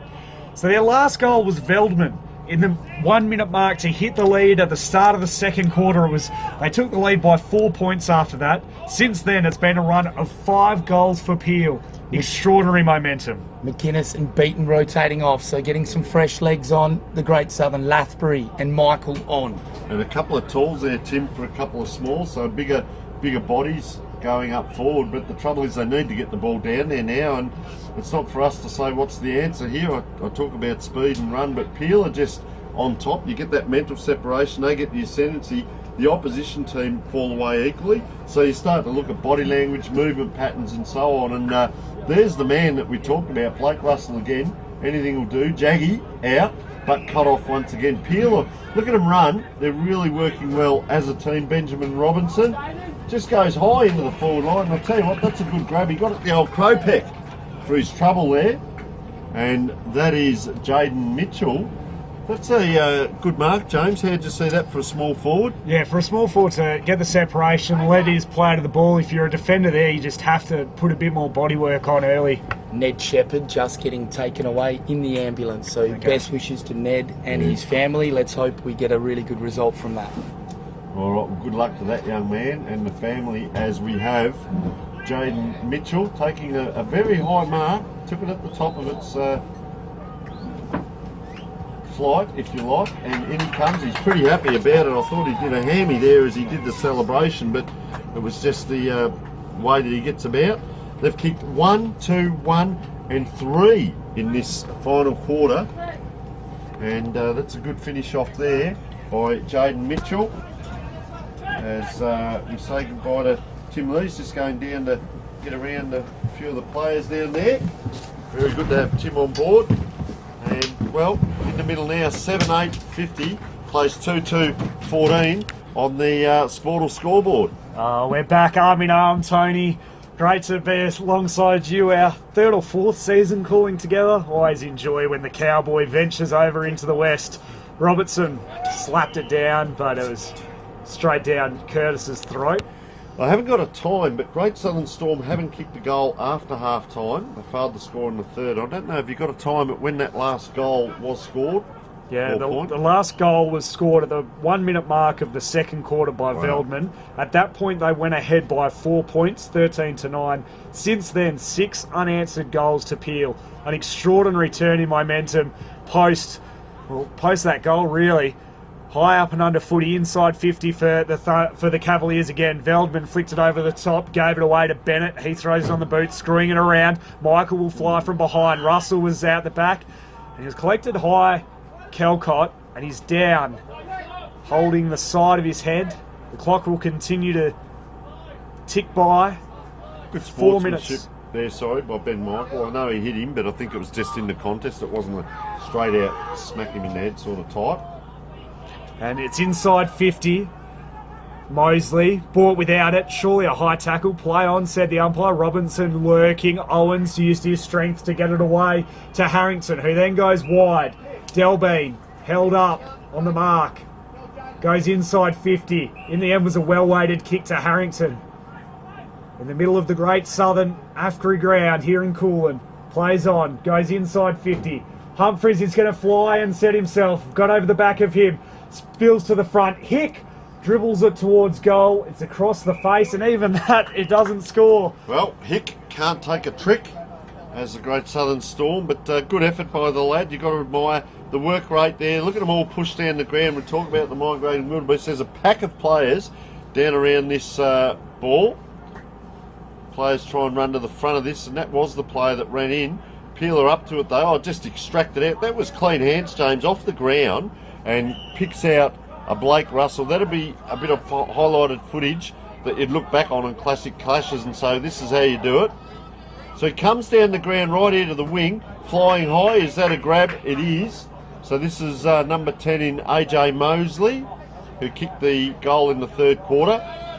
Just comes inside a little bit, looks down the ground. The big ruckman sets himself. They all fly. Look at them converge on this ball. That's courage by the player in Hayden Leo. He might have been the matchup, I'd thought, for Blake Russell, but who are we to say? He's got enough on his hands. Oh, Russell comes in, a bit vigorous there at the back. He's got 2 or 3 to beat here. Picks it up with one hand, gives it off. Couldn't quite come through Ballard, who took a pretty heavy knock earlier in the game, so admirable for him to be out there. Perhaps not up to 100% just at the minute, but he's done a mighty job, the young man. Still trying hard. No one behind this, so it's just a swat if you like, to the right. Taken quickly by the Peel player. That was Riley Crowd applying the tackle. So we get a third ball up here. No one really back 20-30 metres behind this ball in at centre forward, so it's either going to go straight down the line here to either team. There's no switch of play on as we speak. Another ball up in a row as we're 13 minutes and 20 seconds in. And, well, a couple of players just creep up here. A couple of sore players actually in the background. What's going to happen here? Congestion. Floats out to this pocket, and float is the word. Gee, that's a good set of hands. Have a shot is the call. And this is Charlie Bowing. Oh, unselfishly kicks it in 2-on-1. Storm now. They're going to have to go through the middle of the ground, get a wriggle on. That's a beautiful left foot kick.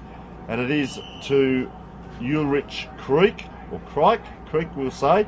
Looks inside, over the top. Gee, that's great play. Good reading of the play. Jack Watson gets away with it. Doesn't quite. Just a kick in hope now. It's a barrel, but it's not a long barrel. It's more high. Look at the Peel players around this. 1, 2, 3. They back up superbly. Round the corner again. And Great Southern Storm will load up again here. Harrington. In the final minute, Harrington puts them inside 50. Can they score before the full-time siren? Michael marks it in the right forward pocket. But the storyline is all about Peel.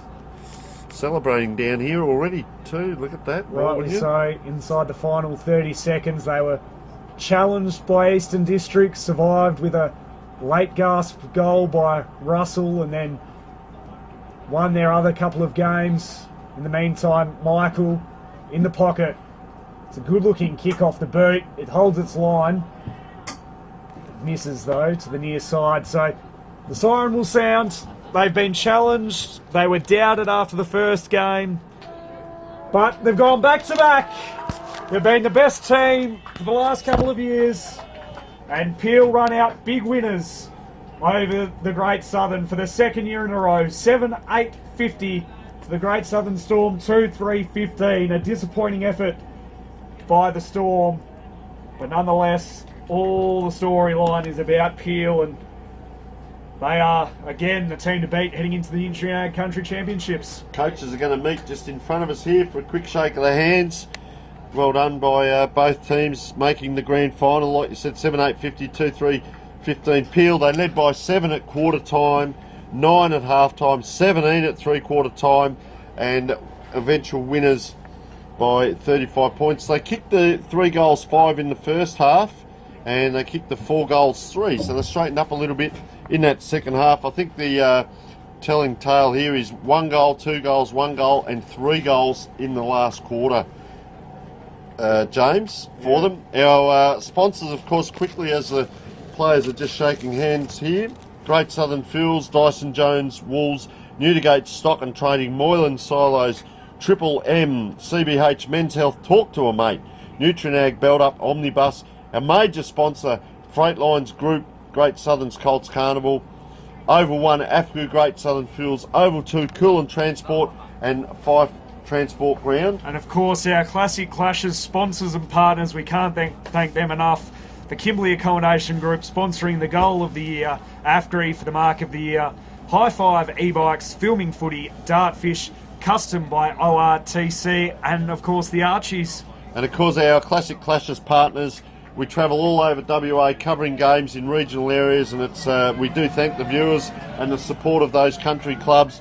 And that is Elam Lube, a well-oiled machine, Speak the Ryan down there, Retrovision, Delta Ag, and well, we've got our man Tim Lees down on the boundary, and he's just bringing in the best player. So Tim, it is over to you, sir. And I reckon I've got Tony's favourite player from today. Mr. Neil, loved your performance. Blake Russell, congratulations. Thank you very much, mate. You were barnstorming in that stoppage area, and for a while there you just seemed to be running around by yourself. How did you see the game play out today? Yeah, no, look, it was tough. Congratulations, Storm, making it all the way. I guess we just had a game plan, executed it on the field. Can't really complain about it, can we? Mate, as captain as well, to back it up with the best on-ground performance, you must be pretty pumped. Yeah, no, definitely appreciated. Thank you to everyone, obviously causing the carnival and everything like that, but it's more the boys making me look good than me. That's a brilliant answer. Let's talk about the Great Southern. They'd be heartbroken from that loss, but geez, they've had a good carnival. Yeah, definitely, no doubt. Bloody, they're next level, great opponents. Obviously, wasn't their day, to be honest. Let's talk about your boys. The camaraderie is incredible. You seem to have a really good spirit about you. And last night did not see one Peel shirt around the place. A deliberate attempt to get in, get to bed early and get ready. Yeah, no, definitely. We pride ourselves on keeping it clean. It's obviously not our facilities, so like to take care of them and show that we're respectful around other places. And yeah. What about tonight, mate? You're obviously going to demolish a few pizzas, probably a bit low on the old blood sugar, but you're going to get around each other and celebrate? Yeah, no, definitely got a 3-hour bus ride home, so I'm sure there'll be a bit of bloody havoc on the bus, poor bus driver, but yeah, no, I can't wait to get a feed in me. Can we talk about Trent, your 16-year-old ruckman, the 27? He was just incredible. We thought he started it and then you finished it today, along with the boys, of course.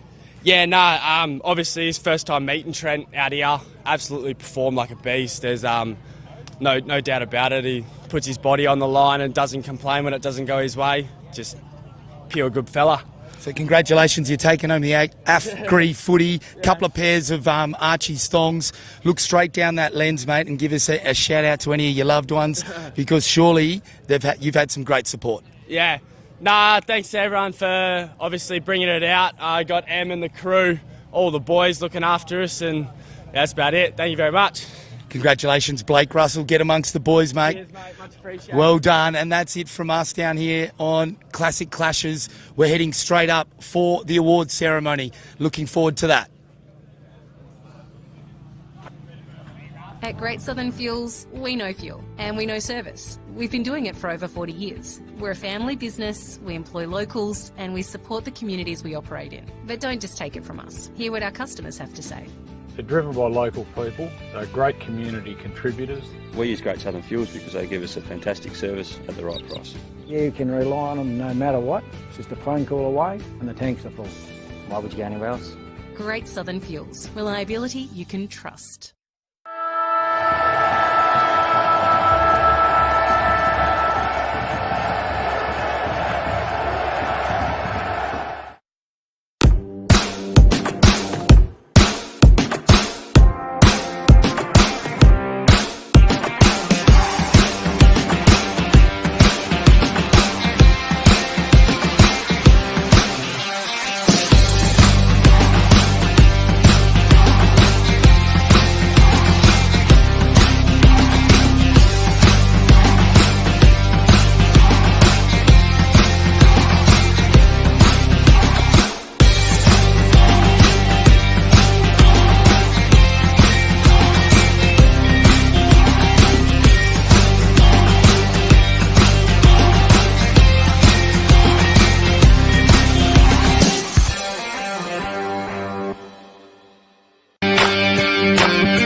Umpiring. It is for everyone.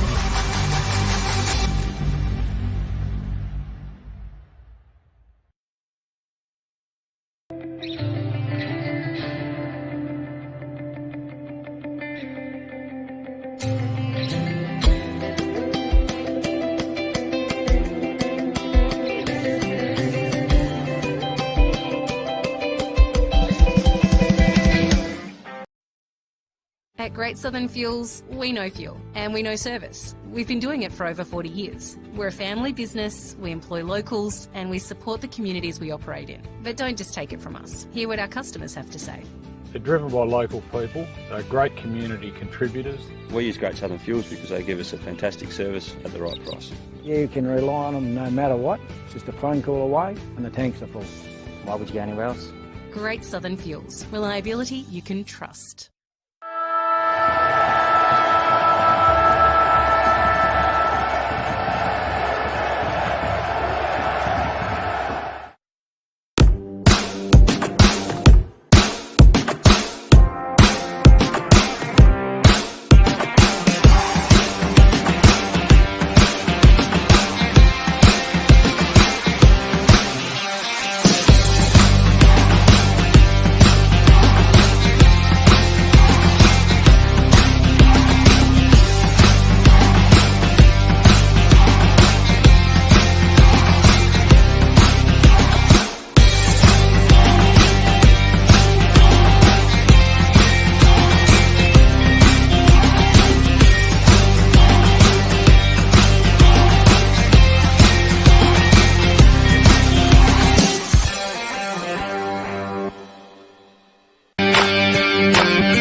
Umpiring. It is for everyone.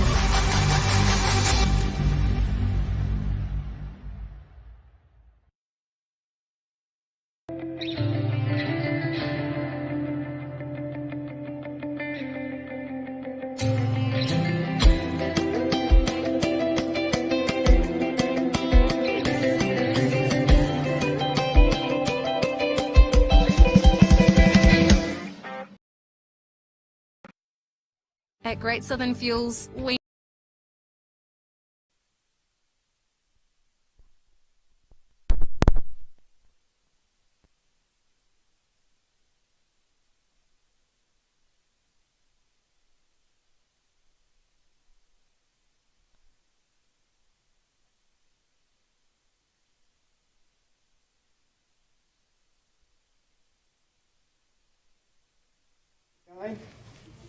The football, I think this year's been a lot more even over the board, and yeah, look, really enjoy organising the weekend for you guys. So thanks very much.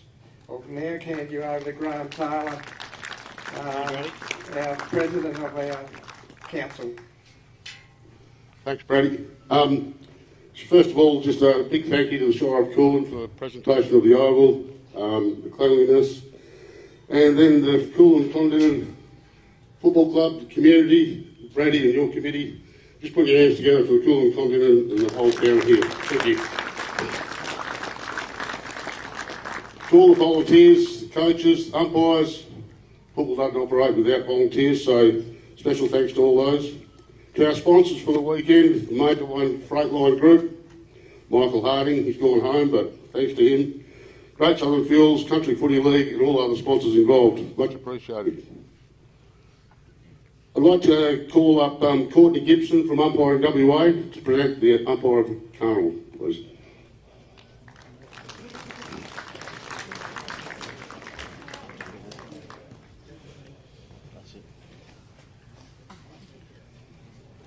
The umpire of the Carnival is Colin Ribbons.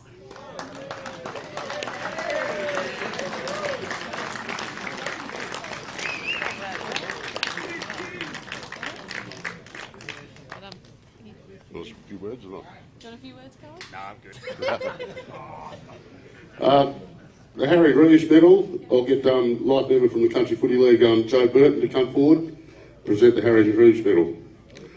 While he's coming forward, the runner-up to the medal is Zach Sprigg from Eastern Districts.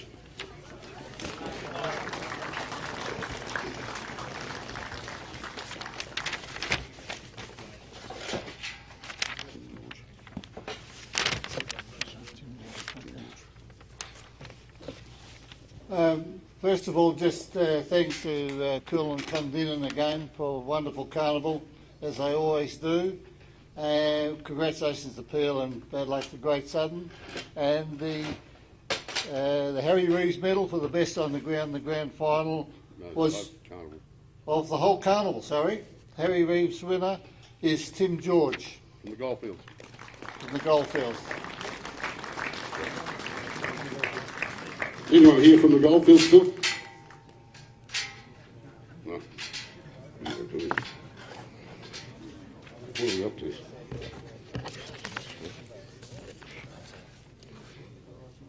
We'll just get John O'Neill to present the fairest and best McLean Bay Trophy for the best on the ground in the grand final.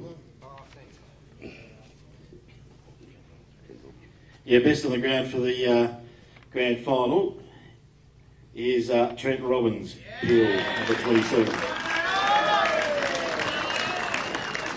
That's donated by our past live member, Glenn Bray, who we used to call Mr. Colt. Thank you. Thank you. I'll speak. Yeah, I'd just like to thank the people who organised this. Bad luck. Oh, shit. I forgot. The storm. Yes, Peel. All right, that's all I got. Where am I going?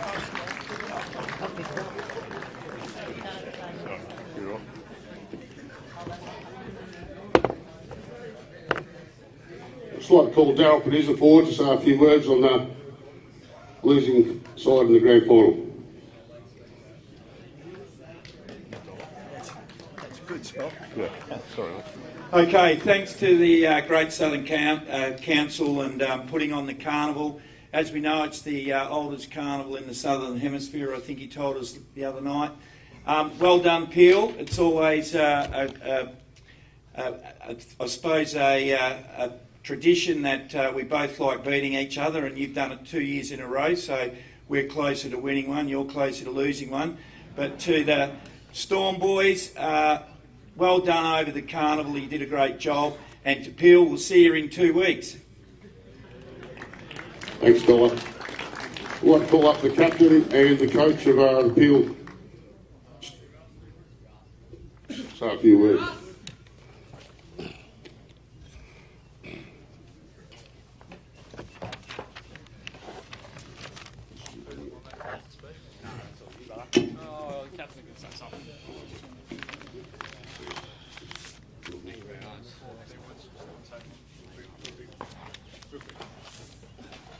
I just want to say a massive thank you to everyone for putting on the carnival. It's always a great time. Yeah, just good fun. Bad luck to the Great Southern boys. Just say thanks to all the coaches, committee, and go Peel. Yeah, just wanted to reiterate, thank you very much to all the families, the umpires, the supporters, everyone that makes this carnival possible. I want to congratulate everyone on their efforts. This carnival was probably the toughest I've seen in the last sort of 4 or 5 years in terms of equalisation and some real talent across all of the leagues.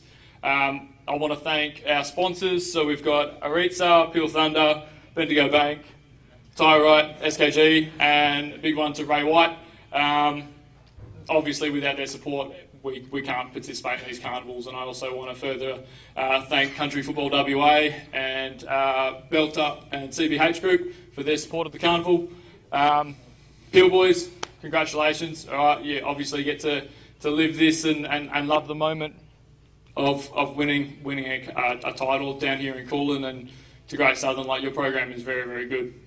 There's a reason why you're always competitive and you're always coming up in grand finals, whether it's here or Nutrient Ag. And a real big thank you to my team and then to the community of Coolin. what you guys put on and how you stop your town operating for a whole weekend can't be understated, and the hospitality that you guys give us is a reason why we all love coming back. So well done to Coolin and Eastern District's further extension.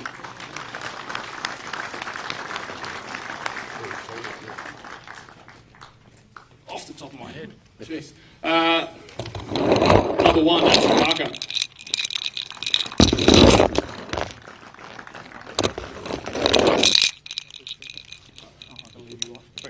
Number 3, Sean Denning.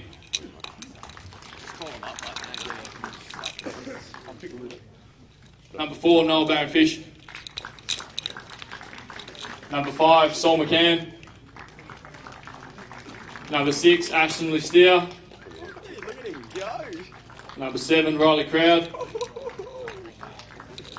Got a handy. Number 8, Jackson Clark. Number 9, Ben Robertson. Number 10, AJ Mosley. Number 11, Jaden Mitchell. Number 12, Jack Watson. Number 14, Adam Price. Number 15, Tyson Black. Number 16, Taj Guthrie. Number 17, Taj McGrath. Number 18, Charlie Bowling. Number 19, Chase Miller. Number 20, Dylan Calcott. Number 21, Daniel Cooper. Number 26, Noel McDarney. Number 25, Ollie Spain. Number 29, Brock Zambonetti. And I want to say one thing about Trent Robertson.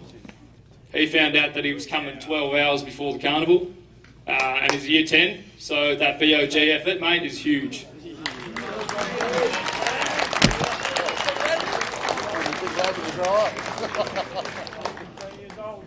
And the coach.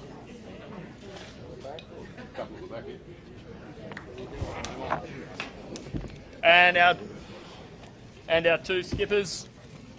Number 2, Tame Woods. And number 22, Blake Russell.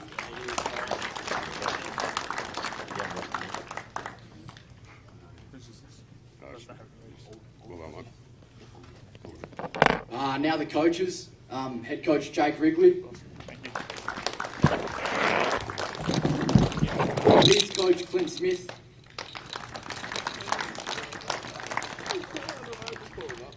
Rodney Glantz. Backman coach. And forward coach Red Parker.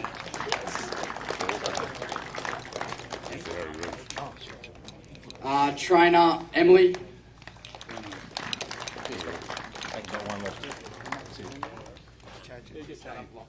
And runner Chad Wrigley.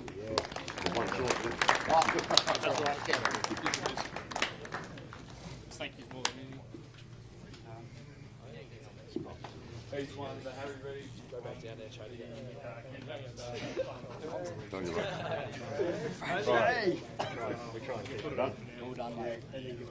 Congratulations, Bill. Thank you. Righto, boys. Over the weekend, we did pick Great Southern 20. Not a very easy job to do, but I'll ask Simon Duckworth to come forward and present the 20.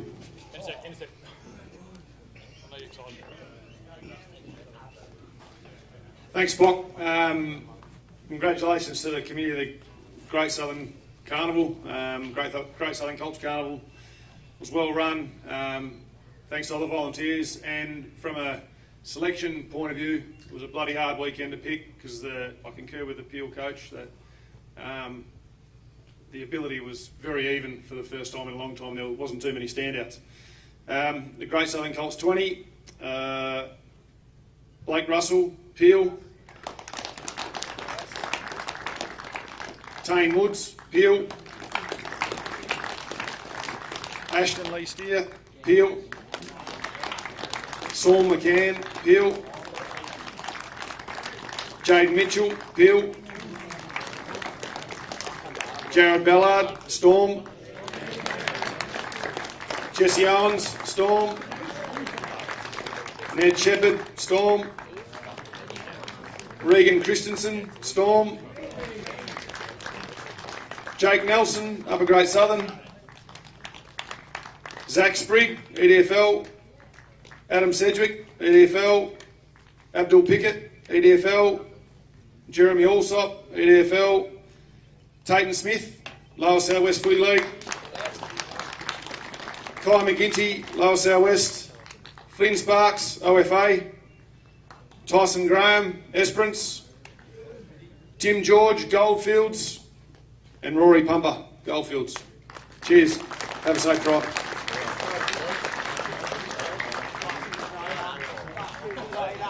And the coach for the Carnival, it's a bit of a surprise, but Kyle Hewitt from the EDFL did a bloody good job, and we've come from a long way back to do well this Carnival. So cheers.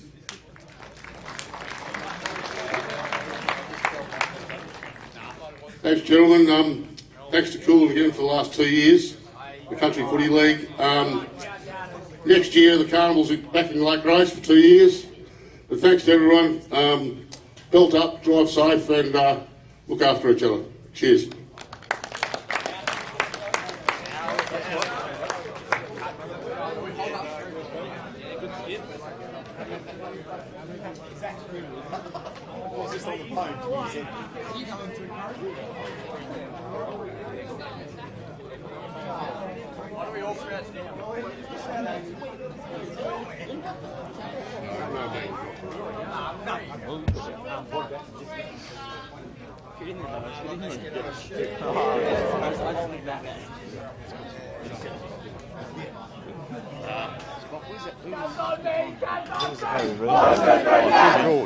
Tim George. Golf. He's probably coming to Perth.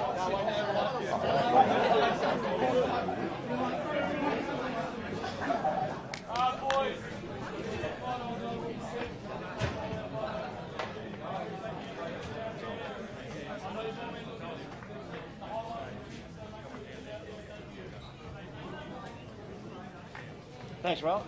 Thanks, John. Great Carnival. What fun. Where's Big John? At Great Southern Fuels, we know fuel and we know service. We've been doing it for over 40 years. We're a family business, we employ locals, and we support the communities we operate in. But don't just take it from us. Hear what our customers have to say. They're driven by local people, they're great community contributors. We use Great Southern Fuels because they give us a fantastic service at the right price. You can rely on them no matter what. It's just a phone call away and the tanks are full. Why would you go anywhere else? Great Southern Fuels. Reliability you can trust.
Umpiring. It is for everyone.